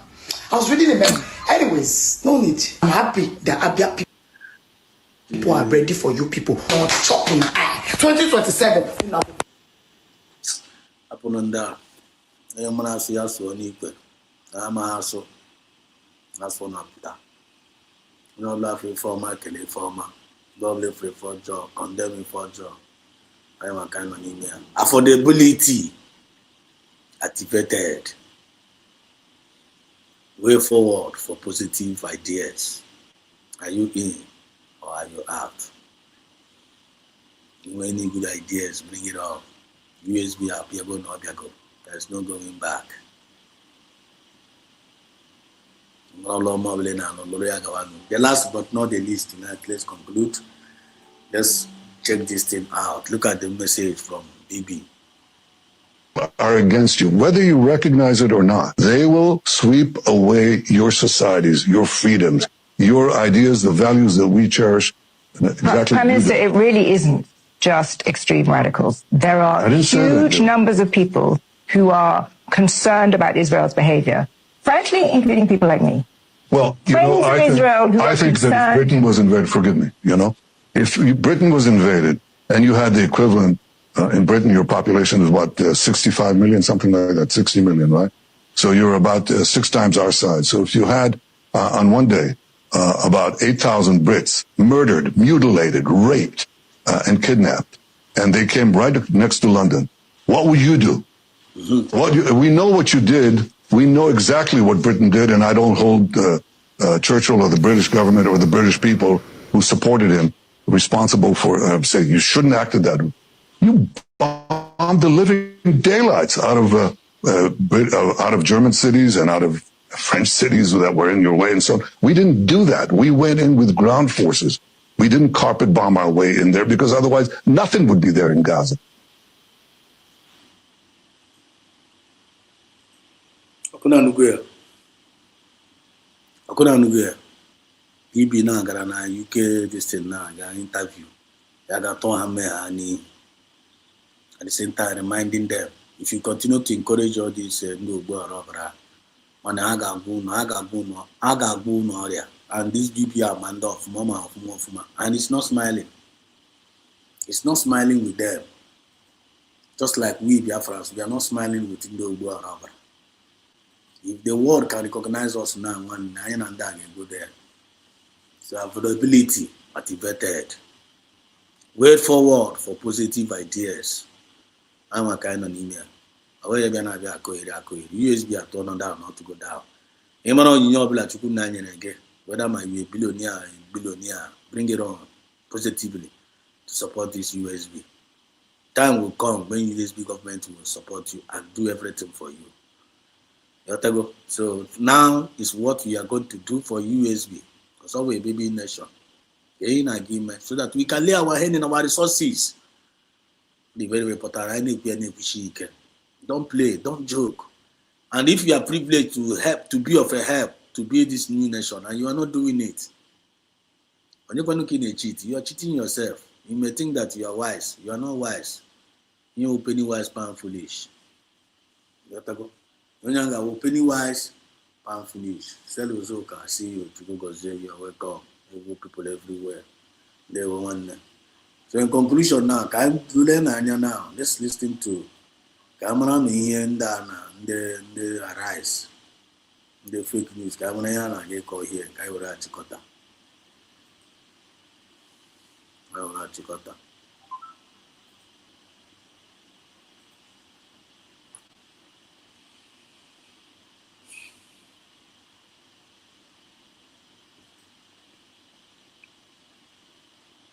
Okay. This is what's going on here. Listen. Joining us now for our brief and the review of some of the headlines of today's newspapers from around the world is Adefemi Akinson.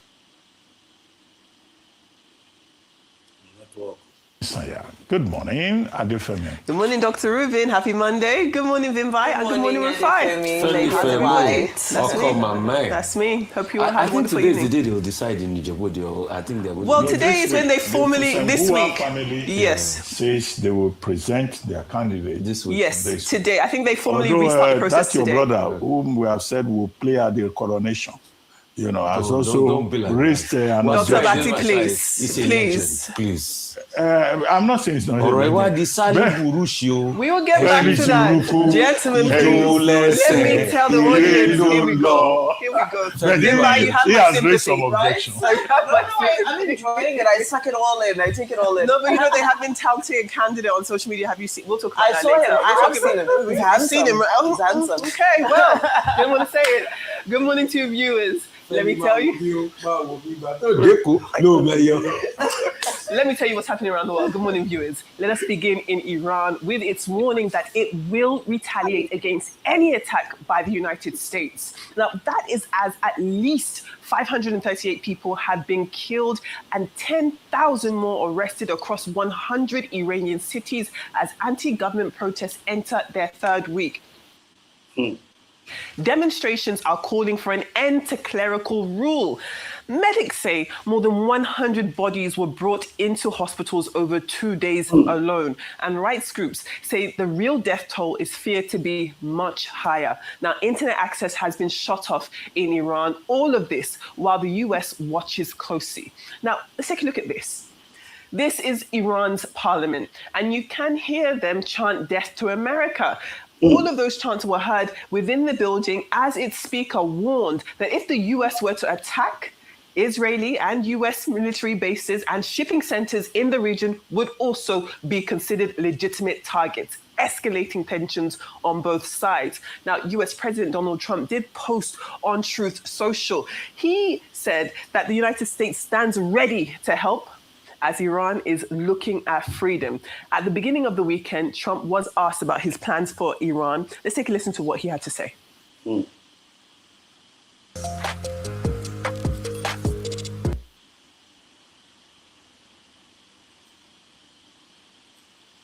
So Iran's in big trouble. It looks to me that the people are taking over certain cities that nobody thought were really possible just a few weeks ago. We're watching the situation very carefully. I've made the statement very strongly that if they start killing people like they have in the past, we will get involved. We'll be hitting them very hard where it hurts. And that doesn't mean boots on the ground, but it means hitting them very, very hard where Meanwhile, Iran's Attorney General said anyone protesting could be charged as an enemy of God. Now, in Iran, that's a crime that carries the death penalty, as well as the fact that Supreme Leader Ayatollah Ali Khamenei dismissed demonstrators as seeking to please Donald Trump. Notably, the protests were sparked in Tehran, the Iranian capital, by soaring inflation and economic hardship. And in response to the unrest, Qatar, Emirates, and Turkish Airlines have cancelled flights to Iran. Meanwhile, US President Donald Trump has warned that Cuba will no longer receive Venezuelan oil or financial support, insisting Havana must strike a deal with Washington or face further economic pressure. Now, Trump made the statement on his Truth Social, and essentially he goes on to say that Cuba has lived for many years, but really the crux of what he's saying is that no more oil or money will be going to Cuba, and he is urging the Cuban government to make a deal, you see on the bottom there, make a deal before it's too late. Another threat. Meanwhile, economists warn that a prolonged cut in Venezuelan oil supplies could worsen fuel shortages and economic strain in Cuba, where power outages and inflation are already major challenges. It is worth noting that Cuba has long relied on So Cuba lived for many years on large amount of oil and money from Venezuela in return. Cuba provided security service for the last two Venezuelan dictators, but not anymore. Most of those Cubans are dead. From last week, most of those Cubans are dead from last week USB attack.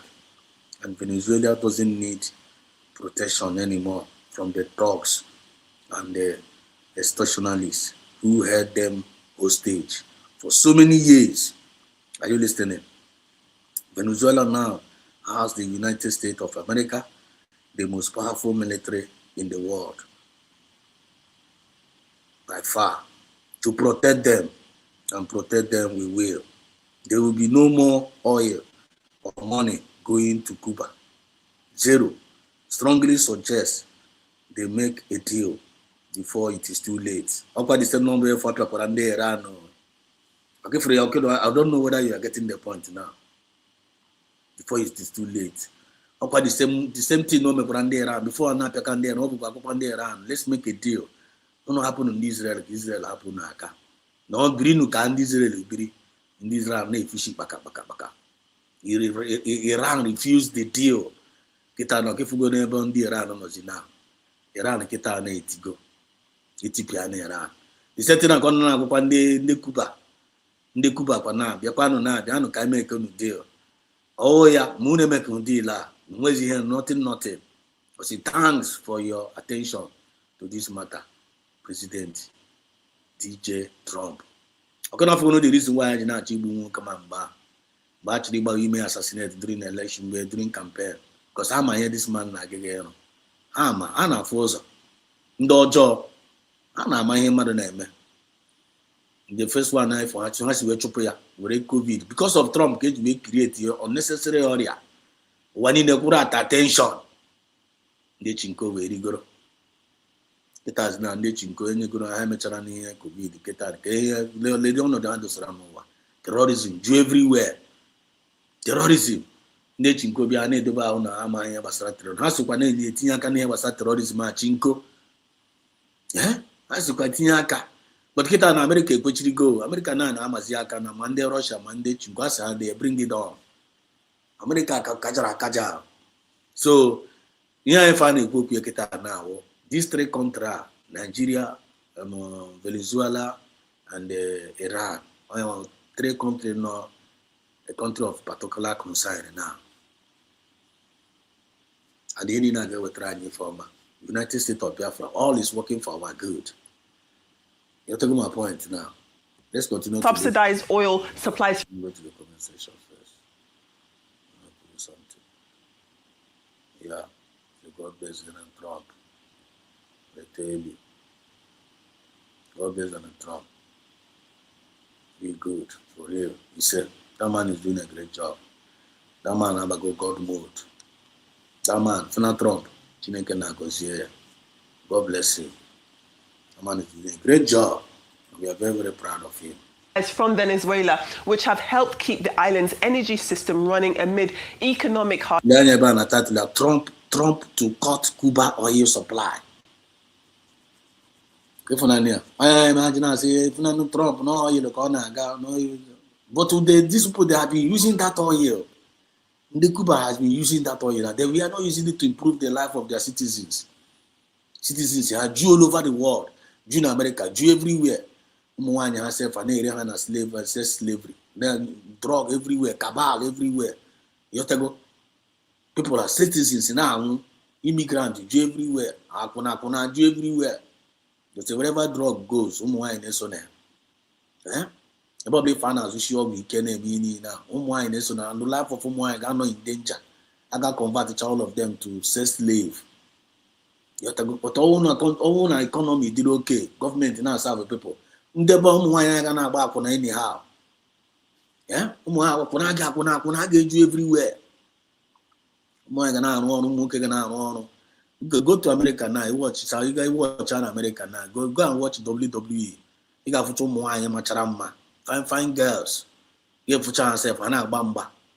They are using their beauty for modeling and for good thing. If any never stars, you got man now look all. I wouldn't mind a man or say man myself, or wouldn't also see those around wine working. Now go. Yaganaki when Kauro now you got Bauru na society, Bauru guru. But when the governance is not okay, enough for our children, all of them will be going for hookups and all those and APCC, and then I want a Mediterranean Sea. All because of bad governance. What are we trying to let you know here? USB, affordability activated. Way forward for positive ideas. So that we may lay our hands in our resources. We look at one because lay our hand our resources. Haji, them laying our hand on our resources. They are now using our resources to commit murder, commit genocide against us. Come and support this government. Kakusi they use our resources. Can I take over our resources? I want the message you find a preach about. Because if you don't want to do it, the enemies will use your resources and finish you. Now Trump is trying now to make sure that all those countries in resources here that their people are no more using for the benefit of their own people. The American government is now trying to balance the whole situation. Either hand resources here, or you do the needful. Either American resources here will take care of your people, or they will collect the resources from you. Then where is that country? So that people will now live, and people will now live a better life. That is their new policy now. So if you are doing your propaganda, America is coming to that. They don't care. They don't America got to put the gun. You blast no go actually ha carry again. You coach us again on one side. You got too much self, I go. Eh? You got too much self, I go. So I can see a comment I sent to this platform. How many? Tell us, okay, I'm seeing it. I'm seeing your comments. Why? Our network.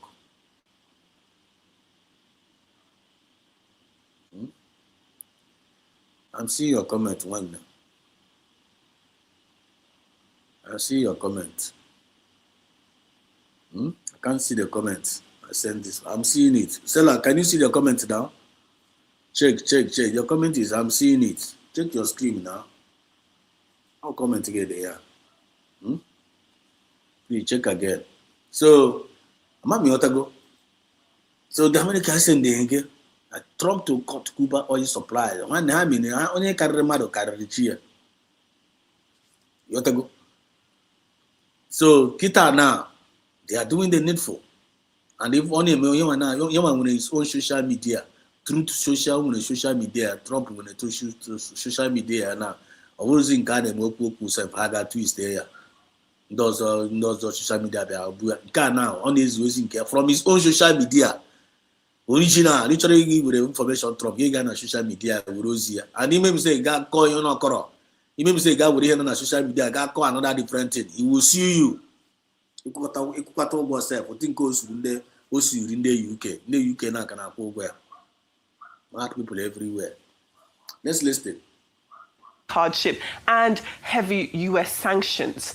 Now, Cuba's president, Miguel Diaz-Canel, has hit back at threats from the United States.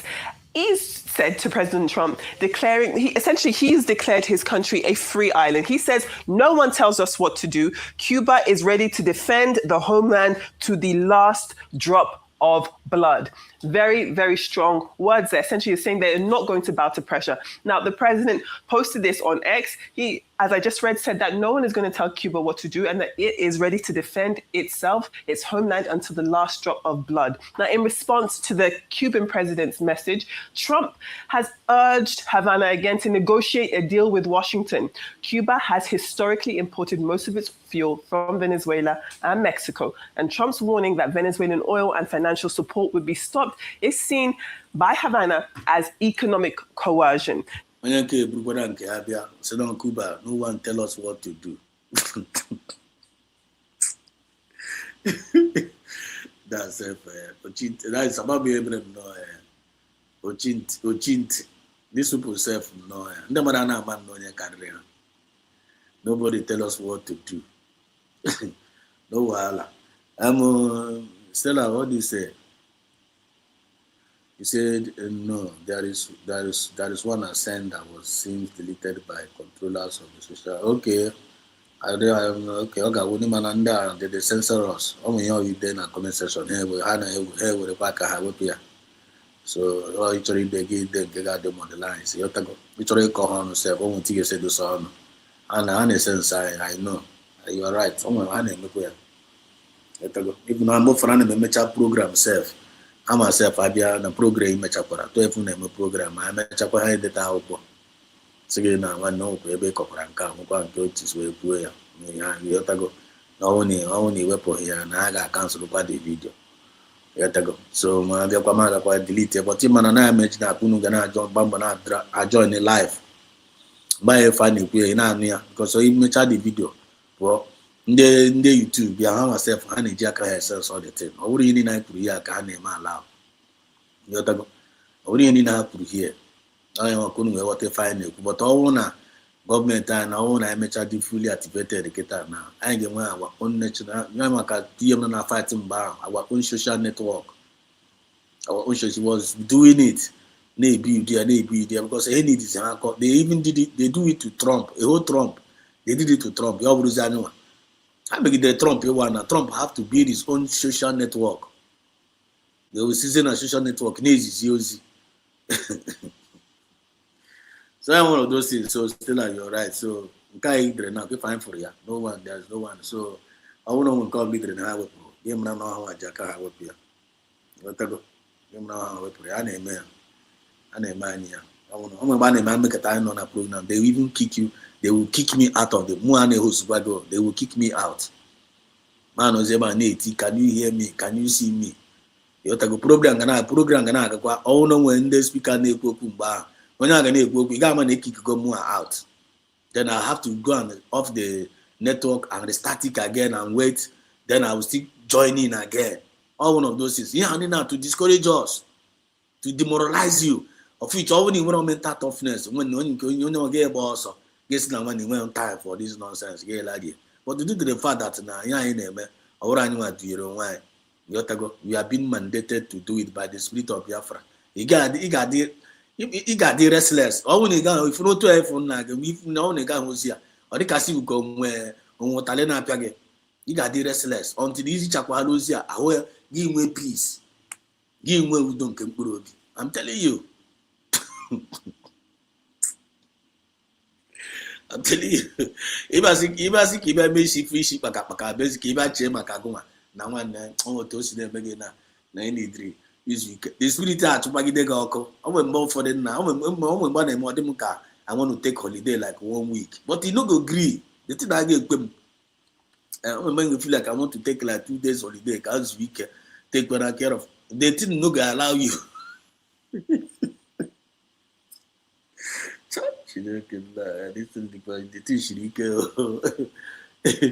Okay, you understand, right? Still, I don't even understand.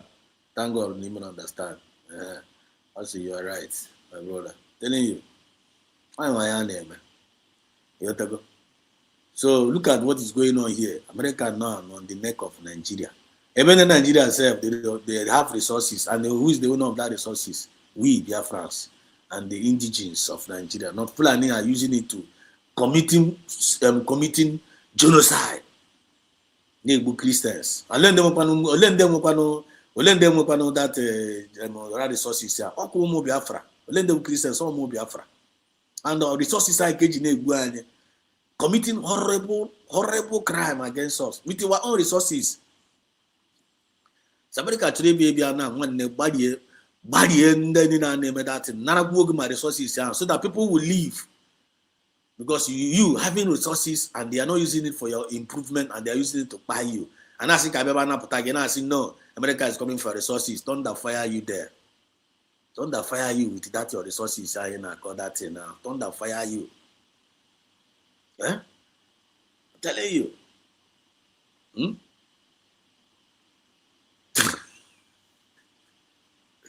It's a wee person.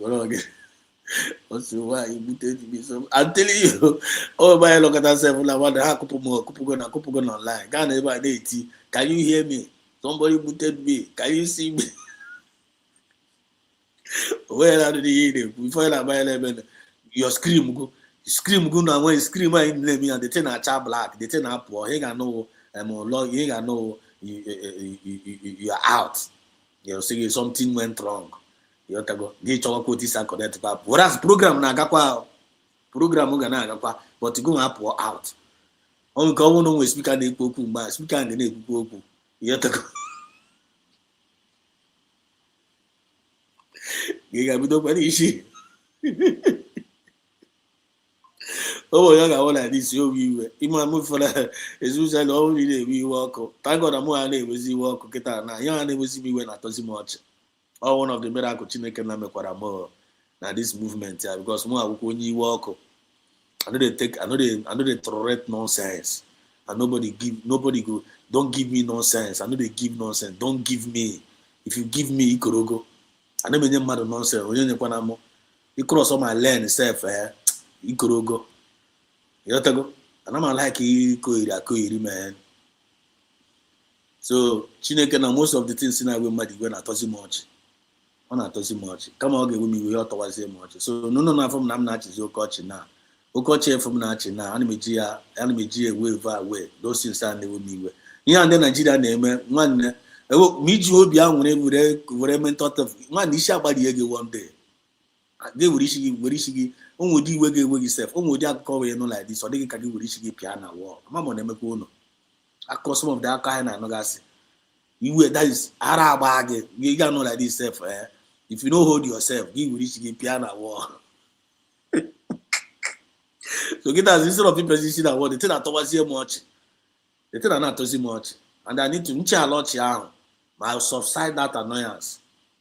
You tell I'll subside that annoyance. And thank God me for no water. So one of those things, everyone still a career now. If I'm a man, you get there something self, hammer. Only how you there, how would I can delete the thing? No. Keep a man and he didn't find a member. One Hannah flying. When you believe Hannah for you believe here, I need a day. You need to go. Even this Igbo self, handing which interpretation of Igbo. All matter of in our Igbo, in Igbo, and interpretation. In Kemua and Putaleba, man, was your man, Kuya, no big simple. In Kuchalea, I'm going to tell them I was similar to Kaipur, now one only Kunkarage Wepia. Master no man when Kunu they are not like when I met it, when I couldn't Wepia. But this go beyond this again. So that no life. Mam ne put that in the first hand information. You need receive it now, Bam Nekuya. And I know Bam Nekuya. Mammy, what my point? And I'm near. But only watch while let always some certain things in Puruna life, and I'm bigger watch I let the guy for you. You go see her. I'm telling you. How could we have on email? But we keep on moving. As we are moving, we are progressing. We are not stopping. We are not looking back. Because we made mistake lying as I know how a pillar of salt. But I'm not one the more trying with a pillar of salt. I told me what pillar of salt. You couldn't put your job. And I don't think any person on our comment section is with pillar of salt. So we continue to move ahead. Affordability activated. Way forward for positive ideas. Are you in or are you out? Hashtag USB to the world. You go.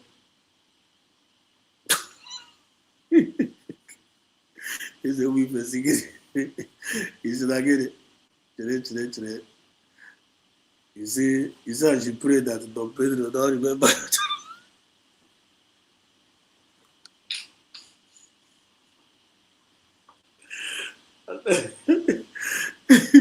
Well, eze wife ọ na-achọkwa ichetakwa ya chetakwa ahụ ana m atụkwa ha ụjọ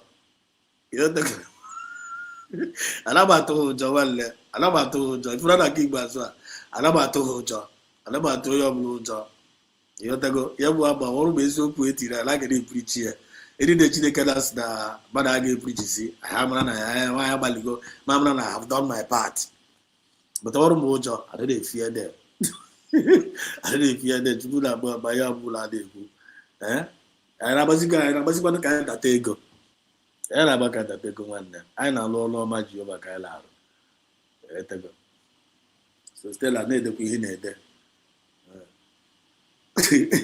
Tomprodo ejidegoro Tomprodo na-eji arakpọ ya gịnị even people everywhere. God bless President Donald Trump. Okay, they can see the command here.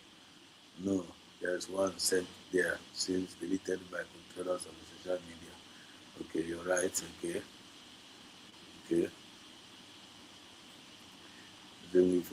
Why mute me? The weekend for 40 years. Stella, they wrote the same message and they have not allowed it to appear. Child, out of everybody there, who muted me? Who muted me? Someone muted me. I can't imagine. I'm very surprised. I wrote it again and they didn't let it appear. Your platform. Hi, Freya. I want to buy my I want to come in the area another one. You have to go up to just help out. I understand sometimes. Thank God for that smile because it makes me to smile too. Okay, thank God. More I rock. I'm not out here and in America now. In America, well. Pray that done. And one funny thing, you probably from church, you probably from them church. I don't know how much. But this time around, those things are the way we get a Chineke na convert is the yana to so always testimony. You have to go those things never be where I be ya was ye ochi, yan is mochi. The thing I kick is man at his ochi. So I got testimony. I'm telling you, I got testimony. Okay, very, very big testimony. And in the ochi, I'm not your natural ochi. And I'm here from the depth of my heart. And I'm actually where, but don't watch you cheaper like this. You might watch out. I don't know, black and I know you more. I'm in call the enemy nachi. The enemy such. Watch means a lot to them. So we can call them original. When call them problem from them analyze our enemies. Problem from analyzing our enemies, and I'm laughing. Watching count the picture. But if they analyze when you short or we go 247 or like all these Nigerian watching and analyzing them analyzing the job, not Ochi. Now they analyzing her. Ochi and the quite dangerous. Ochi and the quite Ochi for another different meaning. You have to go Ochi, you know what I mean in the world. These people are fools. When you watch I mean. But the problem they analyze when them conversation on big work in Ochi. Man, not one that's car with joyful watch. You can watch in kind with a blessing. Only with a ngozi to own natural child. Okay, with Rocha get with Treg ngozi. Ocha get with Treg, Ocha get with Treg happiness. Okay, with Treg something good fortune. Problem nema at church. Na comment of my people. But the problem from na church. When they analyze our enemies. Our enemies, watch the dangerous. Watch on the difference of kind of watching. Thank you, Maris. Thank you, Ezemi. If I pray that don't remember your channel. People those who can't from watching. Yeah, the watching car will watch you do. You have to go. Find the other to watch. Seluzuka said they have deleted 3 times. I made to my surprise. Wow. Don Pedro, why you? Don Pedro in America now. Remember, akụrụ ya chen n'aka. Ya nọ ebe na wide. Ya sị happy new year. Don Pedro wish you in America happy new year with your cough. Ya sị happy new year. That guy is a terror. In Kai program. I'm here in media. It's a movie.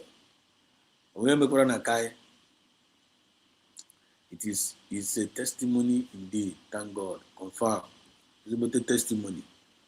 One of the best things that happened to me. When I ran my church, before my church, I'm telling you. Before my church, before giving my church, truly, I will confirm a comedian before my church. I can't just not church anyhow. I'm trying to not cut them. I don't want to do but women cannot mojo. Dana way one smiling face. Bobby for Hannah church. But when he couldn't buy any much, Bobla Natch, man, Juna. Well, then did the self. Bobby for Hannah with smiling face. So down, and I'm putting down mojo. Then if name will every time I name with smiling face, and I fear them. And if fear them. And if fear them, swear to God Almighty. You have to go I like it down be a boy Africa you. So that the Bob Latch, my brother Hatch got you. Have to go, and I'm like in Bob the bring Hannah Hatch. Odin down Hannah the weekend, more than feeding Hannah this weekend. But if you die from Africa, you like this, and I'm for a man, I like it dealing with them. Mamma and Babla, Mamma good enough. No one has to get on, yeah, me. There's all like you so that the camera, Mamma, the way than in a church, Mamma and Bitch watch, than Bob no an arch. And if you say Bonia and Dana church, you'll be different way he went. But in kind myself, 9-1 before I knew we want a row, but don't provoke us. So Chineke na Kirono bleach and each and one. So with the time, you know, my man, in a position over there. I don't know we back complaining too much, never no. Give badana there. Yet ago, only many money not complain now one and not chiaponache, not can bob the give about you. Move for money whom barro. Move for a mamma, unless my baby woman and a bureau. Make it up on whom barro. Then my position was it you. You go no. Yet ago. When you have one condition on in a man, na buy or you be at Towago, you're not going to say everything happen. Yet ago. But thank God, with time, everything's now, Naples now, as you make all things beautiful at his own time. It's a way for you, are right. Don Pedro is now a pain for the ass. I tell you. Yeah. Then we find out so let's continue to listen. Now, Cuba's foreign minister, his name is Bruno Rodriguez, he added that Cuba has not received compensation for security services from other countries and retains the right to buy fuel from willing suppliers. He also accused the United States of criminal behavior that threatens global peace. Now, let's leave all of that aside and come over to the African continent, well, really to the other side of the world. Nigerian President Bola Ahmed Tinubu, he is now in the UAE capital of Abu Dhabi for the 2026 edition of the Abu Dhabi Sustainable Week. Now, the annual summit, initiated by the UAE's president, that's Mohammed bin Zayed Al Nahyan, promotes global discussions on sustainability. It will be held from the 12th of January today until the 18th, next Monday. And the year's summit theme this year is the Nexus of Next, all systems go. Essentially, world leaders, policymakers, and industry experts are expected to come together and accelerate sustainable development and socio-economic. Tinubu attends AD Sustainability Week 2026 in Abu Dhabi.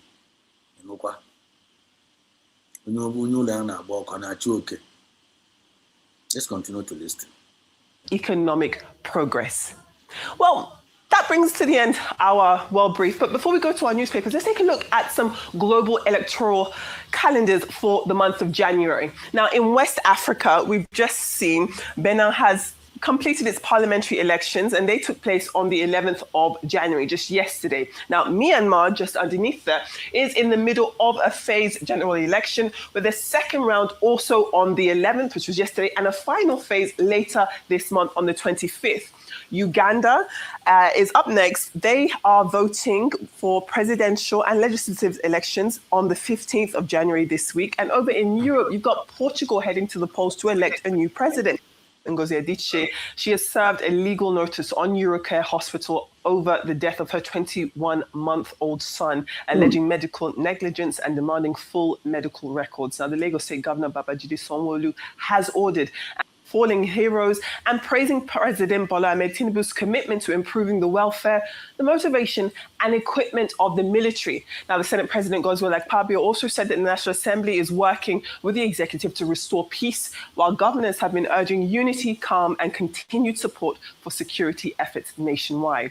Also on the front page of this day is the very disturbing news, the update in this situation following Chimamanda Ngozi Adichie. She has served a legal notice on Eurocare Hospital over the death of her 21-month-old son, alleging medical negligence and demanding full medical records. Now, the Lagos State Governor, Babajide Sanwo-Olu, has ordered an independent probe through HEFMA. He is also assuring transparency and sanctions if culpability is established. Let's take a look at the Punch this morning. Staying with that story, the Punch does report, it does add to it and says that the anesthesiologist involved has been suspended and that the family disputes claims that standard procedures were followed. It is just a terrible story all around. The Punch also reports that despite a federal directive to roll over Premier League players under his World Cup travel ban. Now, this could affect 10 World Cup matches, hitting players, including players, officials and fans, including Manchester United ace Amad Diallo, who was from Ivory Coast, and also it could affect Senegal and Everton midfielder Iliman Ndiaye, who are both countries who are suffering on this partial ban into the United States. You also have the likes of Iran and Haiti, both countries who have qualified for the World Cup, who are also facing a total travel ban into the United States. There was conversation about how certain categories would be exempted, but as such, we haven't heard clear distinction for World Cup participants. So we'll just have to see what happens. But that was your world brief and your newspaper review. Love to hear your thoughts. Okay, real quickly, Iran.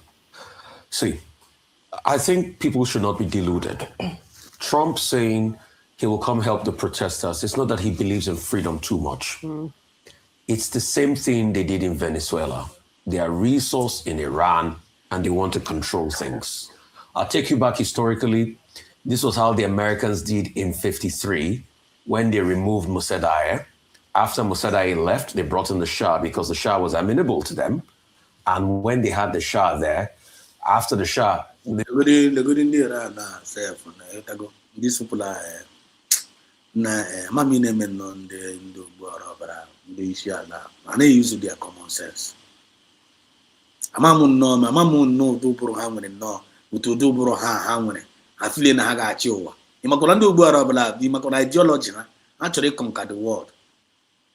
No Borobra any ideology, no, with your influence, actually, will conquer the world like an of subdue or war. Amam Abraham, I'm honey feeling on your nature.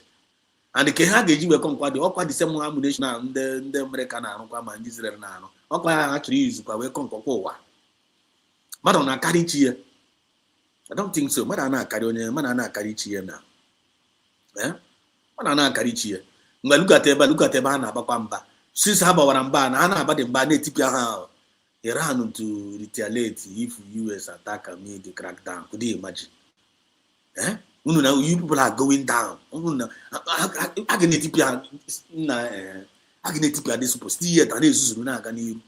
Just like Nigerian government are going down every day. You need to spend the time with TPR, our movement. They are not making any progress.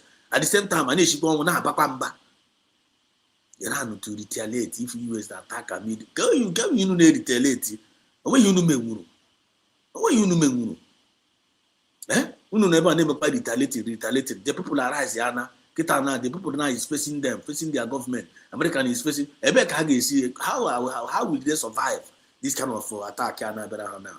Because revolution will take over, will take good place already. which I am Nigeria gebido. Amami and you to Nigeria can I don't know what the indigenous of the Nigeria are still waiting for. How can they make 2027? How can they make hope of 2027? Of which they go to watch all of them or all 2027 now when I can election. Nigeria can never that is we are no more with them. We are just analyzing them. We are just comparing the two things now, USB government, Nigerian government, and the world politics and what everything look like. What are you seeing? What are you seeing? Are you seeing light in USB? Or are you seeing darkness in USB? Are you seeing light in Nigerian government? Or are you seeing darkness in Nigerian government? Are you seeing light in world politics? Or are you seeing darkness in world politics? If you feel no one the best solution, no, one need to and I'm over USB. If you feel no one the solution, I'm over the light USB you are put. When this keep as well, every bad governance in India must bow to the truth. Take it to the bank. And the Chinese use America, use Israel, we pressurize Onyobla, bend the Onyobla. Because that consciousness, people they use in the Ogetian and the world power, they acknowledge. Chineke actually tear that power to any world power, acknowledge. Acknowledge. That is what is happening in the world today. And it happens that the United States of Biafra government is so. In the another country, Chineke acknowledge. Of which Chineke na USB, ike. I will be able to offer. I will drop it here. This is 5 hours now. I'm say here. Because I need kucha. Tomorrow is another day. Affordability activated. Way forward for positive ideas. Are you in or are you out? But before I went around there up, that guy spoke on and guy fan up again. Let us see you actually. The Iranians grew weary of the Shah. So what happened in My respect is a reciprocal.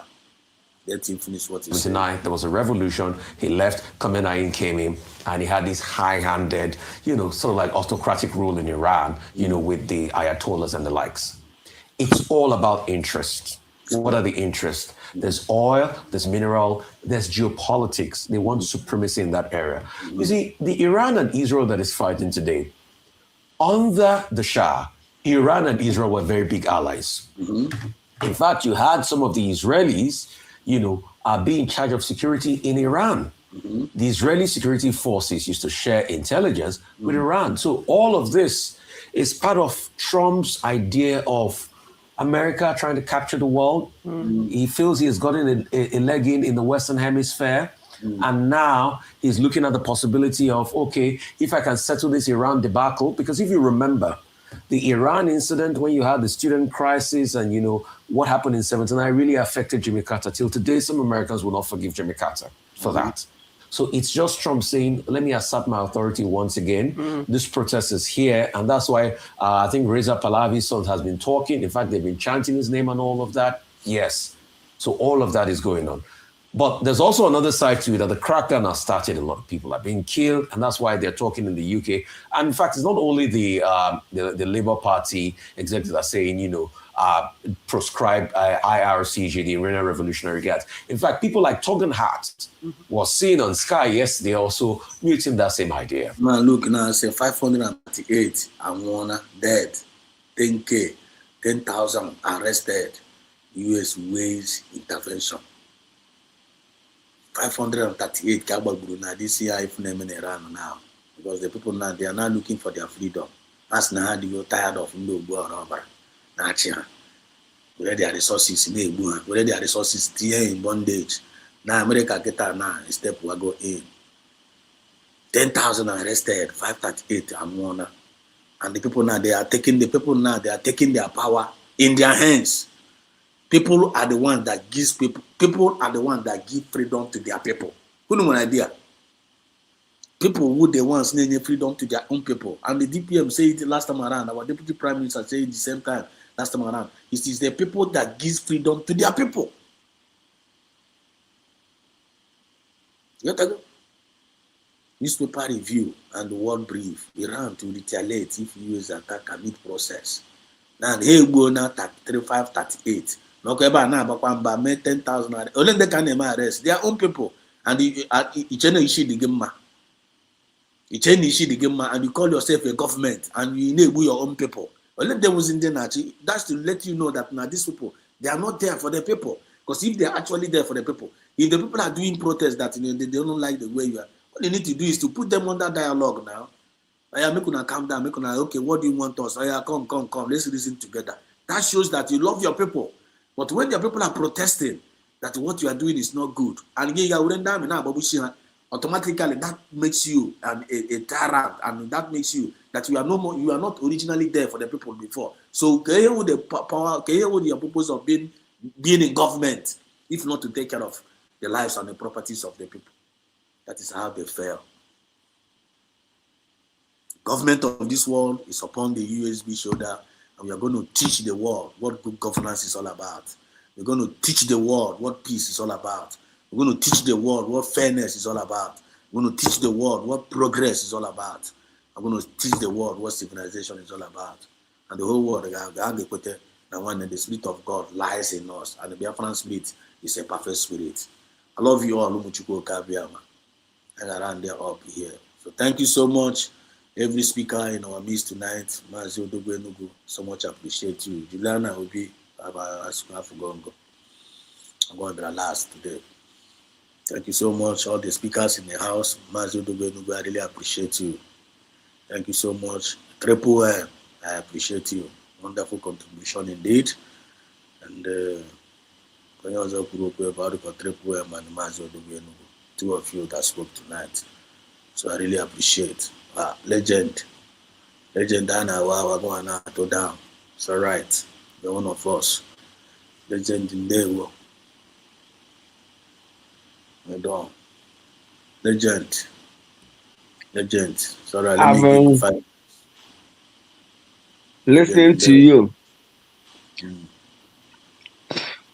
I'm sorry to come in when you are about leaving, but all the best. The program is enjoyable, and the topic is what really attracted me.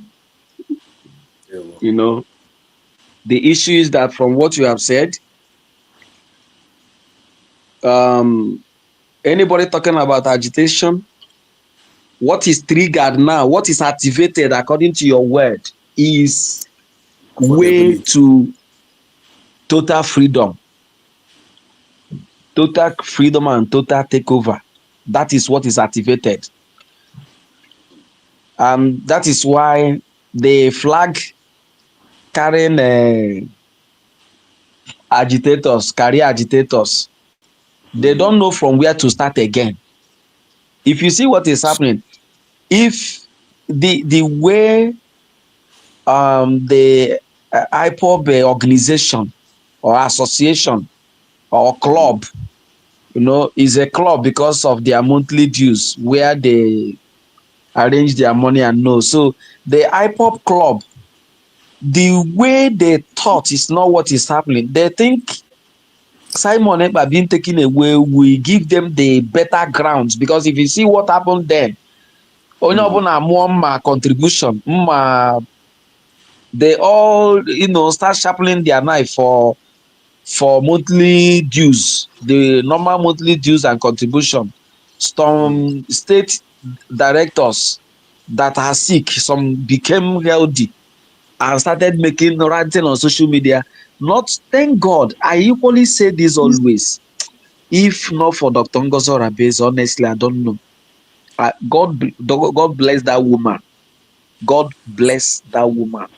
Somebody was there's somebody that replied Ugo last week. He told Ugo that you may talk to 10,000 Biafrans, but over 30 million Biafrans are listening to Dr. Rabezi. and is following is following her activations. The analysis and revelation of this Real Biafran TV, put me through again. I've not had a chance to research on my own, but the little I researched from what he said, I came to understand that Dr. Ngoson Abeze and the cabinet, they are on the right track. 100%. They are doing the job. No matter 100%. what anybody says, no matter how you criticize that woman. In fact, that woman, when the dropouts like Sia was saying, you see, these Tell us what the government are doing. Thank you. These are arguments from non-entities who have not gone to make personal research on their own. Because let me ask, where is that guy self? He's your colleague. Where has he gone to? The one we are talking about, the blind seer. No, on underground now. Or join in that pub. Well, why you shot at the underground? I told you on this platform that Chika Delisi will touch and die. Akwai nọ na village. Akwai ma ihe a na-akpọ touch and die. Yeah, my brother. I have an idea. Ma ihe akwai ma akwa na-akpọ ọ na-enwe ogogo n'ahụ. If you touch it, Chika will touch and die. Go and check even those her angel. All the angel Chika touch, Chika will touch and die. All go and check. Go and check anybody that this woman touched. Any group she touched, that group is dead. Any place. And going forward, it will be difficult for that woman to come into any organization and she'll be accepted. It is not possible. It cannot happen. Even those OBS and those people calling her, if OBS forms any group, she will never allow Chikodele Isiocha to be part of what they are doing. It's not possible. So going back to what I said, when I made my own research, I discovered that the game is more or less a game, like you said, the political aspect is activated, the democratic aspect is activated, the legal aspect is activated. This is what this government is trying to activate every international laid down means of actualizing a declared country. And that is what these are doing. And that thing is more powerful than woto. Is more powerful than Gosiani. Show us Musa is crying. Musa is crying. Musa is no more crying. Musa, you see what they are doing? Nigeria entirely is crying more. Is crying more on this push that this woman is making. Do you understand? So this is just the thing. So what is activated? And just like you asked, where are you in or out? It has to do with us to know. Like myself, God helping me, I'm just trying to raise my money.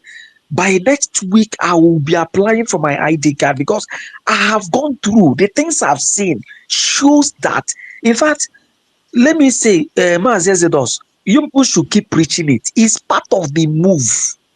It's part of the move that we all go in and apply for that ID and have it. The more that ID makes progress, the more we give it, room, it progresses. The more these people advance. It's an evidence. It's an evidence. You're right. I want to tell you one thing. Do you know that? Sorry, there is a place Jesus Christ told his disciples that the people of the darkness are wiser than the children of light. I don't know. I got to labor on the Bible. Yeah, technically. Okay. Now, Or technically go back again. If you put on Google, it will show you where Christ told his disciples, how come that the children of the darkness are wiser than the children of the light? Do you know what? Do you know what that means? People whom Christ was with did not value him. And that was why he said in John chapter 1 that he came to his own, but his own did not accept him. They knew him not. You understand? And that was when he now said in verse 12 of John chapter 1 that to them that know him gave him power. So wherever you are coming from, since his own rejected him, then wherever you are coming from, do you know why I'm saying this? Do you know why I'm saying this? Yeah. Do you know why I'm saying this, Mazi Exodus? I know now. I know. Do not be surprised that people who will make this research understand more might not even be Igbo people. It may be these people that are brought in from Kogi area, either all these our riverine brothers may do this research and get more of this ID card better than anyone.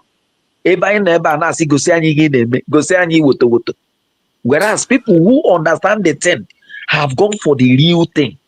That is why I said, why is it that the children of the light, ndị kwesịrị ka ha ghọta ihe a na-eme nọ na-eme argument na-akọ rubbish. I know people are blasting one mumu a na-akpọ Pedro that is, if he uses this name here, he uses the other name. One agent that is talking rubbish, that doesn't know what ọ maghị ihe ọ chọrọ na ndụ ya. You see? So what I'm trying to say is that you may be here, even, and maybe a middle belter who understand this might change name, and go for this ID card, whereas somebody who this ID card is meant for is making unnecessary argument. Is making unnecessary argument. Go and get this thing. There are testimonies of people whom this ID card have saved. And let me tell you, it is just lately that I've realized that Somaliland have been giving out ID card, and many countries in the world have been recognizing it, even when they don't have international recognition. And the movement for having a new state, independence, is part of this. Is part of what, but because one onuku si na aha ya wụ Okwute Biafra, na ọ tọkọtara ọkụ na-eme anya adreesị, nwaanyị na-ego ego anyị mamị talking rubbish. Ihe akwa ndị nwunye ha ga na-ama aka ntị na room apụta aside just because you own a platform, you are talking trash.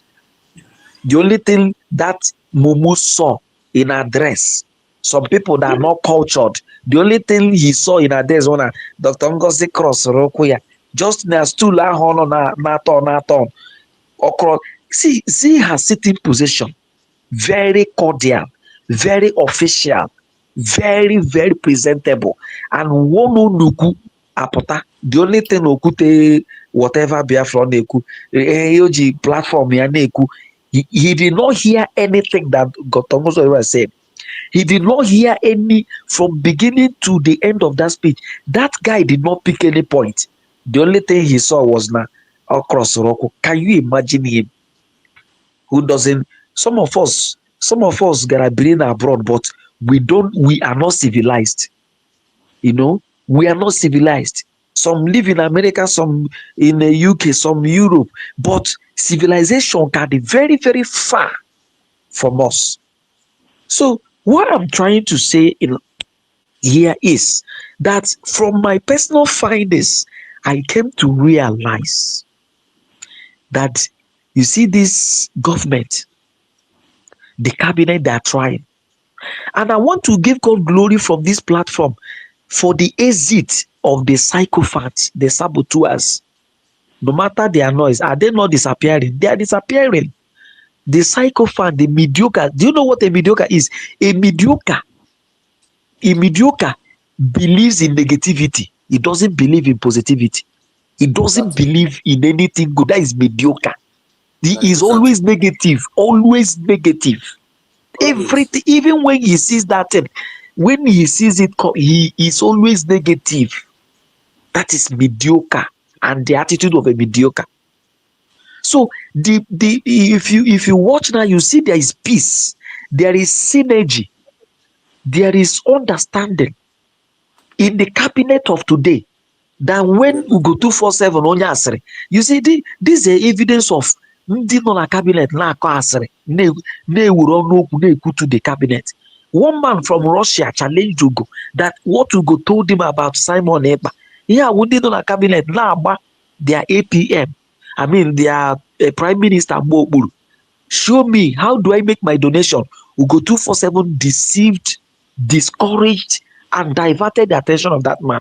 And this is the old fool that came on social media to rant against Ngozi Orebeze.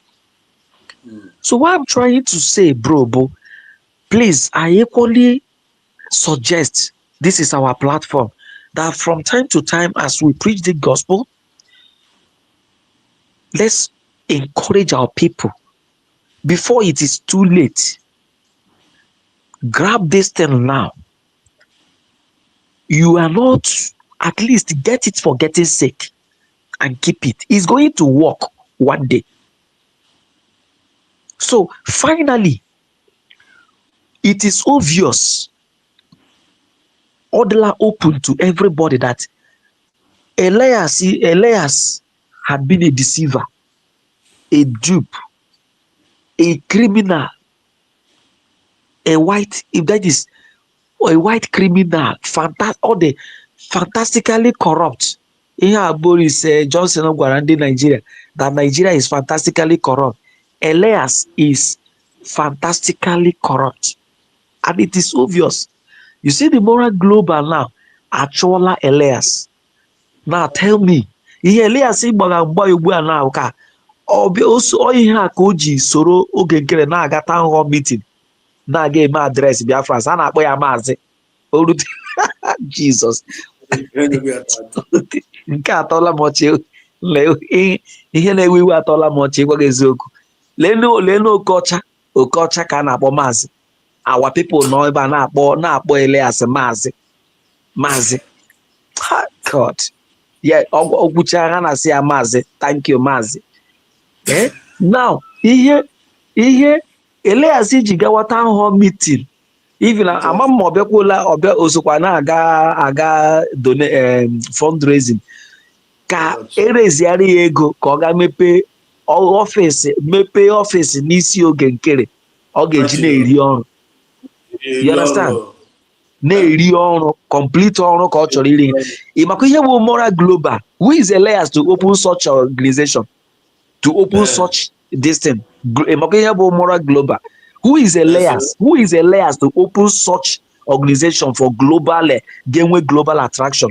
Who is Elias? Who is Elias? You know, these people have realized that this guy, in fact, so far from what is happening, let me tell you, Maazị does you know that Ndị Ọcha they good at research. You understand? The redeclaration performed by Dr. Ngozi Orebeze, the push for recognition, the constitution. Do you know that all these things are in the Google and they are documented?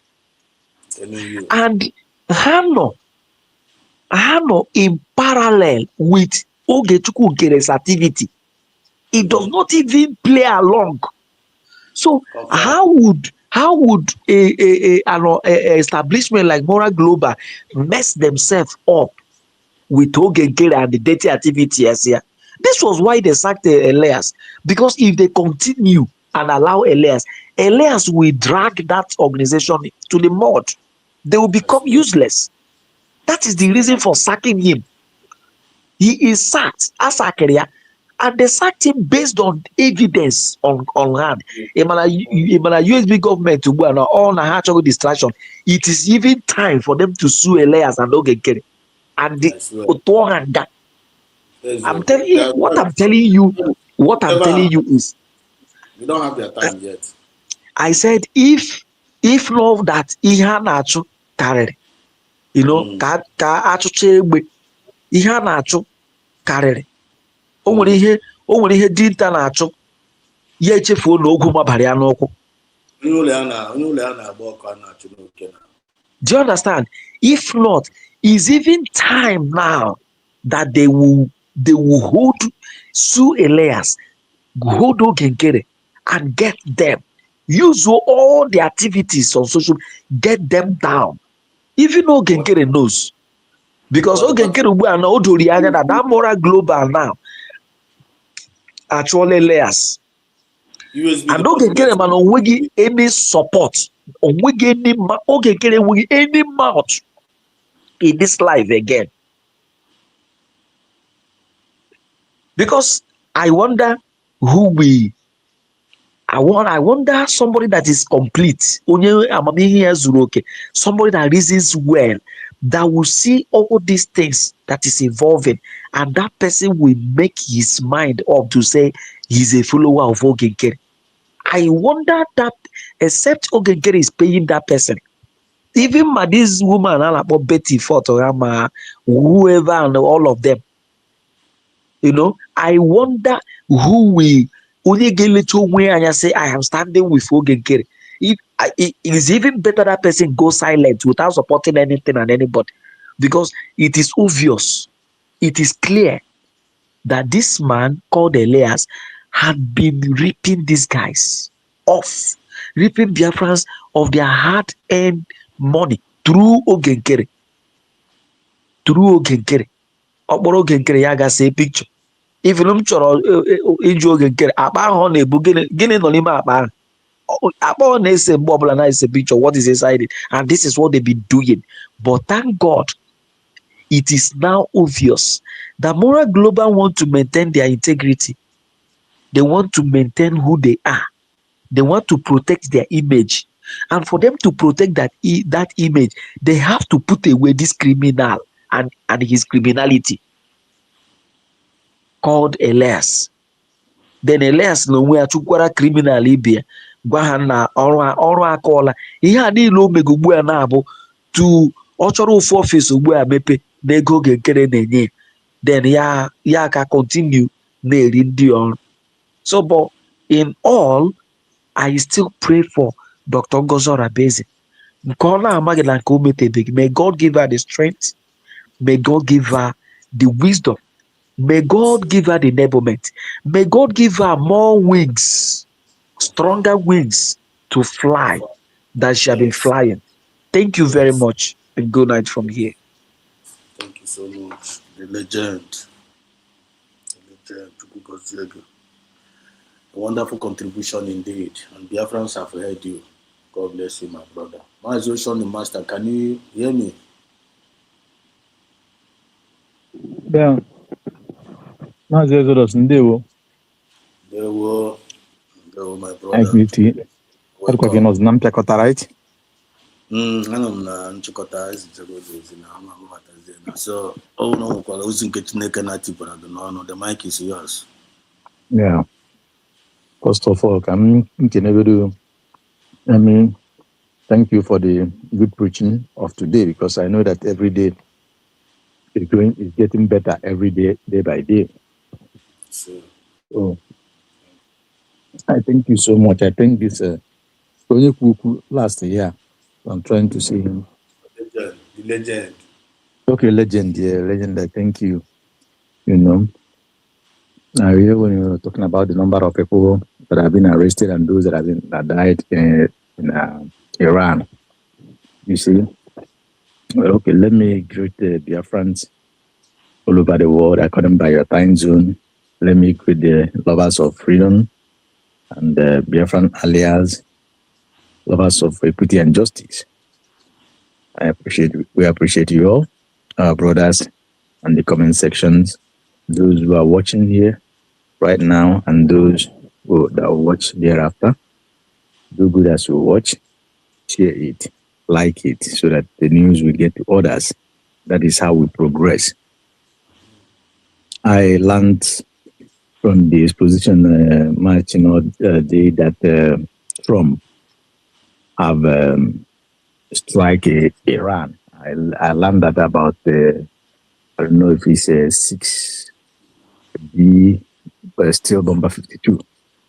When they do the writing, taking out all the Iranian nuclear facilities, all of them.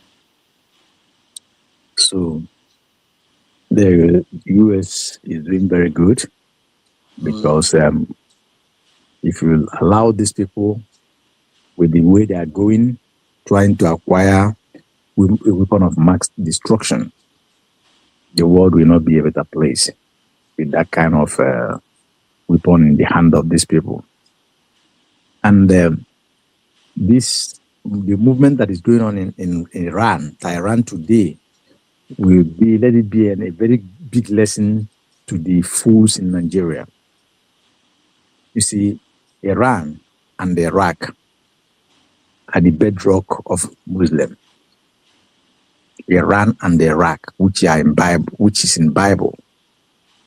Then Saudi Arabia, because of their economic stand, other Arab countries.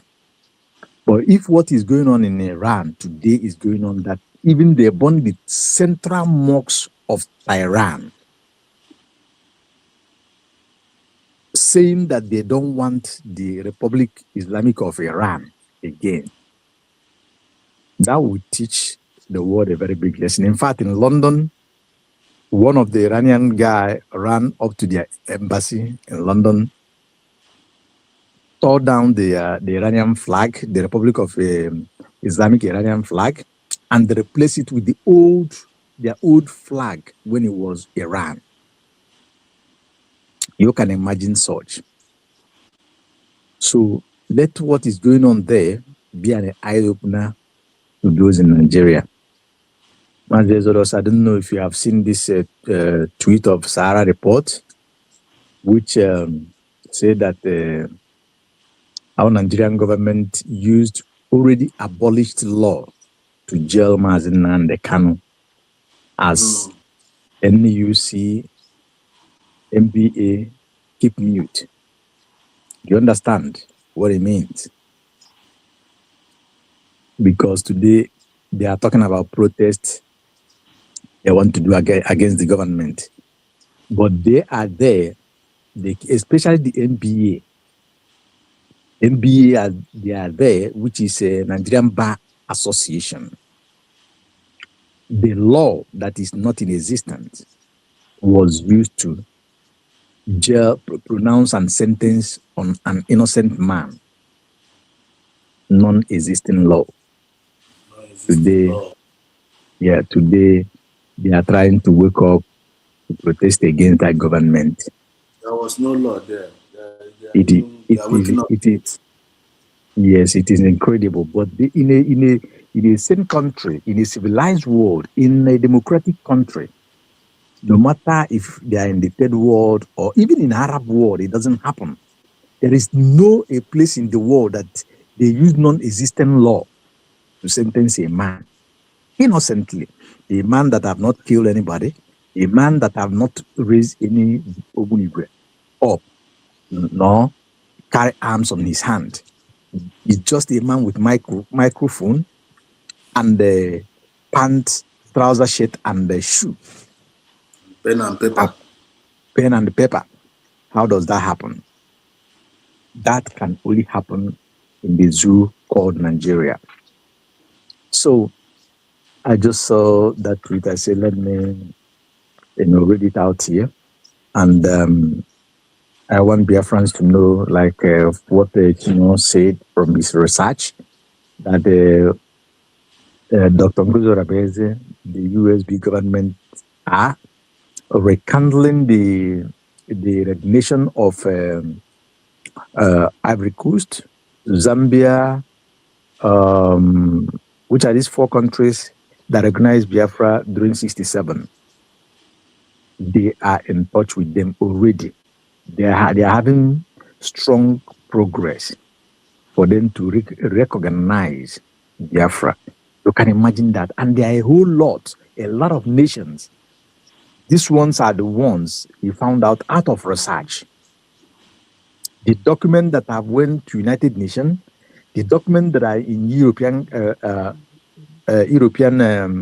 cabinet, and many things that he called out that this government have done. I said, wow, without even, saying it out. Just imagine that. So I will encourage Biafrans, just like a legend says, whoever that have not applied for his ID card should do fast before the arrival of the passport.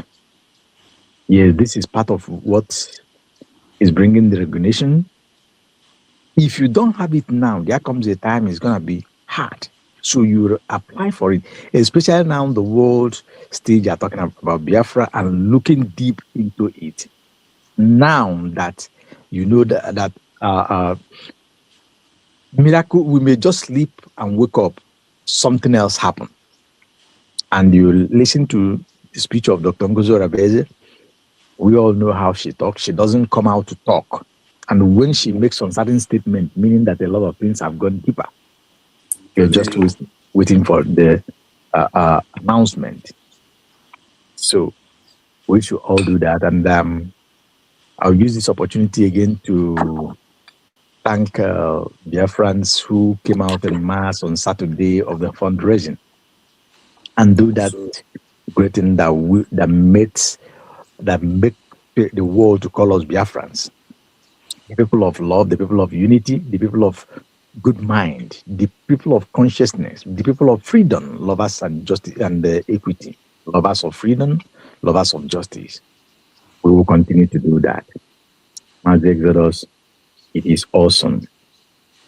Biafrans are doing marvelously around the globe. And these people that are trying to hold us on bondage, I think it's high time we look on other directions.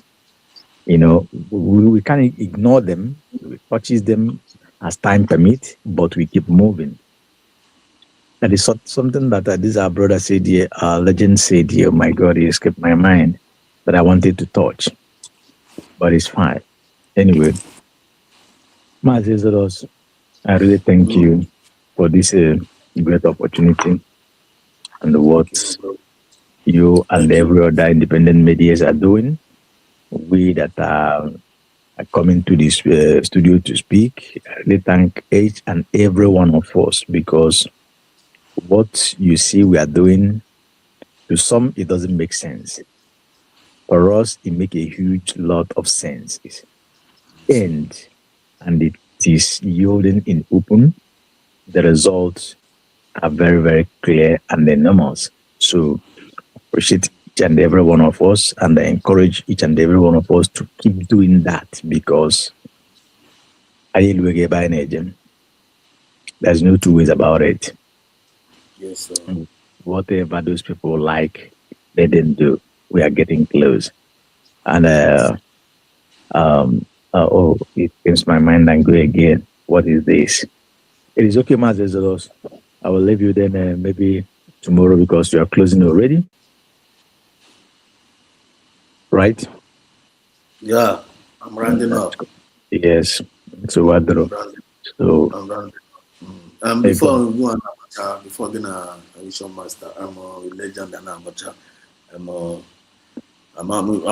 Ghana my this thing, my short. You have to go short. Okay. You and the legend, you guys are making a very, very wonderful contribution in the program. Ghana my short, you guys got focus your copies there. The copies of your message. Your copies of your message. I don't know legend. I don't know whether you have seen yours. I don't know whether you guys are seeing it. So legend.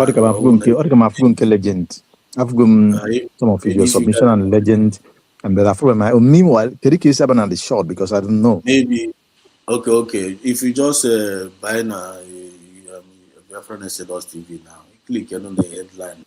You got full video. You got full live. You got full the live video, the short, the. You have to go. 3 of them are on there. Short. You man short now. You man short. You got focus the whole. videos, short video, all those short one. Yes, So all your clips are there. All your clips are there. So, but I want to him and generate here. It's the software finally use on this StreamYard. On the generate, has some of the major highlights. So all your messages are there. When you got there, you guys select your message. You hear yourself and see what wonderful contribution you guys are doing. So I really appreciate. And Biafrans are really, we are hearing ourselves. My point. We are hearing ourselves. And the people, they are getting the message. And with self-discipline and moral decency, message they make so much meaning to them. And after that, I find a preacher, and I fear they will believe in us. And they will be forced to follow us. Exactly. Not just all these mediocre not just from our territory. With truth. People, they were actually saying what they are not representing. Yeah. They were actually saying what they are not representing. And now, we Genubia France now, you must represent what you say. Yeah. You must represent what you say. And you must know where you belong. Exactly. Where you belong and belong there and defend where you belong and believe what you belong. Yeah. USB as a USB, you are not following the spirit of mass in the Carlo. It doesn't make sense to us. And you are not even using a good fruit. You are not making progress. You are there distracting what you are doing, and you are claiming you are with us. When Ocean Master, does it make sense? I don't think at all. It doesn't. Legend, does it make sense to you? I don't think it makes sense to you. So some of us that have already agreed together now we are fine. We are really, really serious about what we are doing. We are agreeing together and we are coming together and we are doing it together and we are getting results. We are getting yes. There is so much. I believe the activity is yielding massive results. Massive. In fact, there is something that made me surprised. There is something I was thinking today. I said, how come suddenly you guys relegated people that consider themselves almighty? Media warrior. You see, even Almighty Faceless Unite disappeared. We use truth. See, disappeared. Most of them that we are claiming giants of whatever, even those who think when they leave anything will collapse, they were living and the things are progressing. Even this last one is a Herbert, whatever they call him, that recently even I don't know, he joined Ugo. These are how this Ugo camp. He used to anchor fundraising. So you see, without them, the evidence, there is much progress. Progress. The Herbert himself, survivor. He's very, very different from that of Ugo 247. Survivor uses his brain very well. He didn't. There was a time he wanted to attack the government, which myself, on his own channel, I fired back immediately a couple of times. I think is that Legend or who? I think I don't know if it's you or a few of us was there on that program. At the time he couldn't bring me in again. Then later I asked him why, because other than mama if we and the only thing is that he doesn't talk bad about the government. He tried to. I said, you can on his channel, we propagate the good news of USB. You understand? Somebody like me, I stayed there because I don't look face. And he's far, far better than Ugo. Ugo just allow the canker worm to eat. He messed himself up. Himself up finally. Yes. So let him go. Like one good thing is this. When the politicians, the Eastern politicians, ask Mazin and the Kano, how is it that you don't spend money, you don't give anybody money, don't campaign? How is it that this multitude of the whole Biafrans are following you, forcing themselves in you, putting their heads for you? How? They want to know the magic, and they just tell them very simple. Tell Biafrans the truth at all time. They will follow you. They will follow you. Just truth, nothing else. See, let me just draw a reference to what you just said. One thing that made me believe this Dr. Ngozo Rabeze, at the heat of all these things, what Ogenkere his strategy then at the early stage that he wanted to use to champion was, I spoke with PM, my boss. I called him for 30 minutes. I spoke with him the other day. He just called me now and I said, how his family? Go and check his brokers and all that. When Rusi broke out from Ogekere Brig, the brig of Ogekere is his own, not the one of yes. When they broke out, they started that was when we know that AI they gave a check called the Lisiocha was Imam Madhabu and the Vam generated the idea, and that was the pattern they now used again in their CRC group. Abarawa knows this thing, they know this criminality. Yes, so when they try to use it again, Master Simon have spoken to us, come and see. Ugo 247 now. Ugo now shot himself bad. Ugo that he was there. When he say I saw him koro almost saw Nodia. I saw that was the mess. Legend at that point I asked them question on the program. How does that happen? So you think that if that will happen, that Mazi Simon Ekpa, being what is going on right now, he will come on a meeting and allow the Omonso to be there discussing with him in what everybody is listening to. It is practically impossible. And let me say this, I told them, and I said it to Mazi to Survivor and here as well, and other platforms. You see, we haven't lived in the Western world for a number of years. For a number of these years that we have lived in the Western world, have experience, knows how the system and the law works. I said it categorically clear that of calling of this one with Zoom meeting is completely fallacy and lies. It will never hold water. Because there is a system in Europe. If someone fall aside like that or someone is kept in prison, you have only one call to make, which is either to your family or to your lawyer.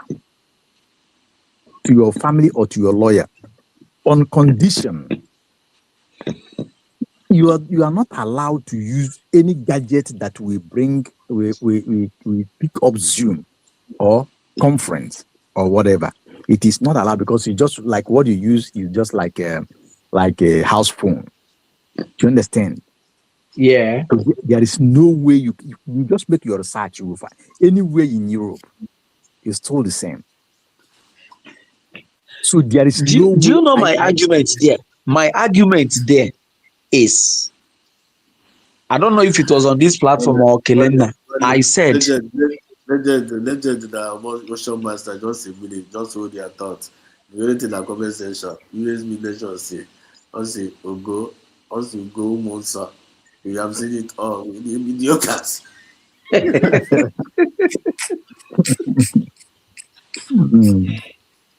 No, Ugo really messed up. Ugo really messed up. The USB nation say, what's the day? Greetings from my location. Yeah, thank you so much. They are getting it. They are getting the message. They are getting the message. See, I was my brother was saying then that during my NYSC year, I was part of. I was with Nigerian Christian Corpus Fellowship. So we used to go on evangelism every Friday, hospital and prison evangelism mainly. So in the prison evangelism, there is this movement. Whenever we go to prison and preach. Do you know that if we are going there 20 or 11, we must all submit our phones, anything gadget, any form of it. You can never. I mean, Christian corpus, we dress on corpus before we go there. We don't dress on mufti, so that. So, and at a point, some of us, when we want to go, we'll keep our phones at home. Because you understand, we'll keep our phones at home. But if you must go with phone, but at that counter that will be received, all of you will drop your phones. They will tag it, register. How many of you that came? register from where you're coming from, register whom you are, your mission. They will count also, register how many phones we have dropped. And there is no way you go there. The only thing we do then is that they will, if they have requests, they will write it on paper. And before they will give it to you, an officer will be there to watch you collect that paper. Some of them will want you to call their parents or their relations, to tell them development where they are. That is the so when you go, you now have to call, say, I met so person when I went for prison evangelism. I'm a copper. Look at what he said. He said he will be going to court on so day that he would like one of you to be there. Are you getting what I'm saying? This is how it goes. So do you know why I argue this? If Nigeria, as porous as Nigerian security is, could be very sensitive to guide inmates, what about the Western world? That is the first world country where they have law and they maintain law, they have security. How come somebody will go from there and come into Zoom meeting and start discussing? How about Obiekele? I don't know. How about Obie? I don't know who never. How about Obie? Chere, I want to chop choreja. Chere kuchala. Opuala. Osimbozo. Imagine. Who is deceiving who? Listen, legend. You see this guy that portrays that. You see this Vam. He is in Italy, talking that trash and that rubbish. This is why somehow some people call the former agitators. Oh my God! This thing that these channels, television, and all these people used to. Irat, recharge card. Yeah, not even Irat. Oh my God! If it comes to my head again, I will say it. Okay. Is it career? No, not career agitators. There's something that miscreants. Okay.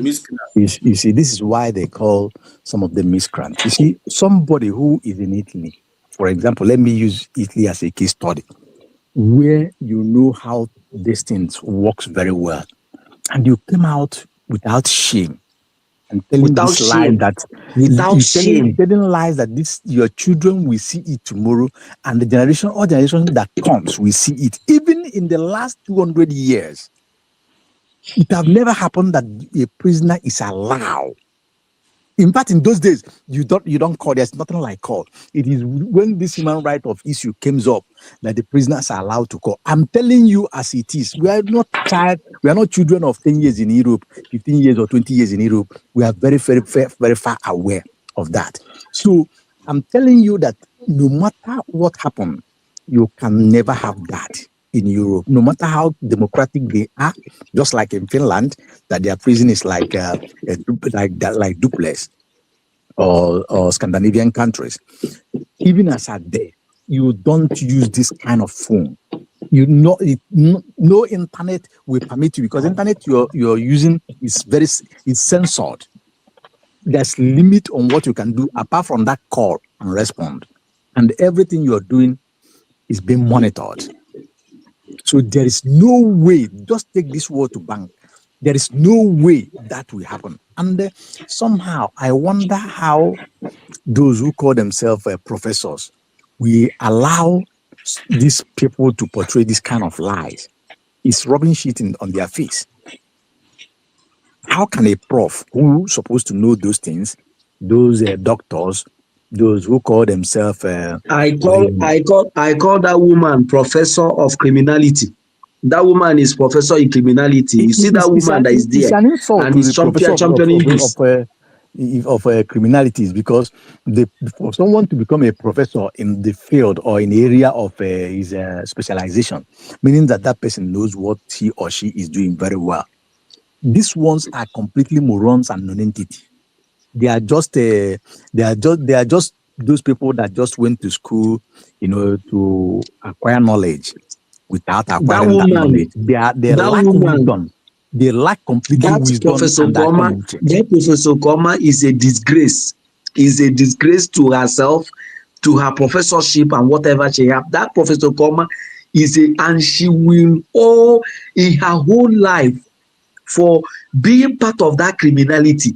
She will face shame till the day Oga Hapo. She will be faced with shame.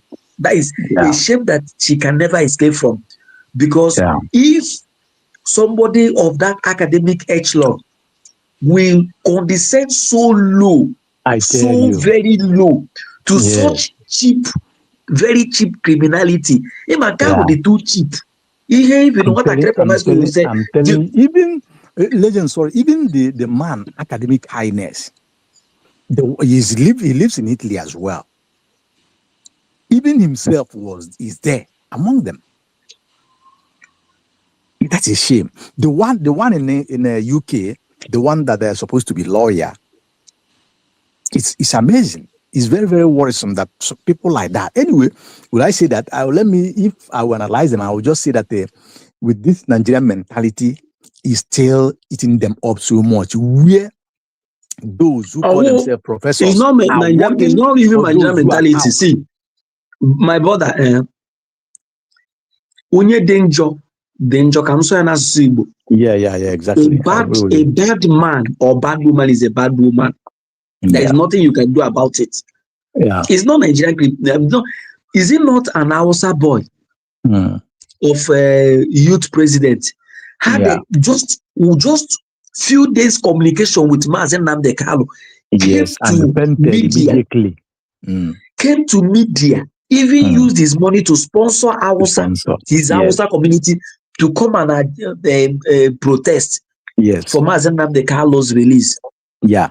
So these people, you see, these people, none are CRUC. One of them can criminality or can ogenkere associate ogenkere brigi this thing. You know, dragging Mazi Simon Eba, dragging him with falsehood, dragging him out with falsehood.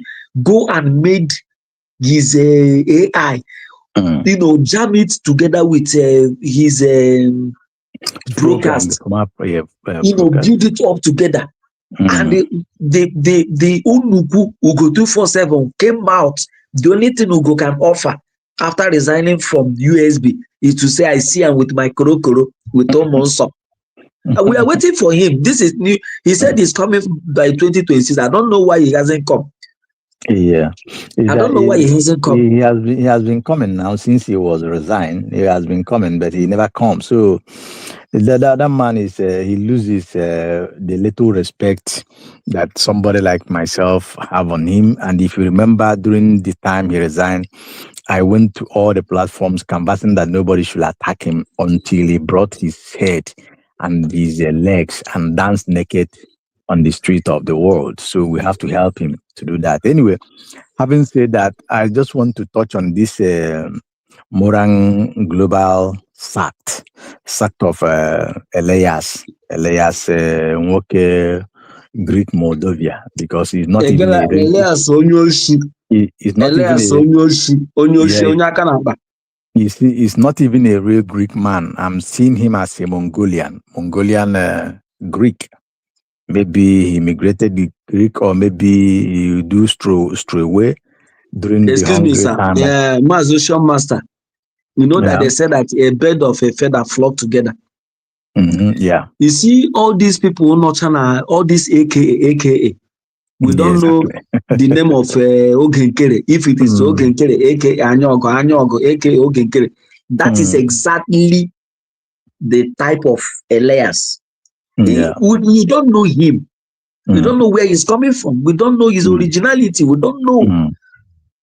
You understand? And for Moral Global to sack Elias, they have been digging. They have brought to the point that they are able to, they can't manage it again.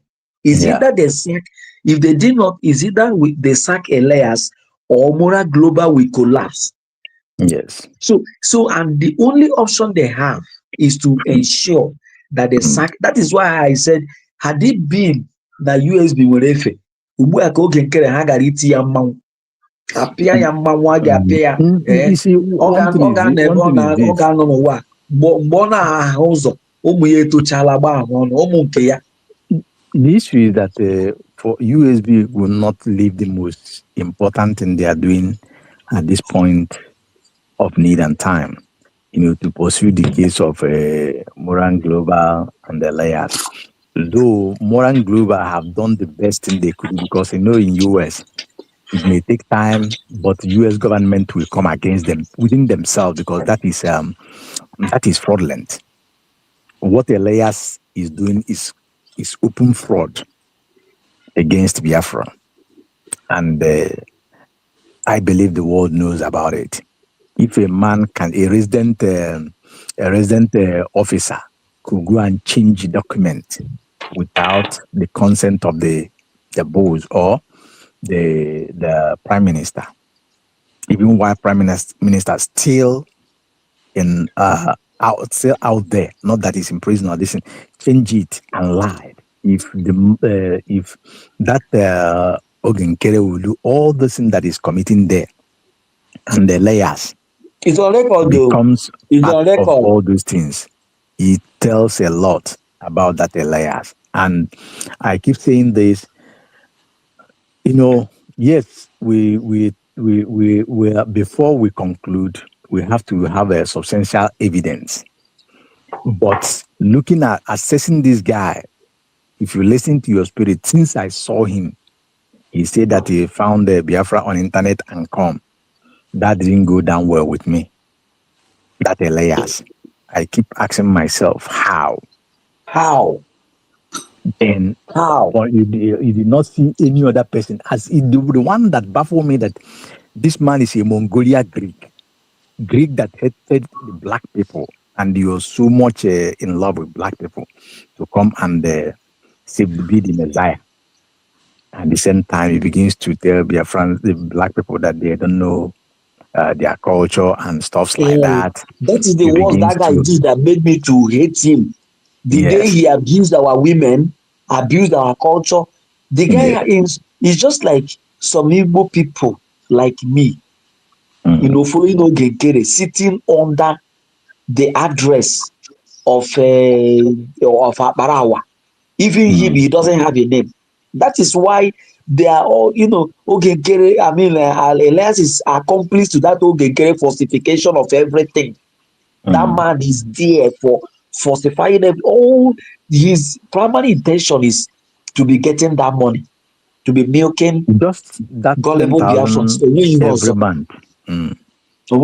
But just watch it today. Today's date is it 12th or what? 12. You will see how Ogekere is going to disappear very soon. In fact, watch what will happen. My brother, it's not me and you. We know that before now it's supposed to don't disappear. But working on this young nothing. There's nothing they can do again. There is nothing, because some of the people I overheard them on the space today. I saw this guy YouTube. This thing pop up on my phone. I clicked it. It was Sonia Parawa. So I just wrote to me. I was the first person to comment there. I said, "Don't send me this rubbish again." What do I call him? The Sabu Giniwana. Don't send me this nonsense again. But on that their tweet, they are talking. I saw that one Obi of Chicago shouting. They are shouting for money. Somebody will come, because it's like somebody is bombarding them on that Twitter. He's ranting like a mad woman that this person doesn't contribute. He doesn't give them money. That I say Botobago, Botoba, and the money. So they can't scam those that have scammed. They cannot continue with that. So Maz legend, my brother. I think you and I think. Leguda, can you check a minute? Look at the comment section. What did you see there in the screen? If you know. Yeah, let me see. Look in the comment section. Yeah, for the two small. Let's say, please. Someone should remind Ugo 247 or Ugo 247. Okay, we Ugo 247 that we have entered 2026, right? Ugo, what do you say? Ugo 247. I said, what I've gone. Okay, what I've gone. Everything good? Oh. He spits fire last time that this year na kaya kwado 45 onwe kaya 45 onwe for 2026. Ọ sị na ya ga-agbasa ga na Maazị Nnamdi Kanu pụtasịa stop that ya agaghị ekwe. Maazị Ekpa Simon Ekpa pụtasịa stop na ya agaghị ekwe na saga na aga na ya o rula nụ ndị mmadụ enyewe ya even ịma ihe tọrọ m ụtọ Real Biafra TV bịara nye ya 5 challenge. Number 1 ọ sị ya Ugo 247 show me receipt where you have contributed that even Vam had given contribution. Show me one. Osia show me one. Then 2. Ojoria ego Dr. Age geri ya were inye aka gote laptop ne Ugo 247 lebe ego ahụ. Then number 3 osia na since ọ na cabinet no gịnị mere onwe dịghị otu o si organize ka enwe ọbata obi enweta ahụ meeting na Spain. He didn't do it for once. Ọ jụrụ ya sị ya did he ever mana ọ gara nke ndị ọzọ mere organize and about ọzọ ọ gwara ya so ọ pụtaghị. Then enwere one man nọ na Russia. There is a man in Russia who came out, the man out of anger came out and called Ugo 247 Sabo. That he listened to Obatobie for a long time and called Ugo 247 as a member of the cabinet. In Orio, we are seeing reach Simon Bakayamara, how he will start making contribution that all he's saying, appear that he is doing the right thing. Ugo 247 stop that man. He told that man that not forget Obatobie, that one that doesn't tell anybody what he's doing. That is not what that man said that they should cut even his voice and give to Ugo 247. And what are we trying to say? These are people that have been in cabinet. Do you know what? In a push, Hannah draw your back. The more you are pushing, they are bringing you back. I'm telling you. Yes, look at him. Move off ma make hole niya. You notice anywhere holes. They seal the hole. Mazo Shamas a minute. Legend and Mazo Shamas just a minute. Yamu actually jiketa na. Nda name anemezi. Anopa with you and apasa. Kehena would their intention of doing that. Amusu very simple. Amusu now. Amusu ya no na ta. Kehena would their benefit. Some of them, their intention now, their intention like IPOB. If you take that thing to the final destination, they may not be relevant, or they again that thing they are getting at that moment, they may not be getting it again. This is just the intention of IPOB. Leave it where it is. Agitation, even I make it continue with the agitation. But freedom, final destination, don't bring it. To another thing, some of them is in our backyard. Nahabo sell out. Some of them were bought over. So when they discovered that government of India will sell out, they bought them with big money. It's just like you go put a name recently or last year. You will feel that something gave him that audacity that he has taken something to do that.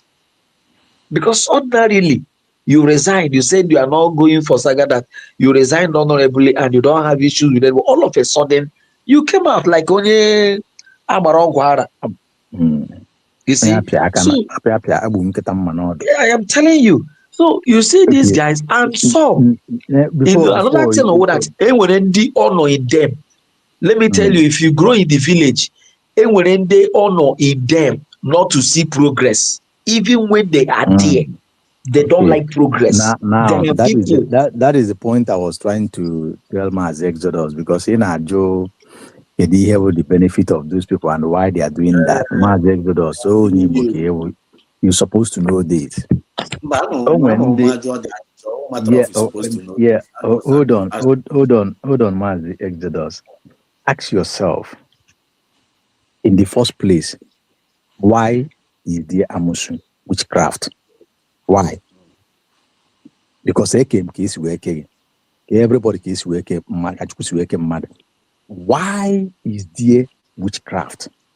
Amusu can not well. They know where Amusu and Amusi Muno. You understand the way Amusi Muno? Ema in the no Ogebu Amusu neje Jemba or Jebonyoz or Jeta. Okay, one idea. The man when the Nata Kazianamba, Tana Nilo, there's an ata inside them. Then it was in the Nata, not Omoha. Why would you ready it to out? Why they don't why they pretend there's an angel of light, whereas I'm an now Abusu, and I be pretending I was pretend yes, Luna. Etu na studio so na studio if rebonyo na bike no no ka en ana abo nyama ya I know ya kana oye tia lo enki akaricha mana ezo kana agwa ifa before father na eku amam ye wowa onye obuna ga na emi na but onye abu the dangerous and Ocean Master, let me tell you another thing. You know that Ota will go 247 on now. If he was bought over, you will agree with me that at this point, Ugo 247 is seen by Biafrans as a faithful to the movement. Yeah. Or somebody including myself, or somebody that Biafrans can believe. So if somebody Biazubie Ugo 247 is easier because they would believe that this person Potakuoku. You know, a lot of people believed him. No, look at Matter if he comes out now to talk, that people will believe him speedily without wasting time. You understand? Yes. So that was why to lobby, in what to matter to lobby, and they use her way to destroy a lot of things. It's just like Uche before. The former deputy Mazen Namdekalo. The first time I aged the Mazen Namdekalo. The next person I don't know, a deputy director, local deputy director. So we go Billy Uche before, we go to Uche before. The reason for buying Uche before, if this person who was just vocal, Biafra, that if you buy him, he will collapse everything. But there is a way this God walk beyond men. So here I will go Potarabe. The few days I will go Potarabe here, check you to Ahodia. Just go and check with Ahodia. Even my private calls on the organ with that, because he equally say it that he doesn't care about messages or whatever you say. You know, go check here how it is with him. You know, the thing is that let us destroy it. Can I say something there now? Can I something there? We're having a very, very good conversation here, and it's making a lot of sense for whatever that I because here in now, like when I'm like with Iria go say on, mommy what I go, when I'm like Iria now say on, and we are like kind of telling ourselves the truth, because if we don't tell ourselves the truth, nobody does that. Nobody will do. So never hear me remember. We hear me remember. And in the Bible we say that na after water that's in a way very, very strong statement. So in the midst of Namada Drive, if Borones in our family, you behave like a family. Amami Otago, you behave like a family. The whole matter of pretense, you will pretend to say an alcohol, then you will pay or after what was you pay. Most of them are this movement with the spirit of fire, which is very, very bad. And no matter how you pretend with that spirit of fire, no matter how you pretend, you are going to be exposed one day. Give an idea. So you are like kind of I want to know one idea. Yeah, like I want to maybe I want to more operate on the spirit of fire. You only one idea in the more operate on can't do it. Can Emma in a operate with the spirit of iron. And the consequences of iron at the end of the day, you are this iron, you might get exposed one day. Why you not get to continue? At the end of the day, you got this. Why you not get to continue where? Which means I want to buy an Ethiopian one and workers will be an spirit of witchcraft, which is very, very bad. And now, all each may escape with that spirit of witchcraft. The only thing you may escape and if you know engage with your own spirit, with the spirit of mass and the Carlo. I'm not feeling no one because of Nayama, where Batana, based on your tradition, easy. And then was your and all was your redemption, all was your liberation. Why did you not to say was an impediment? Only one ayara. No, one here a very, very big risk. I'm the man on auto quote there. It is a very, very big risk. Over here, JTA, over here, many politics, over here, politics, over here. Married up, you fall out from the truth. But the worst thing that person will do to his or herself, that is enough. All of them that conspired, all of them that fall out through emotional or maybe gang or through my colleague, all of them fall out of that truth begins to torment them. They are facing it today. Look at the one that they conspired and they put on that is fighting PM today, which is Ogenkere and Sonia Barawa.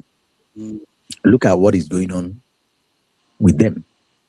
Imagine. Do you know that this Mura Global that sacked Elias after PM have sacked Elias, it's a big blow to them. Watch as they will just disappear like vapor, one by one. Look at how they are fighting themselves. That thing will disappear them because now excuse me, sir. How will Elias open his organization today, grow it today, and start lobbying today? How would they raise that money to be paid? Even if we know that they are collecting money from the zoo government. You know, zoo government is the people who you know that they are inconsistent.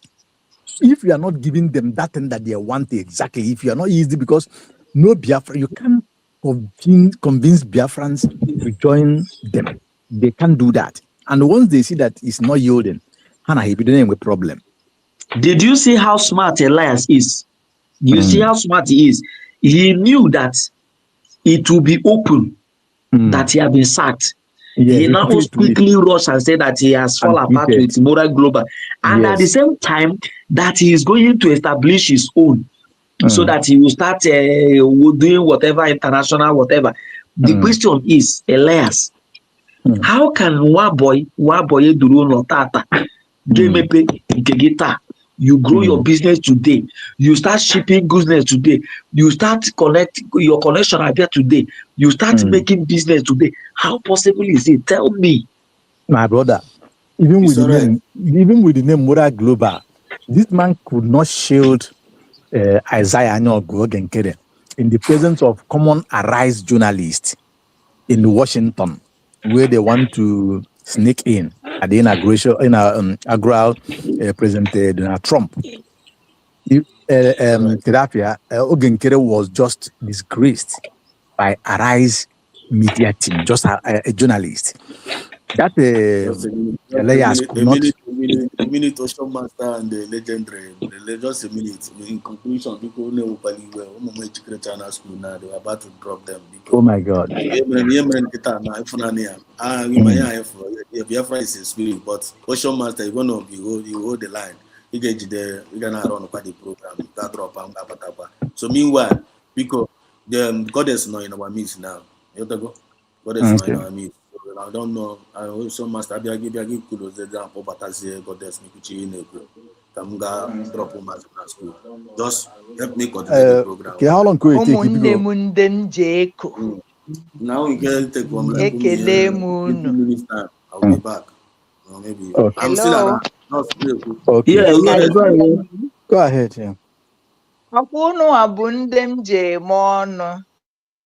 Ndem Jeko, Jenny Biafrans. They will goddess, good morning. Ekelekwa m unu. Chukwu gozie unu. Maazị Exodus, may God bless you. God bless you, one. God bless you, my sister. All of you have said my mind. Ndị ọma m ji eko.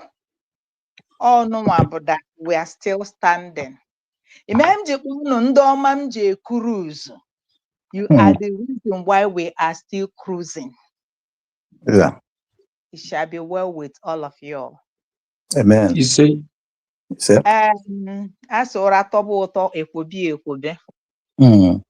One thing I know and I am sure, anybody that trusts in the Lord with his or her clean mind, Chineke aha agharịpụ onye tụkwasịrị ya obi. If there is any request or any supplication that we have made and it is not met at our own time, that does not mean that God is not there. Ọ na-eme ife na mgbe ya. Ifuru this ọkụkọ 247 onye imi kata iri kata n'efere iribe n'ala. When I go talk wetin I know, if I talk wetin I know, it go shock you. Nwoke ahụ agba egusi. A real man does not gossip. Until this moment, you people want to bring yourself down and not this new nation. You people connived, you people collude, you people conspired over a God-given gift. When you were planning and when you were colluding, God was watching you from his throne. Now, what is happening? Between you, Okuko 247, and the lady mediocre, now he has come to use you to do program. Because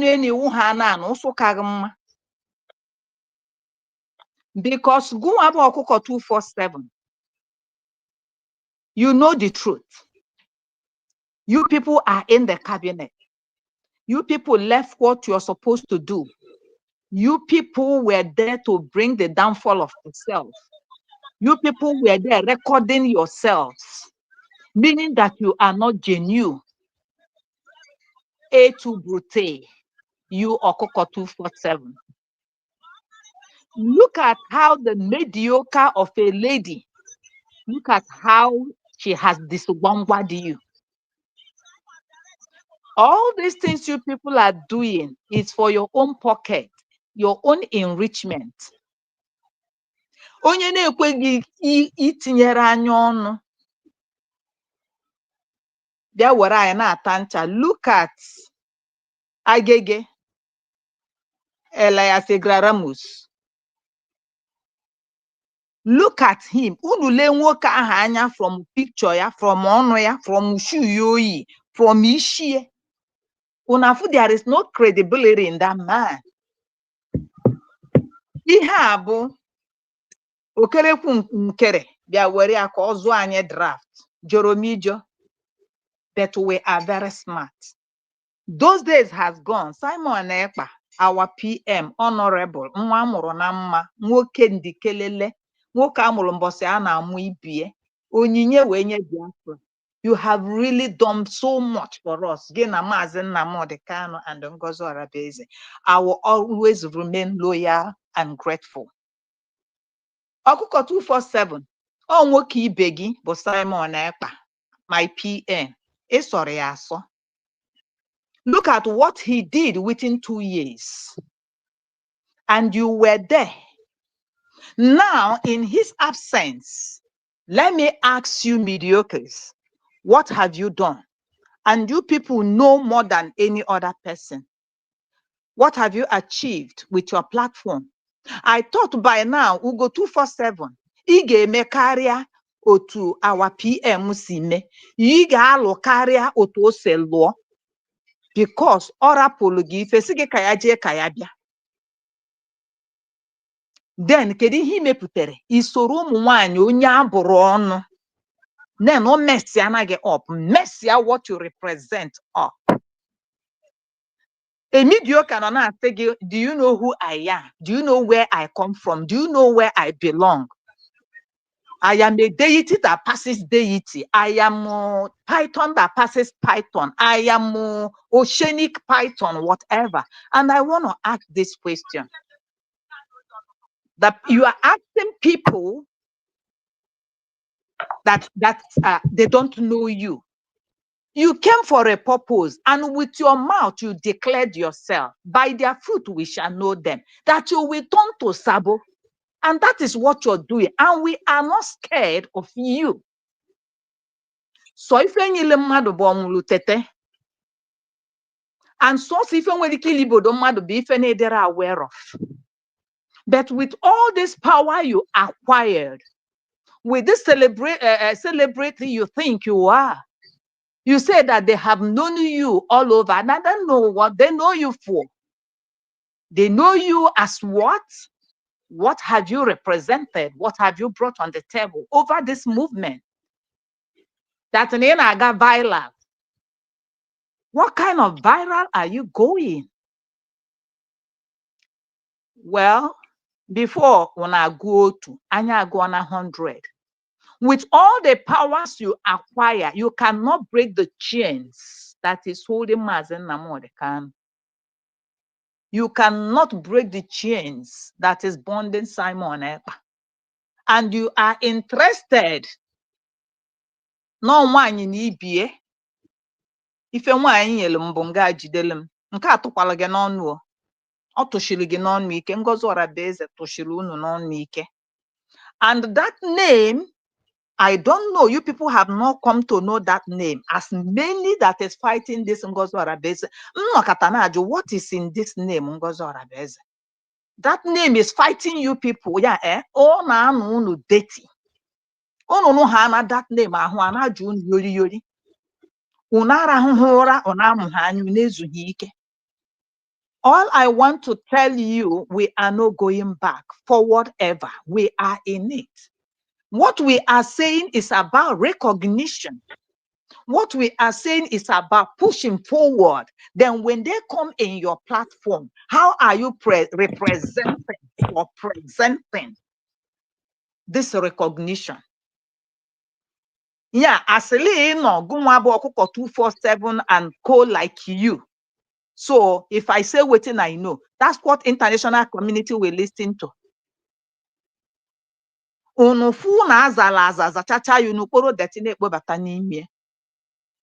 dear, this is 2026.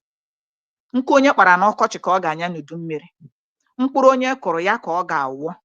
Now the fire is on. And the fire, ọkwefuru ọkụ a, ọ ga-agbagbado unu niile. O nwere one thing ọ na-amaghị about law. And you people are saying it's in the record. There was something Brother Chino, real Biafra TV was saying. I was shocked to my bone.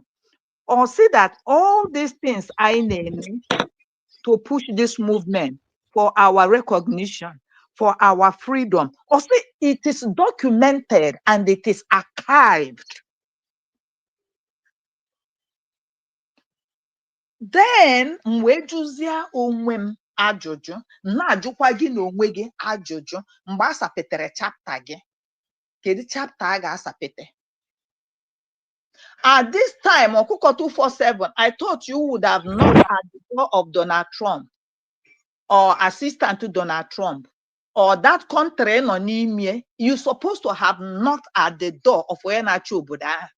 Mediocre and ebe nke ono na efisi kpaka nwannu nkwe n'isi kwe mekene mereje. I thought by now with too much I too know you would have knocked at the door of Wenachu obodo ebe no n'ime. See, this is my intention. Yes, I am a celebrity. Yes, my name is all over the place. Yes, this is what I want. A record. No, you will hide under umbrella. I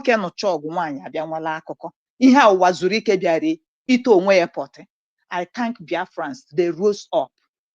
My brother said something about DJ Razor when Ogurumazin Namod Kano Daga. Oh, yeah, but buying over money. That this money, if I may ask you people, azo nya ezochie dobie on ezoke. Ego ekechila akpa iwepie 1 cent n'ime ozuloke. No, anything you are doing, you are not working to generate fund, my dear. Obulu nke enyere gị enye. You don't even know when it vanishes. And most of you now say, akamadi ọkwa ọbara, emetekwa m ihe ọbara. That unu niile buche stamp ọbara, one after the other. Unu niile buche stamp ọbara n'ihu unu ma n'isi unu. So why I am saying this, ndị si unu ụmụnne m, our media team, unu bụ ndị ọma m ji eko. Eji m unu a cruise, Biafra nji unu a cruise. Thank you people very much for standing very tall. Thank you people very much for believing in what we believe. Thank you people very much for pushing, keep on pushing. Ekelele m unu, ebe unu si wee wepụta ya akọkwa unu. Because some of you, you are using your own hard sweat money. Na-ego StreamYard, na-eme ife ọbụla unu na-eme. Anyị na-agbakọta na-ekwu, after all, ndị nọ na ụmụnne anyị ndị nọ n'ụlọ. Ọ bụgodu na ha enweghị ego data today, ha nwere ike ha nwee echi. And when they are hearing our voices, it's giving them hope. I thank you people very much. I cannot thank you people enough. Chim gozere munu. The genuine Biafran will stand. Ọkwa ifuru ma obi atụrụ ma obi ewu ma obi ezi ma obi oke na obi nkịta.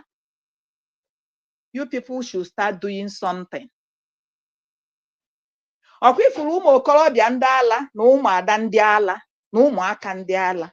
You people should stop being mediocres. Look at what is happening all over the place. Look at what is happening to Malami.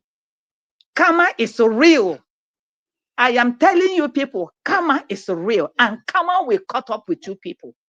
When karma cut up with Malami, Malami never know that karma will come this real. Malami looked at an innocent man, Maazị Nnamdi Kanu, n'ejigo okpiri n'ejighi mma, and you turn him T. That word T. Si ka ejidie ka ụmụ ahịa eriri, then ewebiaza na your aboard. Ọ bụghị na asị na ị para 212 billion. Abịa nwetekwa 60. Bịa nwete Malami. And where are you today? Onye ọbụla Maazị Nnamdi Kanu buru ọnụ, onye ahụ alaala.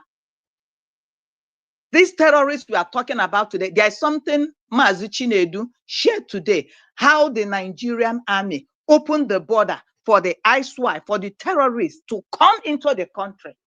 And when TG Janjuma was saying the collude, is it a new thing? You people should go and make research, because you people don't know what you have. Maazị Nnamdi Kanu started saying this over 2012, 13, 14, 15, even up to 2019, or saying that they are coming.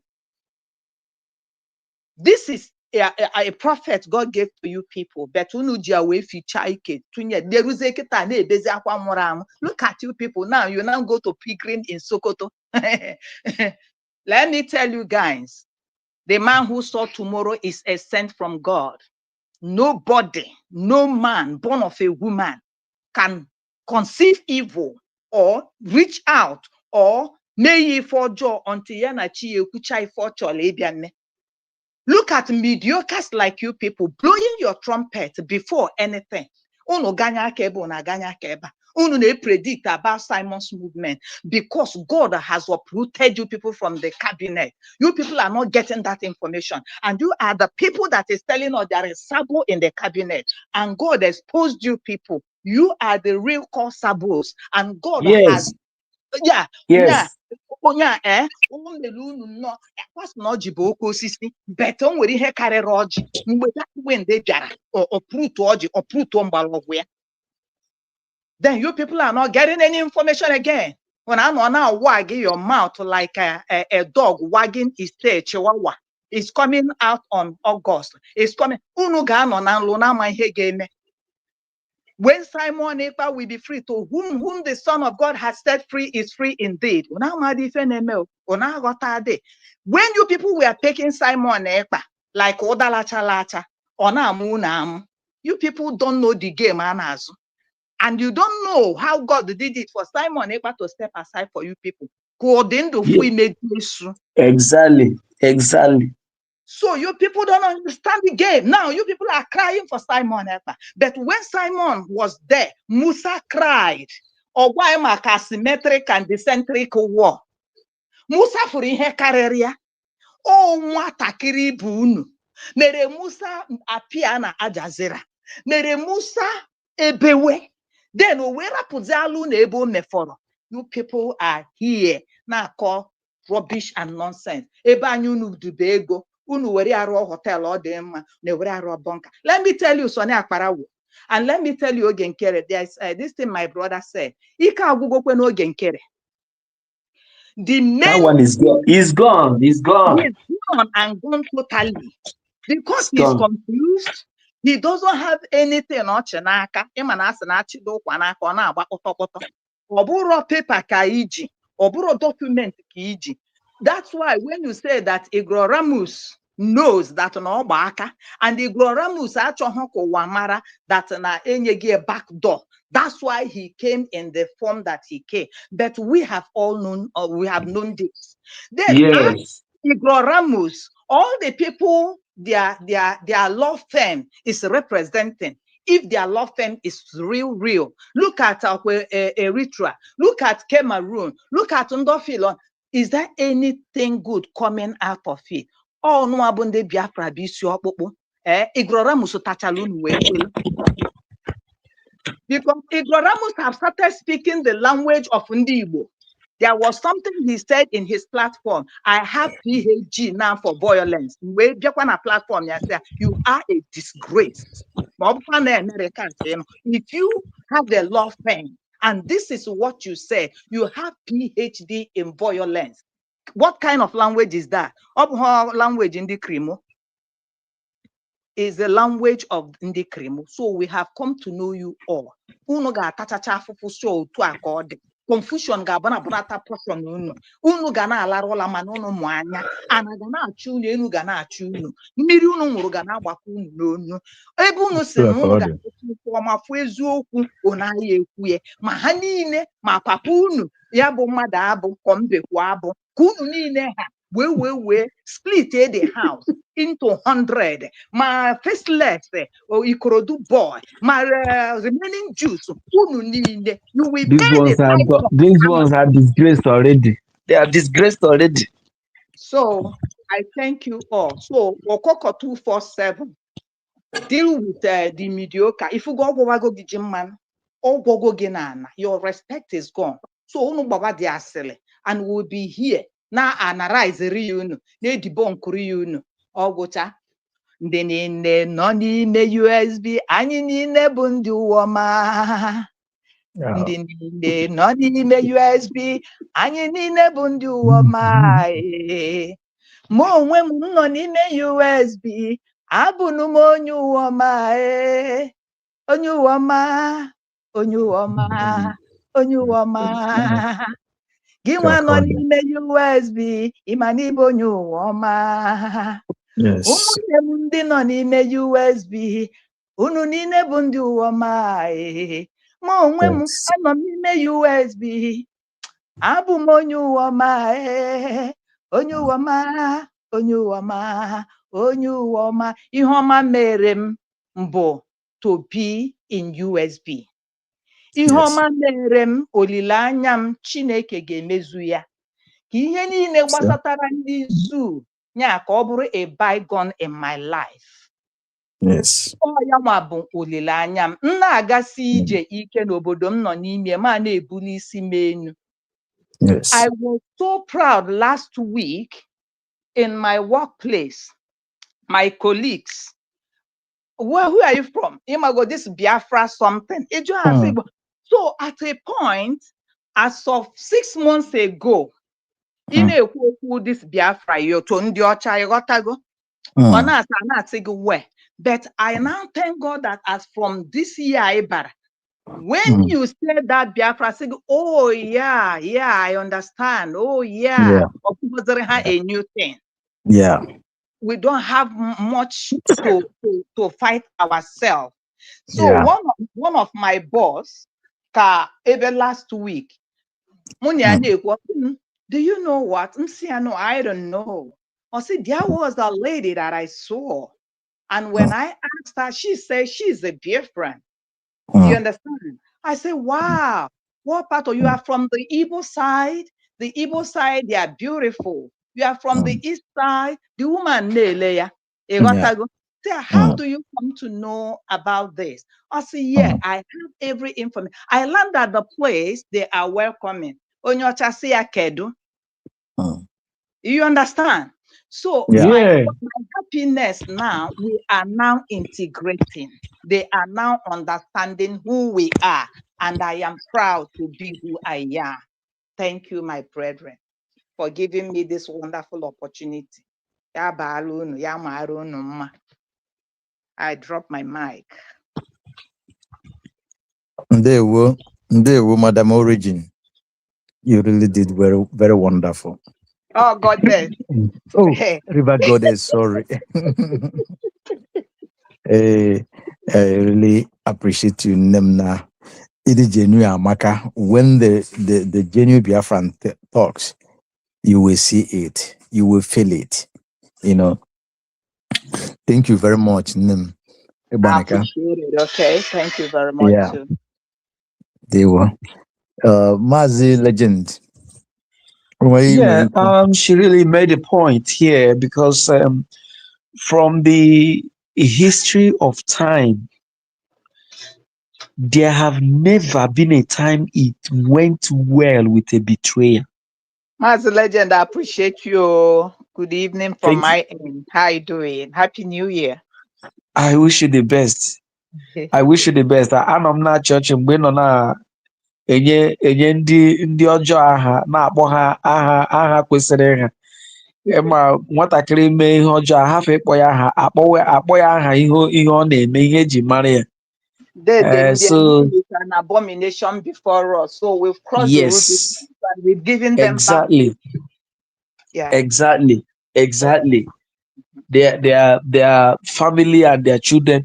I was asking somebody the other day, I say, can you ever mention, will anybody, it's just like in the Bible, is there anybody answering Cain? Is there anybody answering? There are some names people will not answer because of their deeds. Who bears Ifajuna? Who bears those names? These were people that even I was not born during the war. I don't know. My mother was about 7 years or 8 years. But do you know that I grew up to read some books and I heard about these names of people who surrendered themselves for a morsel of porridge.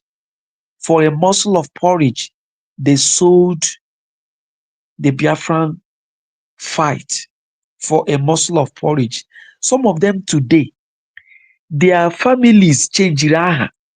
Most of them, they exist, but that name Ejimaraha, changed because it is for bad. Wherever you mention that name, Amataha, these are the ones that betrayed the movement who we are today.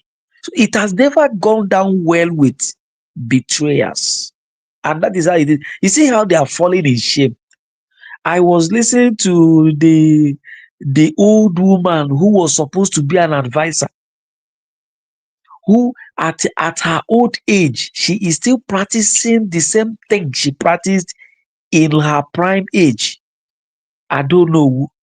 She now twisted that how she came to know that Ngozi Oraveze is a Fulani is that they met her in the dream. Jesus Christ. That she met, Legend.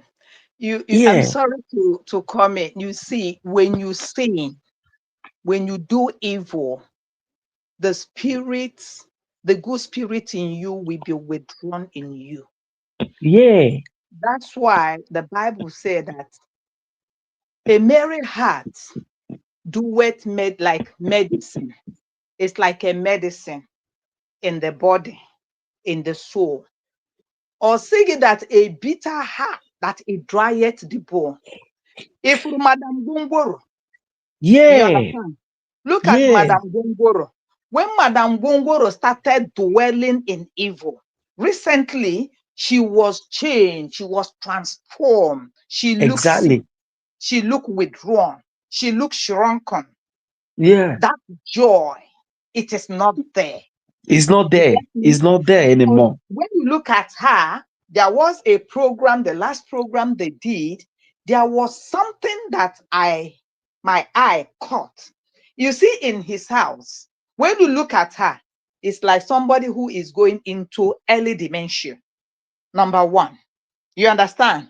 Then, Exactly. when you look at her house, look at the bathroom. I think last program, Hamid, when they said, "This is America." Look at they can mole. You understand? Mole is a Yeah, dangerous thing. When you look at the place, it looks so dirty. And say, "Nwanyi ọfụkwara ihe a." Then on the table where she thinks she is, her office where she was addressing Biafra. You understand? Then look at yeah, where with the flour. Look at the chair that she was sitting down. She used something like "Emago otu anyị na-eme n'ụlọ, oche kala nka, ịghọtago? exactly. All these things are observation. They think they know that there are people who are observers. You understand? So, Very critical observers. Critical observers. They look so, very well. so that is it. Onye dapụ ha anya from okwukwe ahụ ya na ife emebe, mmụọ edeliver with the person. Ọ bụrụ na ọnwụ Patrick Ifeanyi Ụba egosiro ha ihe, ọ bụrụ na Malami egosighị ha ihe, ọkwa maka ndị nke aka na-warm up. Emmanuel na-amazi ihe forever. God na-enye onye mmehie a long rope to repent. Thank you, my brother. You're right. You are right. That is what we are trying to establish. There is something we are trying. See, there is something I learned because I was privileged to live with old people. You see, there are some states when somebody that is aged, ga-apụta n'ọgbọ. Okwu ahụ, I don't know, it will cause problem. There will be rancor. There will be uproar. Now, for him not to cause that uproar, he will hold his peace. Enjoy your second now. Reason being that he don't want to say that will scatter the community. This was how the old people lived. So, but in due course, they will say it, but they will bring it home and settle in such a way that if they had voiced it in the community, there will be uproar. You see what our people, some of them, the things, it's not as if they don't know the truth, but some of them, they are twist here, cause a problem. Like I asked Maz Exodus here, where is your colleague, Sia of the Sia? Where is your colleague, Almighty Unite? Breaking news. Breaking news. You see, those days when he attacked Simon Ekpa and saw Simon Ekpa become so progressive, every day breaking news. Breaking news. Today, that one has disappeared.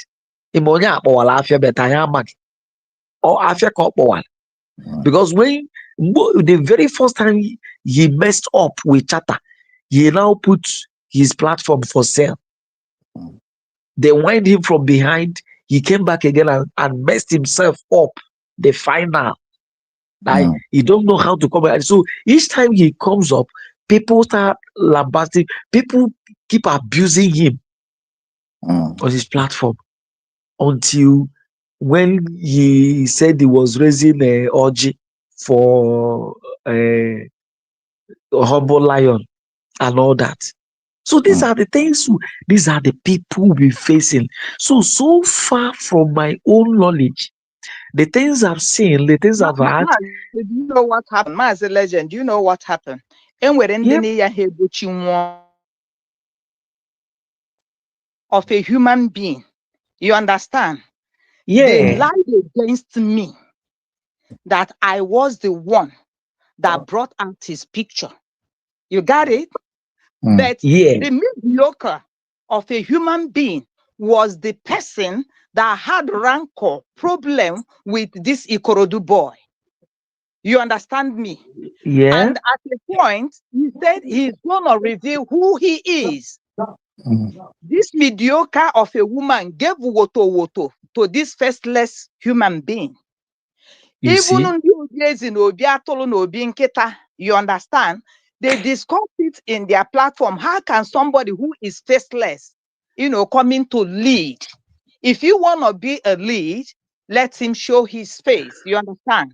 Yeah. When I cried, like in a program like this, I said, if I ever know him, I'm the one that brought this. Let it be so with me. But if it's not that way, may all of them who has connived and conveyed and lie against an innocent soul like me, they will never have peace. I was in the program. I was in the program too with Mazekai platform. I was in the program the day you said. It was after a week after you said that this thing came up. That week you said that this man that is doing this thing to Dr. Ngozo Rabeze, that there was a program he attended with the cabinet. Ochefue Sachikotinia. Yes. And when he forgot that Mazepa now pleaded with you that nobody should do this. No, the cabinet people when we meeting River Goddess said it to us. So just almost 1 week. You see that this woman, I call her touch and die. You see another Orama. I mean, I'm sorry, I don't call her that Orama because when it is revealed that all last born, I know that no one. Chikodele. Do you know that Chikodele is touch and die? Chikodele is touch and die. Everything. That woman is touch and him na Joe said does. In the village. If you touch it, it will just shrink. Yes, so close those. Ihe ka Chikodele wo. Chikodele si China France will touch and die. And that was why you see when she started crying on social media. Na ikuku na adazi azakon. Na let me choose one name. Let me choose one name. Akpọgidego m ya ọ na-azakọ send alụm ya message mana message emepego ya mana ya bụkwana na Ngozi Ọlabeze na o nweghị ife ha mere. Ị hụrụ that woman the deadly, that woman is touch and die. You see what he did? You see what he did to Gentle and the other guy? Touch and die. All of them were in contact with Adade Olam, all the commanders that this woman went behind to start on, all of them. 1 year will touch and die. You see, I was in the program the day you said this, that and that thing, it was just like a vow that we'll keep this for Mazi Simon Eba. It's like touch and die had this thing and say, it's time to strike. All of them that they had this program. They want to shut me out. It taught me. I really fought. Not everything that I would disclose or divulge, but every gift that you have, and don't misuse it. You understand? That's why, as we are most of us, people, you don't know who is who. And I always tell this mediocre, be very careful. The good spirit neba, they are doing incantation, they are invoking. You understand? At times, you don't know who is who. Be careful who you tread on his zone. That when I cried that cry and made that otehaka, then I could remember on Mazin Humble lion. I shouldn't have, swear and say, the person that wears the shoe knows when it pains. I am innocent. It was Chikodere that first came on his platform to call your name. It was Chikodere that first dragged you on their platform. Yeah, and she said because you said it on Kai's reports program. Yes, I was in the program. I followed it. And that course has never ceased, though. Whosoever, and I still stand on my word, that whosoever who is not courageous to do such and use my innocent name, they will never have peace. As many that accused me of what I don't know, they will never have peace. They shall be discussed, and peace shall be far away from them. That's why when they now look at, they now misunderstood what humble lion meant. Yeah. Humble lion now cried his own cry. You understand? You went and did a requiem mass for somebody, and you forgot all you did. This Biafra Disunite has done this before. Why can on IPOBO? If he has done it before. Yana Mazin Namod Simon Ekpa went to a little bit, you understand. But Simon Ekpa, our PM, was carrying everybody along. You understand? Kaide Meifa Noah. Our man maybe only a loophole. Everything might scatter. Let me just be carry Ima. We women, when you are pregnant, and we have no complication. And we yard,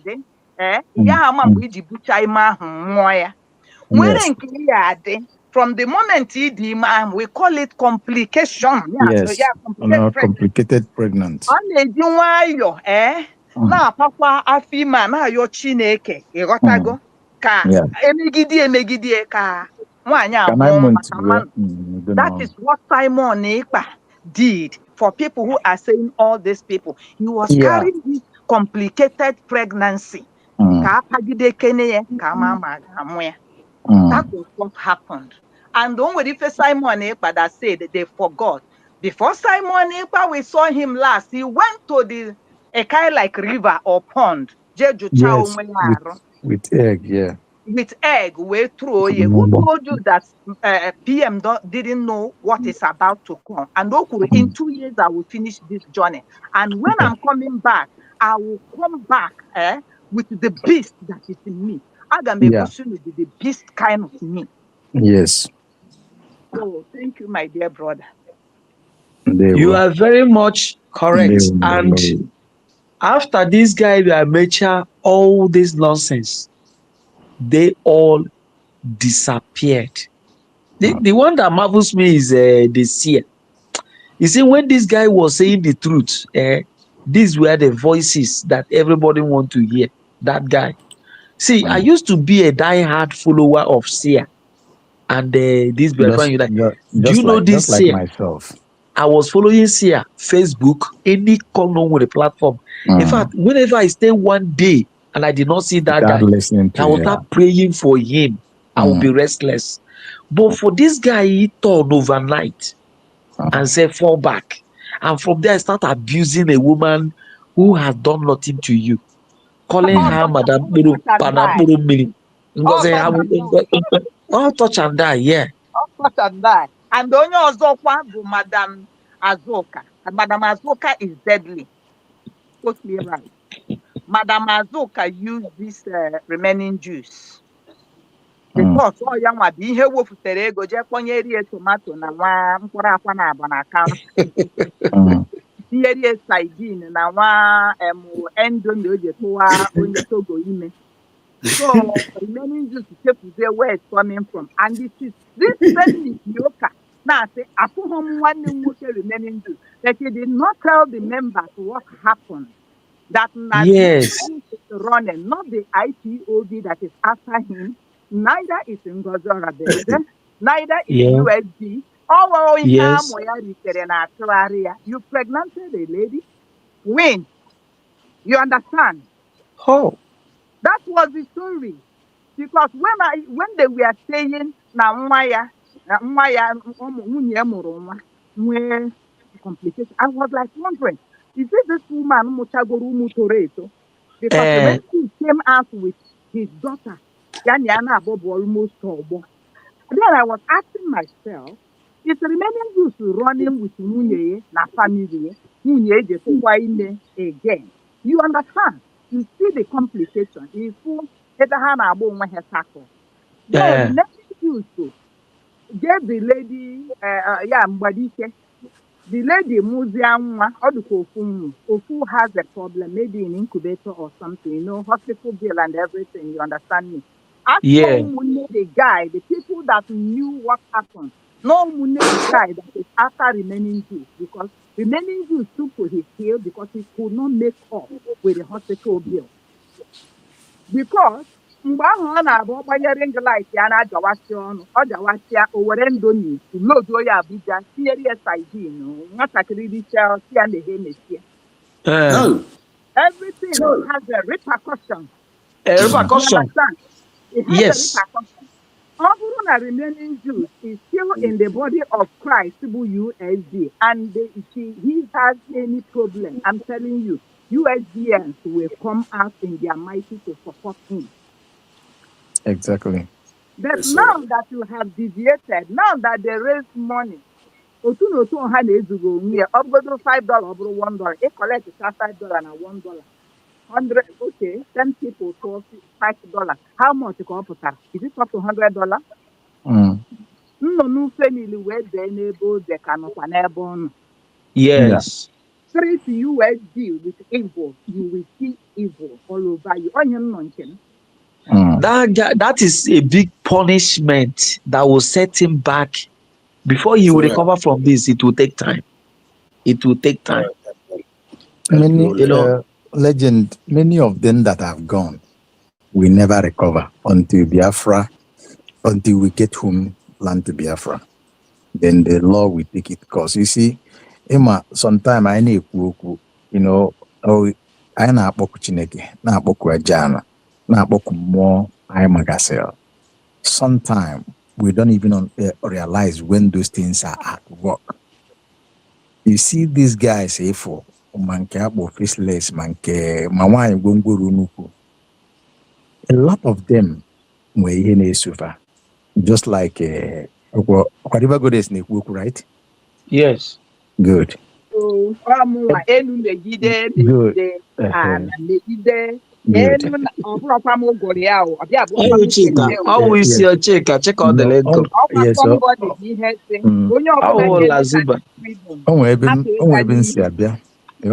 Lazuba. Lazuba. Only one thing, and Marema, we lay our voice here, and our voice goes viral. There is something we don't know. There are people in this life. Just hold your thought. Just hold your thought 1 second. Please, just remind I'm back. Quite all right, I'm back. But Obi-Wan is being here. Obi-Wan. Obi-Wan not here. Chitako Obi-Wan not here. So if I get remind, you call lawyer. Okay. Because I from me, but okay, Obi-Wan. Let me just say this so that you will pick it up from there. You see, never I know now. Mother River Goddess that now so many type of people not here. It sounds just words, but it goes more than that. In this life, don't just talk because you can talk. Don't just raise hand or raise voice because you can. Because when that they will, and when they will never fight you, even. But once you offend them or offend their spirit, my dear, you see these people that have fall back, no matter how it is, no matter how prayerful they may be, no matter the type of native doctors or witches or occult or whatever they belong or whatever they use, it can never resuscitate them. It will never bring them back to the light, because There are many spirits. Hatochigo. Hemejugu Biafrans in many ways. So they will never rise again. That is Yamada River Goddess Nehu. Be careful with the people that you are dealing with. That seer, that faceless unite. All of them that some of us are privileged, we wrote them personally, some we chat them, we call them. Even One Gunguru said something on a program, and I responded to her because she talked to me. She said that not the 73 years, 72, 73 years, she placed a course. After she planned, I called and told her that being that I'm a man, that I reverse every course that she placed. Number one, in Igbo culture or cosmology, ne adara kwasamwoke. And I let her know that I senior her by age. And after that, reverse whatever that she said. So all those people that you see, so far as in one way or less maka or docha, but so far as aka hadrochana, these pains that they cause Biafrans, my dear, they can never rise until Biafra is completely restored. Then the law of Biafra will remember them. That is that. We don't pray, we don't see them. My brother, when he was talking, you talk about these people, they are always equal. I must more go this quick, but I call these people you see, they are like particles or dust. Once they crack out of the body, you can't fix them back again. They have gone forever. Obi-Wan, you're welcome. Sorry, my brother, I'm not on a program because I'm just seeing about tradition here. So you're welcome. Please take the mic. Obi-Wan, nwanne m, you're welcome. Mụnwa ama ịma na mụ na gị adịka. Anyị ama na My ịma. goodness. This is our house. At least you give indication. Gị gbachi nkịtị ama m nọ na the other room na-ege ntị. You're welcome. No, no, something very unfortunate just happened now. Who else? Ocean Master and Legend. I think I heard you guys speaking. And especially to the special one, my River Goddess and Exodus. Man, guys, I was sleeping now and I just woke up from, I never gave you the program, but I woke up from a very weird and You wake up from the other room. from a dream. A dream. I was dreaming now. Just now, can just mupaya mappy phone camera even meje okwu. I so unfortunate, here. And this dream is okay. What weird, and so I don't know how to describe it, but the reason why I said it's weird is because of the kind of family I came up from. My father, my mom, and my grandfather he was a catechist until he died. And now we were those kind of people that we participate a lot in the church until I decide to decamp, like me myself, not like the camping, but not being that punctual, the black sheep, like they said. So it goes like this. I came back to my house, our house, but the house is not our house. Like, it's everything, it changed the whole thing out. Now, and before I enter inside my mother's room, my mother and my father's room, you have to look on the car, hot. But overall hot. Like our house is not a hot. So, but in this dream, just kita kan sinora kuni. Makia na kweba 1:30. I saw my mom sitting down with a onye Somalia. ha nọ na-azụ na mama okwe ka ha na-azụ something there was a game they were playing so mụ abata tinye isi na the room kene ha nne my mom anya say where is that Osim don't worry I will tell you later and turn on to the Somali guy say get the fuck out of my house now or can I call Ndoli adopt upstairs now the dream caught there then another set of the dream the same time my mom wanted to go to somewhere because my mother drive too. So now mbanye moto n'azụ normally achọrọ m ịba nna nọ na iru my mom na-anya mgbe mpere mpe anyị na-agazi ka ọ na-anya moto ana m anọ na passenger side wee na-agbanye wiper you know na all those more na low technician of the car. So now, but this time around, I wanted to enter inside the front. I said, me paid off. However, no, you're not passenger. My mother, who a man. Where mbido kwa back again.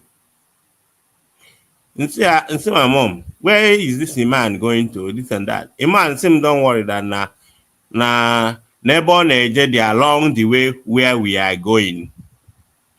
Ọ bụrụ na anyị gafere there ka akwụsị ya ka anyị nwe continue gawa okay because I was going to kpọdakwa na the motor again you know but say ebe mbụ ezigbo mmadụ let's just help each and one another you know something like that. It happens that ebe anyị na-eje man sogidere anyị wee ruo na the place I look to banye na the place n'ọcha iman na ọkwa ọ dịzịa ka ebe ahụ anyị na-eje but I put my mom up half a by net, but we were going to somewhere. But the man I suppose he side there. But the man so he lied and he lied to me. We were no so he die. We load and in the place.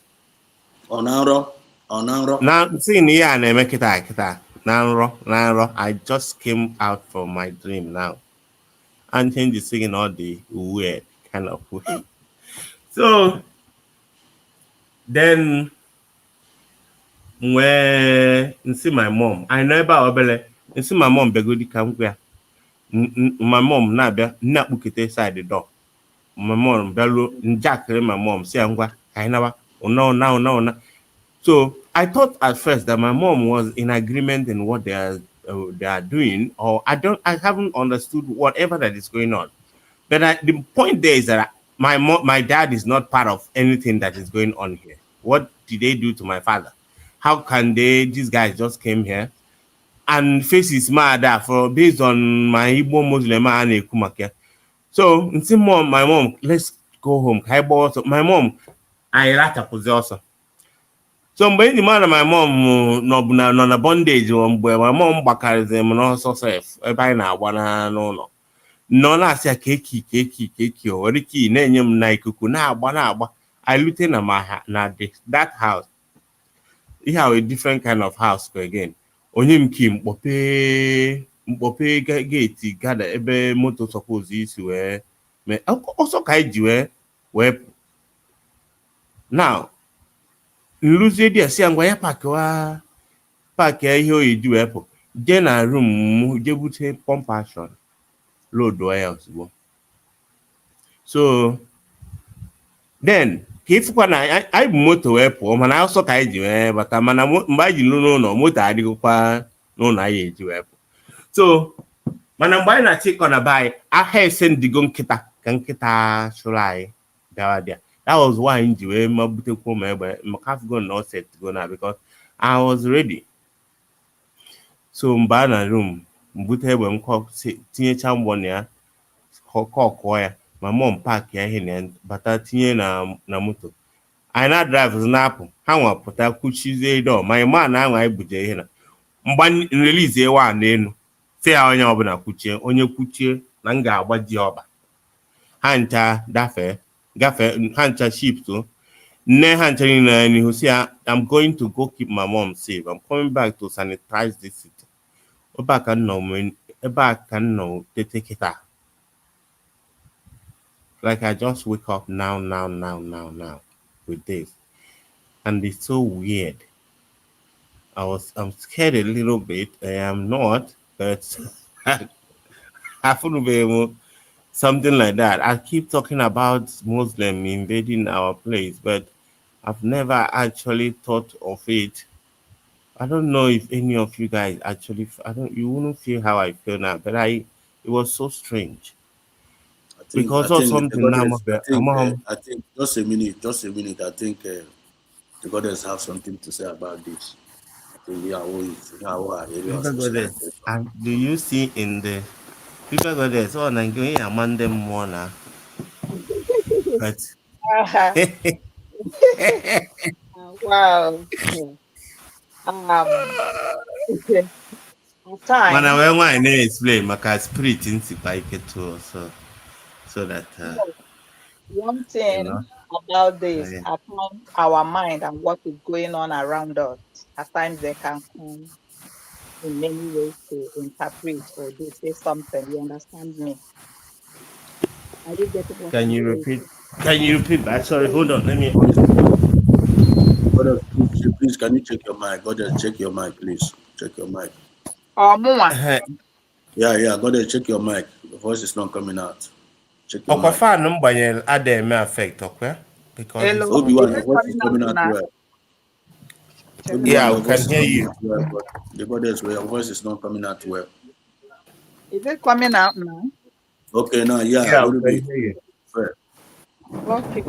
In our time, some of our dreams, like things happening around us, you understand?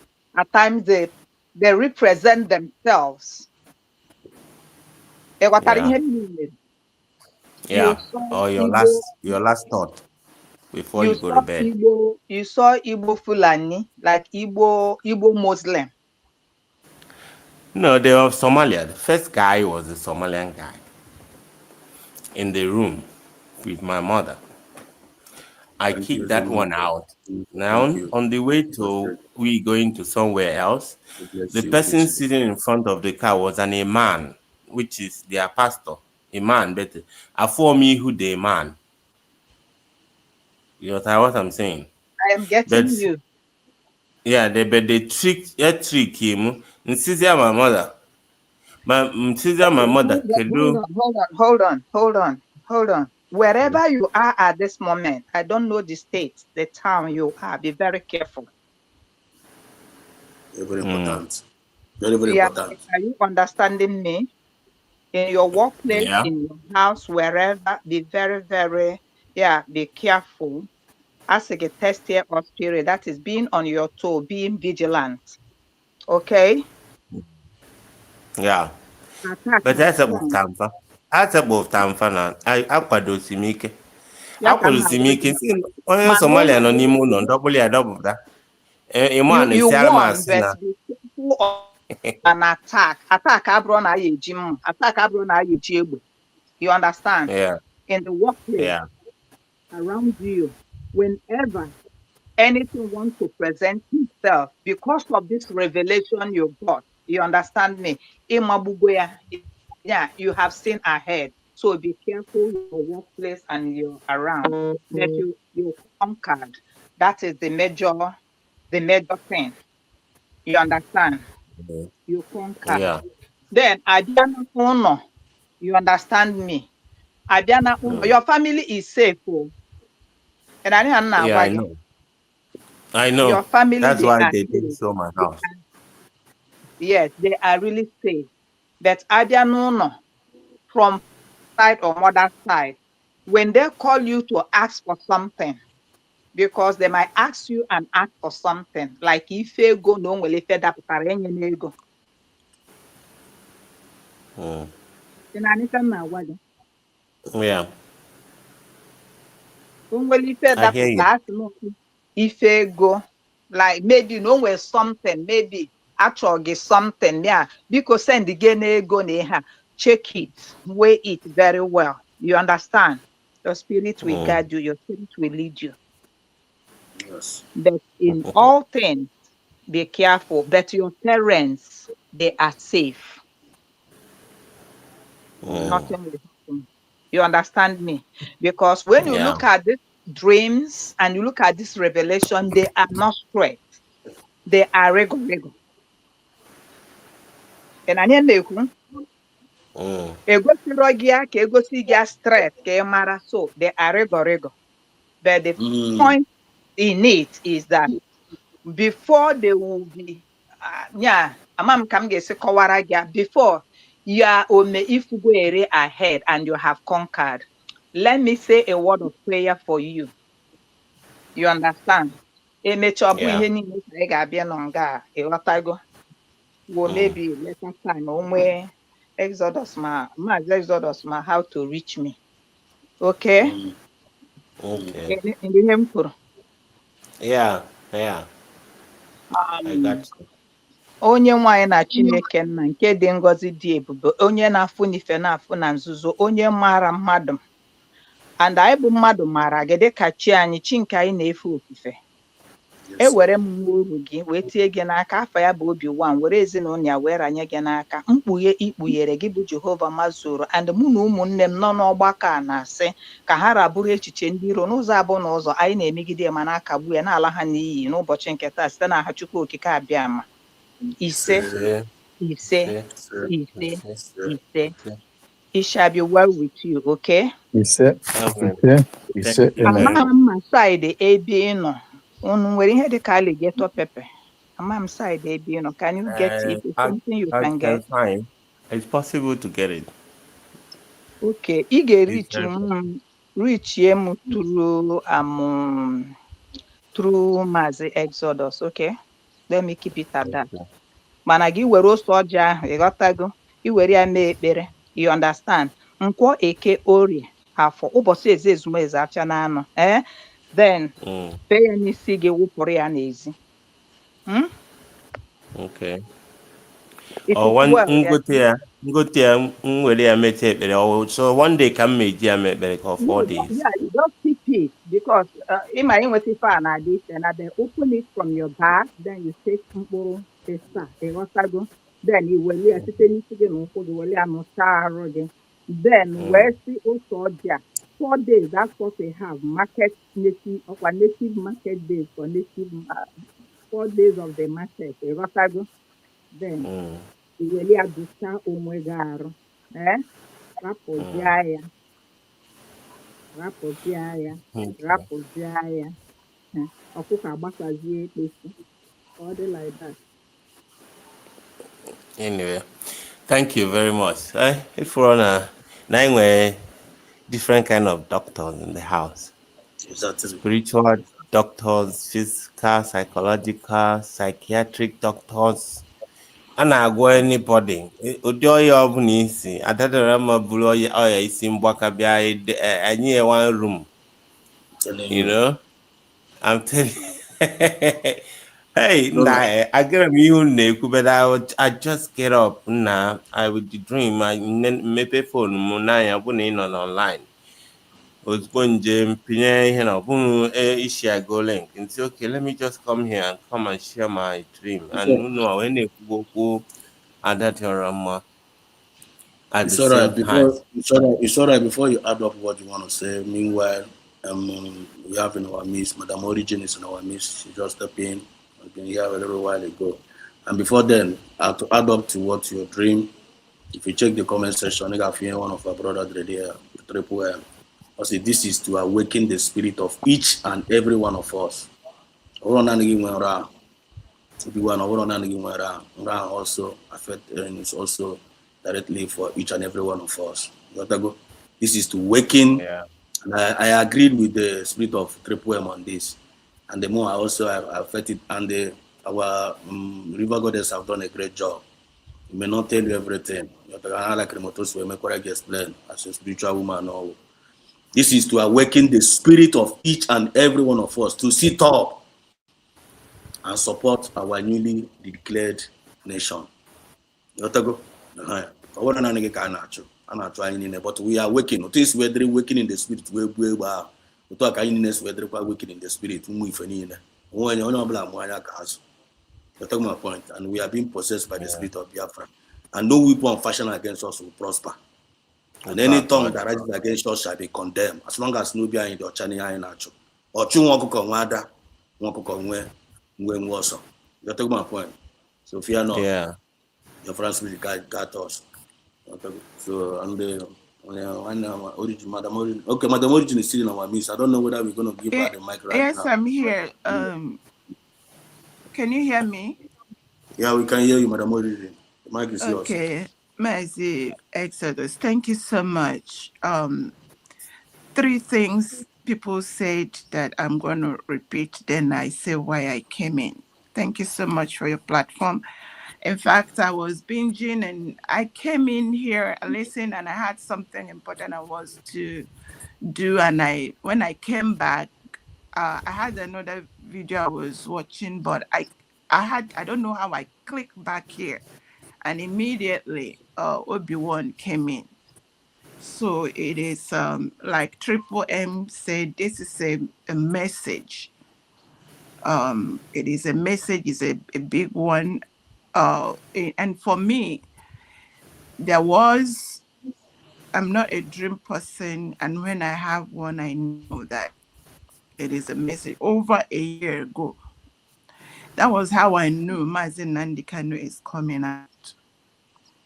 But that dream that was given was also, I didn't know, it was not for me to know a lot, but it was something. Time will sort that dream. So I kept it in my mind. And when this dream came, immediately it was like a little puzzle about that dream. So Obi-Wan and everyone under the sound of my voice, we have redeclared Biafra, and God is with us. And there's still battles to fight and win. And in that dream, where Mazi Nnamdi Kanu's house was not where it was when he left. So I just don't want to decode or say much on that. So what I'm saying is, it is what, as we go along, the answers will start to unravel. But it is for us not to, say or lie at ease or stay, because these few weeks and days we are seeing a lot of progress, but there is still a lot of battle ahead, and we'll keep up and stay alert. Where in that dream I had, Mazi Nnamdi Kanu was not perturbed at all. And that was where I got a little he was not perturbed at this, the fact that he came back to a kind of another house, I don't want to say much. So what I'm saying in essence is that for you to see, strange persons, strange individuals that were not supposed to be at the driver's seat, and you still got to the destination, but there are still things to be done, means that whatever we are doing, we'll keep believing God, doing the right thing, continue to be focused on doing the right thing, and it will all work out good. That's all I can say now. I don't want to talk too much, and I'm going to log out. Thank you so much, Obi. Your dream meant a lot. It means more than you. But don't be worried, but let's stay focused. That's all I can say. Confirm. Greetings, Madam Origin. It's a wonderful one indeed. Pichichis. Wonderful one indeed. God bless you. You're always right on time. Mazi Obi-Wan, can you conclude your submission? We are rounding up. Now is 7 hours. Okay.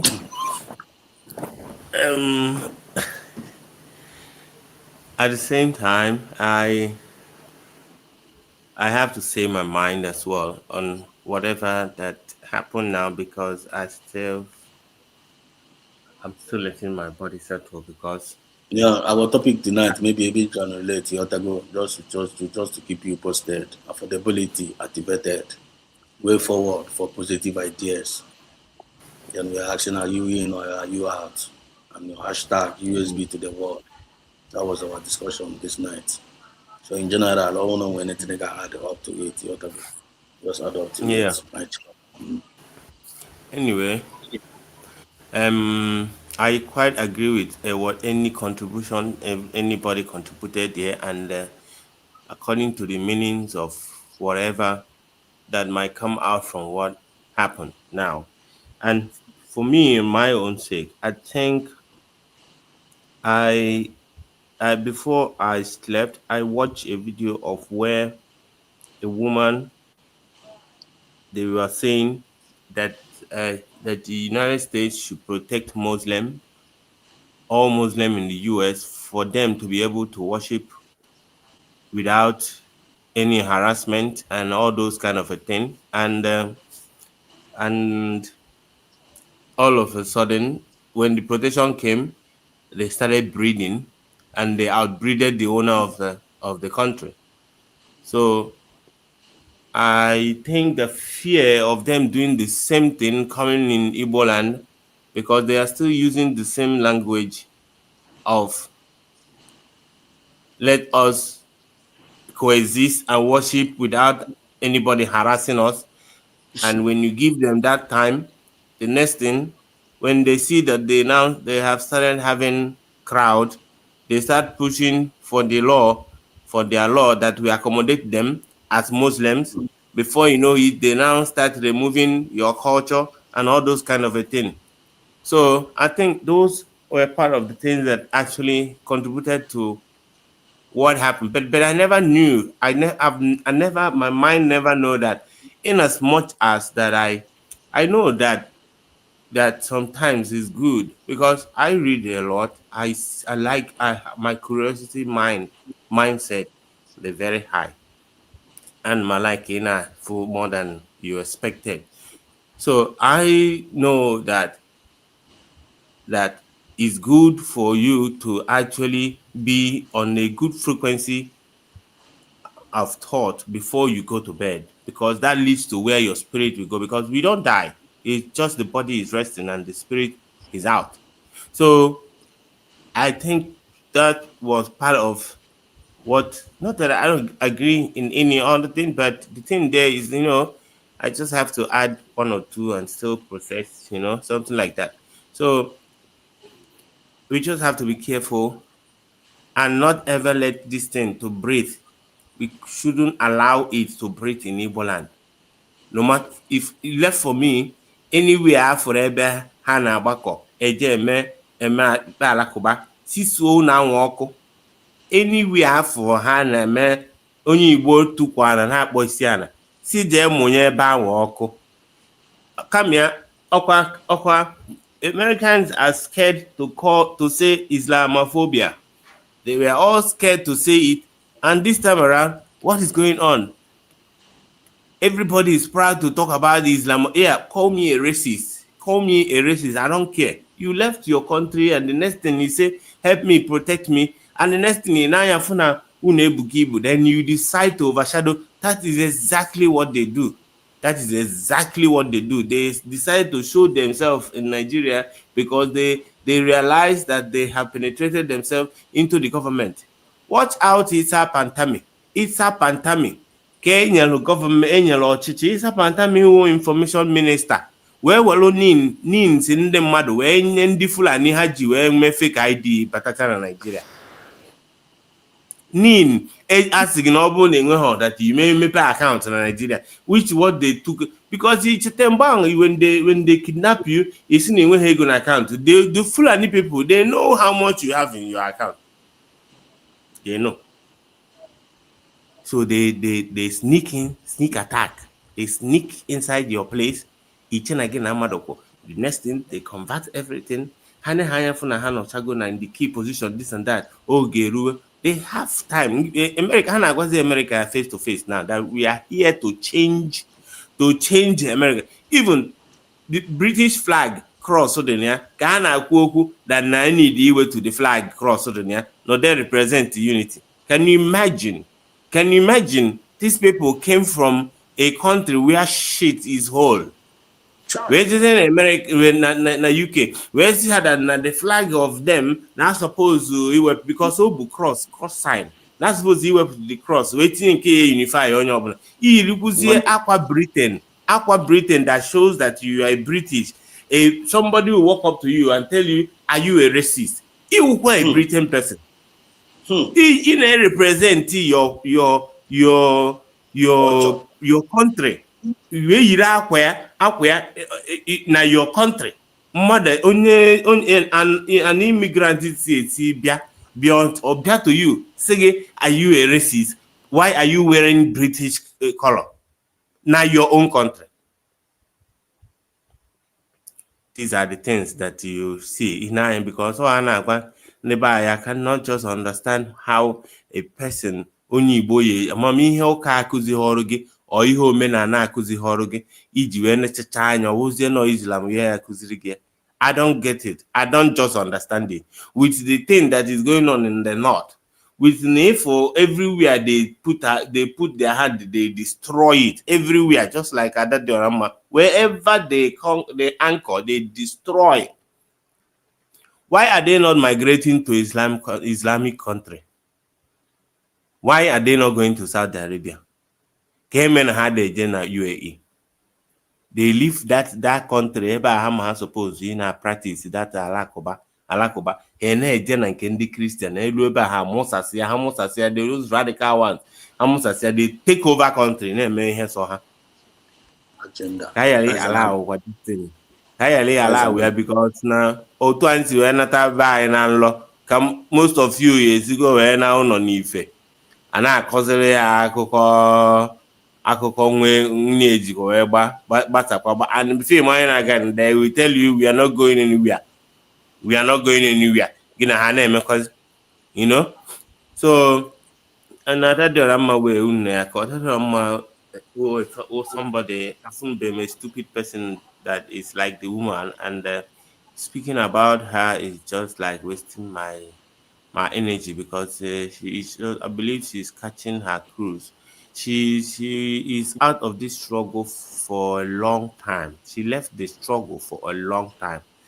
Whether she's still deceiving people that is following her, that she's still involved, she has left the struggle for a long time. Because a boss supposing or now or not here, and the best thing that Ongozo Abese did was to remove her from a boss supposing in our master. Because that woman could have been exposing every plan I may plan or they work there William May program. Because they have never been in such position before, or not been at this position before. Or many be here. Common village meeting, I actually to there.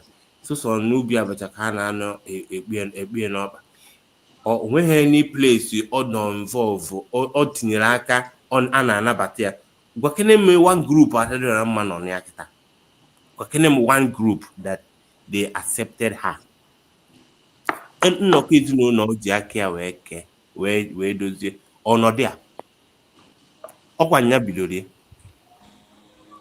She does not belong anywhere. Nke idoziri edozi bịa otinye o ji ọnụ ya sị na onwe ihe ọ na-alụ na kabinet nọọ ọbata obi na-eje ọsekpụrụ akpa ya na-esie n'azụ. So ebe ọ bụ na onweghị ihe na-alụ na cabinet, why must you be the one causing trouble? Amam Exodus ịghọta what I'm saying. Onweghị ihe ọ na-asị na onweghị ihe ọ na-alụ na cabinet, but every day anaghị adadịọra mma. So which means your presence here at the ebute peace, rather on ebute ọgbaghara. Everybody is a suspect to you because na level ihe na akụzi kịta ide ha akwụkwọ bịasị how to communicate in English because na imagine Igbo anyị na-asụ wee je na-agwa no eje na office of Donald Trump eje ekwu okwu no matter even though that I like in use our language, but you can't speak Igbo here now. You need ịmụta ka esi asụ n'Igbo ka iwe nwee ike communicate. The reason everybody is I na solo Igbo like this. They make no Igbo called the only universal language. So for to be able to trade. Na China can also beha with the trading because that na they produce things. So if you are na beha, you will be forced to learn their own language. Kiwe nwe iki gote ihe. Hara ayogi ki ibegol.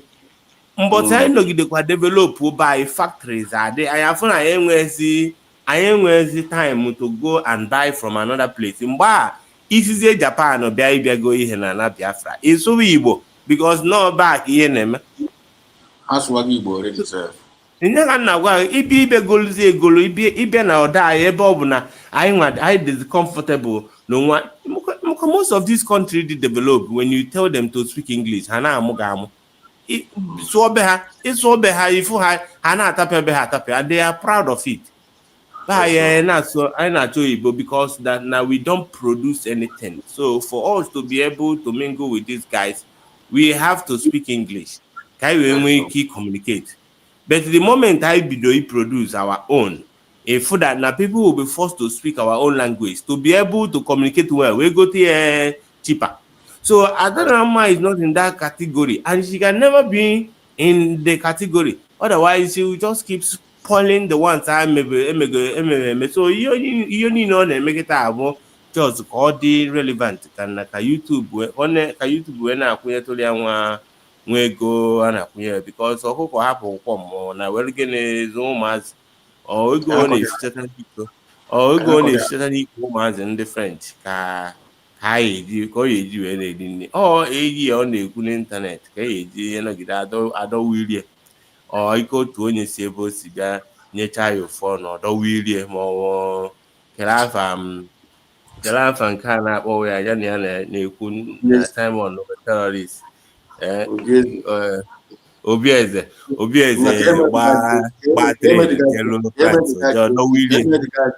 the guy with Tico in Afia, go on as a good Yaga Tico. That guy can wear respect to. I'll go put in Afia. Oh, your own, I come will be open. There will be because I would be a weaver. Get go, and I got some from weaver. I'll go be even for him Biafra Unite. Biafra Unite as a child Biafra Unite. Since it did not represent well, I don't know if I will put that name out from Afia. Yeah, I like it. Because he had never spiritual. You did not represent well. So all that guy translate will be easy. Yours that will be easy. You will represent him well. That will be taken away from him. Apple Biafra Unite. Anybody that is serious in the struggle shouldn't be hiding. You cannot hide from the beginning. You cannot be leading me without me knowing who you are. Or this I put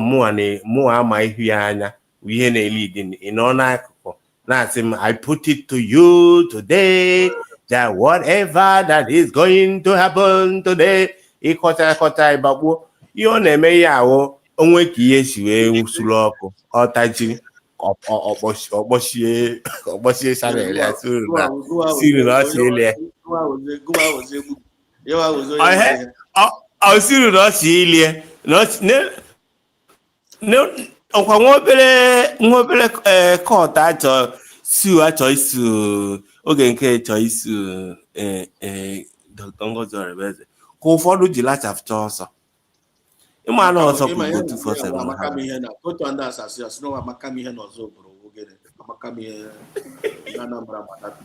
ọsọ ka ya ọ na-agba ụfọdụ enwekwa akwụkwọ enwe akwụkwọ kọ ya wa Obi-Wan kezi bulu ndana bra abaka mo ya na ozoburu ogene je river goddess okan you wan kana here because go compete everything so Obi-Wan iwu onye Anambra ya Anambra mana o inu niile amaka m ihe na gịnị me ihe I can't remember man onye ojinikwa na owo dị ọkpara bụ Ocean Master because the band around Milulu. Ocean Master Amaka mi ve dị na befa dị ka amaghị m ife dị na baị kedụkwa ahụ another one ịchọ ikwu oke asị ojinukwa na ọrụ dị ọkpara agbụrụ ịghọtago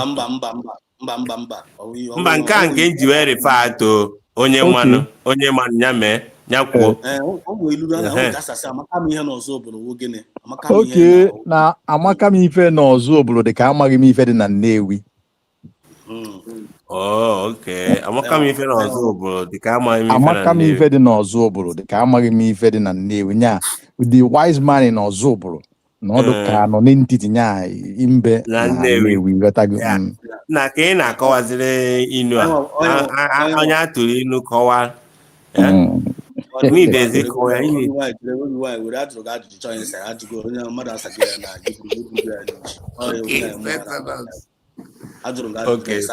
onye chere ese ya kịta na-asago ya na gị chọrọ ka iburuzie from there ọ na-adịrọ m ndị ebe a atọ wọtọsi wepụ ayọ no anyị na-agbanye okwu ọnụ na anyị na-agbanye okwu ọnụ ihe anyị na-akọwa here now that is the practical example of what Biafra Unite did yotago o fili na ọma ihe yotago ana m alike mfini lulu da Anambra ana m alike ya yotago ihe na-efili mgbe anyị na-efili na ịma ihe ị na-efili na ịma aka ihe amamihe ga ha ụmụ onye ọgwụ foolishness to good idea. I want the definition meaning of that ilulu ahụ. So ilulu ahụ we general, even though not under number three, but always general ilulu. Probably they feel I hate too much. Eba amamihe ga nkwesịrị. Only believe to somebody. So check Biafra Unite. You know na this movement and the Biafra Unite. Makwa the meaning of Biafra Unite. That Biafra we must unite. Then you watch China United States of Biafra stand for unity. Then go Biafra Unite. The reason big men apply that unity. Give me always apply amamihe. That's me always me amaka me no soblo. Amabi want to go that kind of give a claim was your wisdom. Then about grind chata. About in the crisis so only madu go away like here. Then about grind chata. Yeah, wa amaka me no soblo. And the only to us who me for. I be phone here we believe. You might have complete stupidity now. Why are you claiming? Why are you answering the name? Why are you answering the name you can't defend? You take my point. So the guy missed that opportunity. We be PMC and when I'm again around on this movement together, and I'm again on a cabinet meeting together. I want to see you. Come for name and I'm gonna make on ya see PM no ask what they got from. Which means PM who is the stupid which means to you PM who need very to you now. Exodus, let me tell you. Biafra United is a coward. A very big one. Oh, a coward in the extent that now he had level and where's the Omazi the next way to go. So he on the Mezekita all likely all the relevant during the time of agitation. Oto has a one or two story from here and onye normal or no nakuko say watch out or or whatever. On as own or call one or two things. So you na na-emezikita was ebe nyawa operating on. Because ebe na operating on now need your face to be in charge. Your face need in not here. Am you where I'm coming from? Yes. Your face need the So like it was a grocery run. Explain yourself. So how can I operate based on agitation level? And do ihe melunu ndị onye ọbụla ma ife nọ na this struggle ji wee happier because I cannot be getting information from a nobody that I don't know how whether because na ọnọdụ ka ili mana onwe ka esi enweta information na internet ọ bụghị ịpụ ha ebe edere ya iburu news baba enwe news places ihe ejegasị ya wee confirm or wee verify ya ihe ịmalụ. Not once onyewa because people make a lot of money from this internet by writing rubbish. Just you need a book, give you how many views they get or how many reactions that they get. Yatana. So Biafra United level on now most of not only Biafra United that this thing happened, so many of them below from TOS. If they are finding it difficult to cope, and Manimaguna sometimes they cannot come out to tell you God is there. So they would have that they would have, if they had known, they could have been because then when Bahajime expect that the caliber of Deputy Prime Minister and Diana will be part of this stuff. God bless you. They never expected that. They never expected They never expected that these people. How man is smart people in Igbo land. So many IJ na one girl only Igbo with a best school na China, one of the university na China. Only Igbo. In America, you see, they do a lot of things. A lot. Na even our struggle, I was leaking also some diabolo involved. When na the Kanu na-ekwu okwu Biafra anụ ọkwa o jere America jide meet people ka ihe mee na omeghi asụsụ na Nigeria mgbe ọ na-ekwu si na Biafra will come from abroad from diaspora ka ihe ma o mean because na ọ mana na enwere level ha ga-elu people, the intellectual people that knows something, that knows who to talk to when the time comes, when they take over, things will be easier.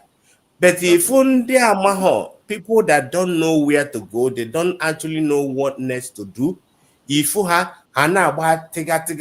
so if you drop out on the road, just know that now your way.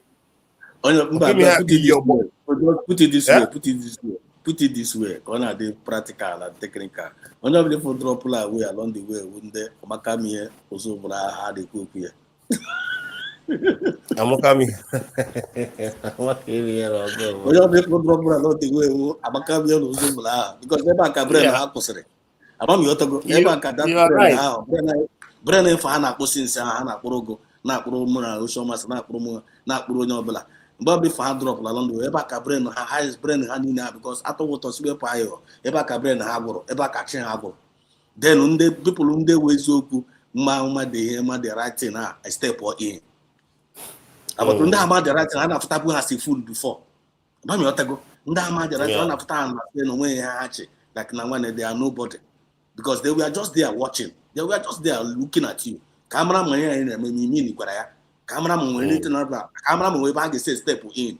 And once they see the opportunity for them to step in because they are doing the right thing, they will step in and you are not going to stop them. Yeah.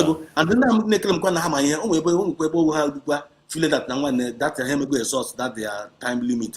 Oh, can that people also going to get step in again? Now. It's just like a relay. This is just a relay. So nobody knows it all. Even on statement that Tongues are about drop on Saturday. What's that? Now the people then I gave people struggle. What's it that even they are not even yet born? Oh, when they can have young. Yeah, I'm gonna get them today now. We are in our session. I'm on a session. I'm gonna get like we are just like we are mates. We are teammates. To show master Obi-Wan. I know our mates now. Yeah, our session. In this our session now, there are going to be selective. Oh, when they get more for my, oh, when they not get more for my. Are you getting my point now? Oh, when they got pass the test, oh, when they not got pass here. So, oh, when they got the qualify, oh, when they not got the qualify. And then they got the qualify depends on their work they are putting in, based on their conscience. And then here we spiritual something. If you don't have that spirit of that Biafran, that fear of Biafran spirit in you, you are not going to excel in this movement. Because I am the only person gonna guide them off more for my. I don't know whether you are getting my point. Yeah. So I mean, you want that topic tonight. Also, affordability activated. Affordability activated. Way forward for positive ideas. Way forward for food. So if you find that this year, now any idea gonna move this movement forward? Bring it on. Just bring it on the table. No influence in my hand. Bring it on. Bring it on. No billionaire and a billionaire and as Igbo extraction. They that they declare go Biafra and go now this Biafra now we are government or the more better than Nigerian government. All they need to do is to convert all that your millions and they make sure give with support to this new government so that we will lay our hand in our resources. We are trying to protect our next generation. But even when they happen, the main focus are not happy and not another different thing. Yeah? It doesn't make sense to me. I don't know whether it makes sense to you people. It doesn't make sense to me. So this is now we a very, very big huge project of which only of disposing water division and on email. So only of on this movement, you all know serious, you all know now na call. One he may get bonya and boot. Bonya and boot na gashike. But sometimes you know they make this in self, you will be women. Because sometimes some of our attitude never in the put in this movement, it pisses me off. It pisses me off, man, to be honest with you. But in the for they connected now, this and they are gathering together. They are not looking face, and Hachoku Arabia. Hachoku and Arabia, and they are not alone. Eliana scream kita, Eliana scream kita, nigga for Amadon. Okay, now for Amadon. Amadon high in Eliana kita now. If you look at this picture now, what does he tell you? Mazinan Kaloke, Mazinan Kali presenter. Mazinan Kali Eliana, in Eliana physically. You can have task a normal human being. But spiritually, look at what Mazinan Kali represents spiritually. Obi-Wan enough, okay, man, enough feel like that. Always go wash. Yeah. Spiritually, this is what Mazinan Kali is it. Spiritually. And also, Master Mayam, that is what it represents spiritually. But when they after Mazinan Kali as a lamb, But spiritually, one no way lion, no walk, no way thunder.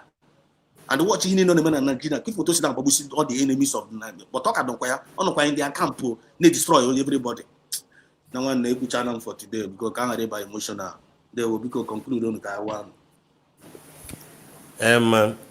Before I leave, actually, Obuna River Goddess can again.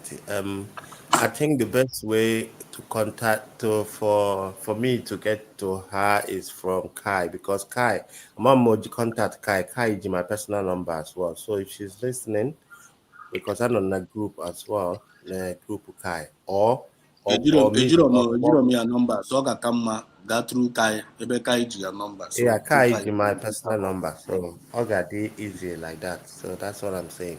But then Obo not against it, so or you let her know. So no, please make sure you contact her. Obi-Wan, please. Yeah, I don't have a River Goddess number. That's why I need to say Obo no G Kai. So from Odura Kai can direct her what next to do. But everyone I get on a studio now. I come test or the number here. In on a studio, not on a public. So let me get it on the private chat. I'm gonna show master organize for there. So look at that number here. Let me just test it for you because they are a very serious matter. You need to guide one another here. Yes, and the number direct, Mazi Exodus. A drum number will be one. We got private chat here. No enough here. No private chat. Okay. It's a private chat. Nobody see. No source on there. Source will be one that go on here. So let me test it right away. Anyway, important. all I know is that now we just have to badaya because now we're already at the end, and with what is going on around the world. Obi-Wan, your mom can Yes, of course. Okay. And my dad as well. Okay. And my dad as well. Yeah. Okay. So, all my grannies, all of them are gone. All my grannies. So. Yeah. Yeah. But anyway, it shall be well. But we just I need a one meso and iwe which I shall make chika na Igbo Muslim ada or had bananti at all. That language that may exist. Or that bananti, like how does it really even sound? Like we had a bit tomorrow. Our this thing. 1, 2. Our this thing. Check if you go the private chat, figure. Yeah, go me and made something. Okay. That's the number. Huh? Gracias. Okay. According to what's up on this, right? Yeah. What's up? Yeah. Okay. All right. That's cool. I would send message across. So, Odabaro cha, even on our culture and everything, it doesn't Odaba at all. So it wouldn't make any sense at all. So, all those kind of a thing. But we just have to stand up. And I said, let God bless all of us, and all must hail the United States of Biafra government and all hail Biafra. Thank you, guys. Bye-bye. Thank you so much. Good night. Good night, Obi-Wan. Great Obi-Wan to be considered. Ocean Master. Yeah. Thank you so much. I wrote it. 8 Tonight will be the hours. longest night. He spent about 8 hours. Kachineke put him even multiply all this number of hours in a spend for Biafrans, for our freedom. Kachineke will gozi no. Itu is na-etinye hours aka Chineke sikwa a na-atụkwasala gị ndụ n'elu ndụ ya na-arụ isi ike, na-atụkwasala ezinụlọ gị, na-atụkwasakwula anyị nwa ndị anyị na anyị na-emekọ ya, and those listening genuinely with genuine heart. Nwanne m nọrọ ọfụma onye nwe anyị due ọ dịkwa mgbe anyị na-achị ya in some hours. Thank you so much, Bishop Master Chukwugoziegi. So Muchukwu Okabiama, they will long live Mazuna Ndekalo. Long live PM Samonepa. Long live Dr. Musa Rabeze, long live all the forces defending our land. Long live all the USD medias doing the needful. Long live all the lovers of freedom. Jimmy Biafra all over the world. Umife, I love you all. God bless you all. So from me, from here, it is good morning.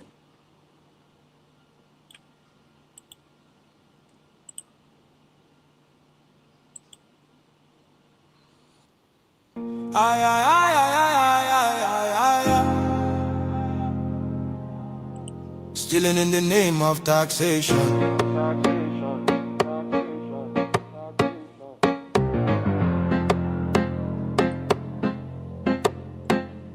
Shine your eyes, smell the coffee. This no be reform, now robbery with grammar. Then call them tax reform, but we see deception. Stealing from the poor under policy protection. Broad daylight robbery, pen instead of gun. Sign paper, drain pocket, tell us of a small endure. People they struggle just to stay alive. Food don't cost, fuel don't climb. Yeah, then still they tax the hungry man. No accountability, no evidence of plan. Tell us where the money where you not don't collect. Roads they cry, hospitals they beg, schools they decay, youth they roam, but tax money vanish, nobody knows the home. When hunger they shout, them add more load. When people they bleed, them still collect toll. Now suffering economy tax to death, and them call them leadership, God I beg. Stealing in the name of taxation. Legal looting of the Nigerian nation. Stealing in the name of taxation. Robbery with suit and documentation. Stealing in the name of taxation. No accounts, no explanation. Stealing in the name of taxation. Wake up Nigeria before them finish us. Why France? Tell us why France? Why attacks guitar they cross border by chance? Other African nations they cut them off, but Nigeria they rush go sign deals non-stop. Now whose interest no be our own? Smell them well, this thing get bone. Foreign hands on our revenue stream. Now siphoning system dressed as regime. We get experts, brilliant minds, economists, tech cheese, world class refined. We no need outsider to count our sweat. We no need Oyinbo to manage our debt. Weeks for France to plan Nigeria fate. Instead of home retreat, now Paris they wait. Every medical trip, now Paris again. After billions pour for clinic maintenance. Alphabet don't show us the pattern before. Public money move private though. Now Paris fit on Alphabet too. Collect our taxes for private few. Another pipeline, another scheme. Another legal looking money machine. Public funds enter private pockets. Foreign address, same old rockets. We still remember the bullion van. We can see your secret plan to steal from our national treasury and leave the people in penury. Something they hidden, something no clean. This closeness they worry, this tie they mean. Nigeria no be born, no be sale. Our future no go enter a foreign scale. We no go forget the bullion van. We know the secret plan. It is a gang of looters. They are not real leaders. Nigeria for sale. No. Our future for deal. No. Our economy for surrender. Never. Stealing in the name of taxation. Never. Stealing in the name of taxation. Legal looting of the Nigerian nation. Stealing in the name of taxation. Shine your eyes, Nigeria now. We no trust in Ubu's alliance with France. We no want another neo-colonial master. Nigeria is not for sale to Macron of France. Nigerians, let's stand together. Speak out now. before it is too late.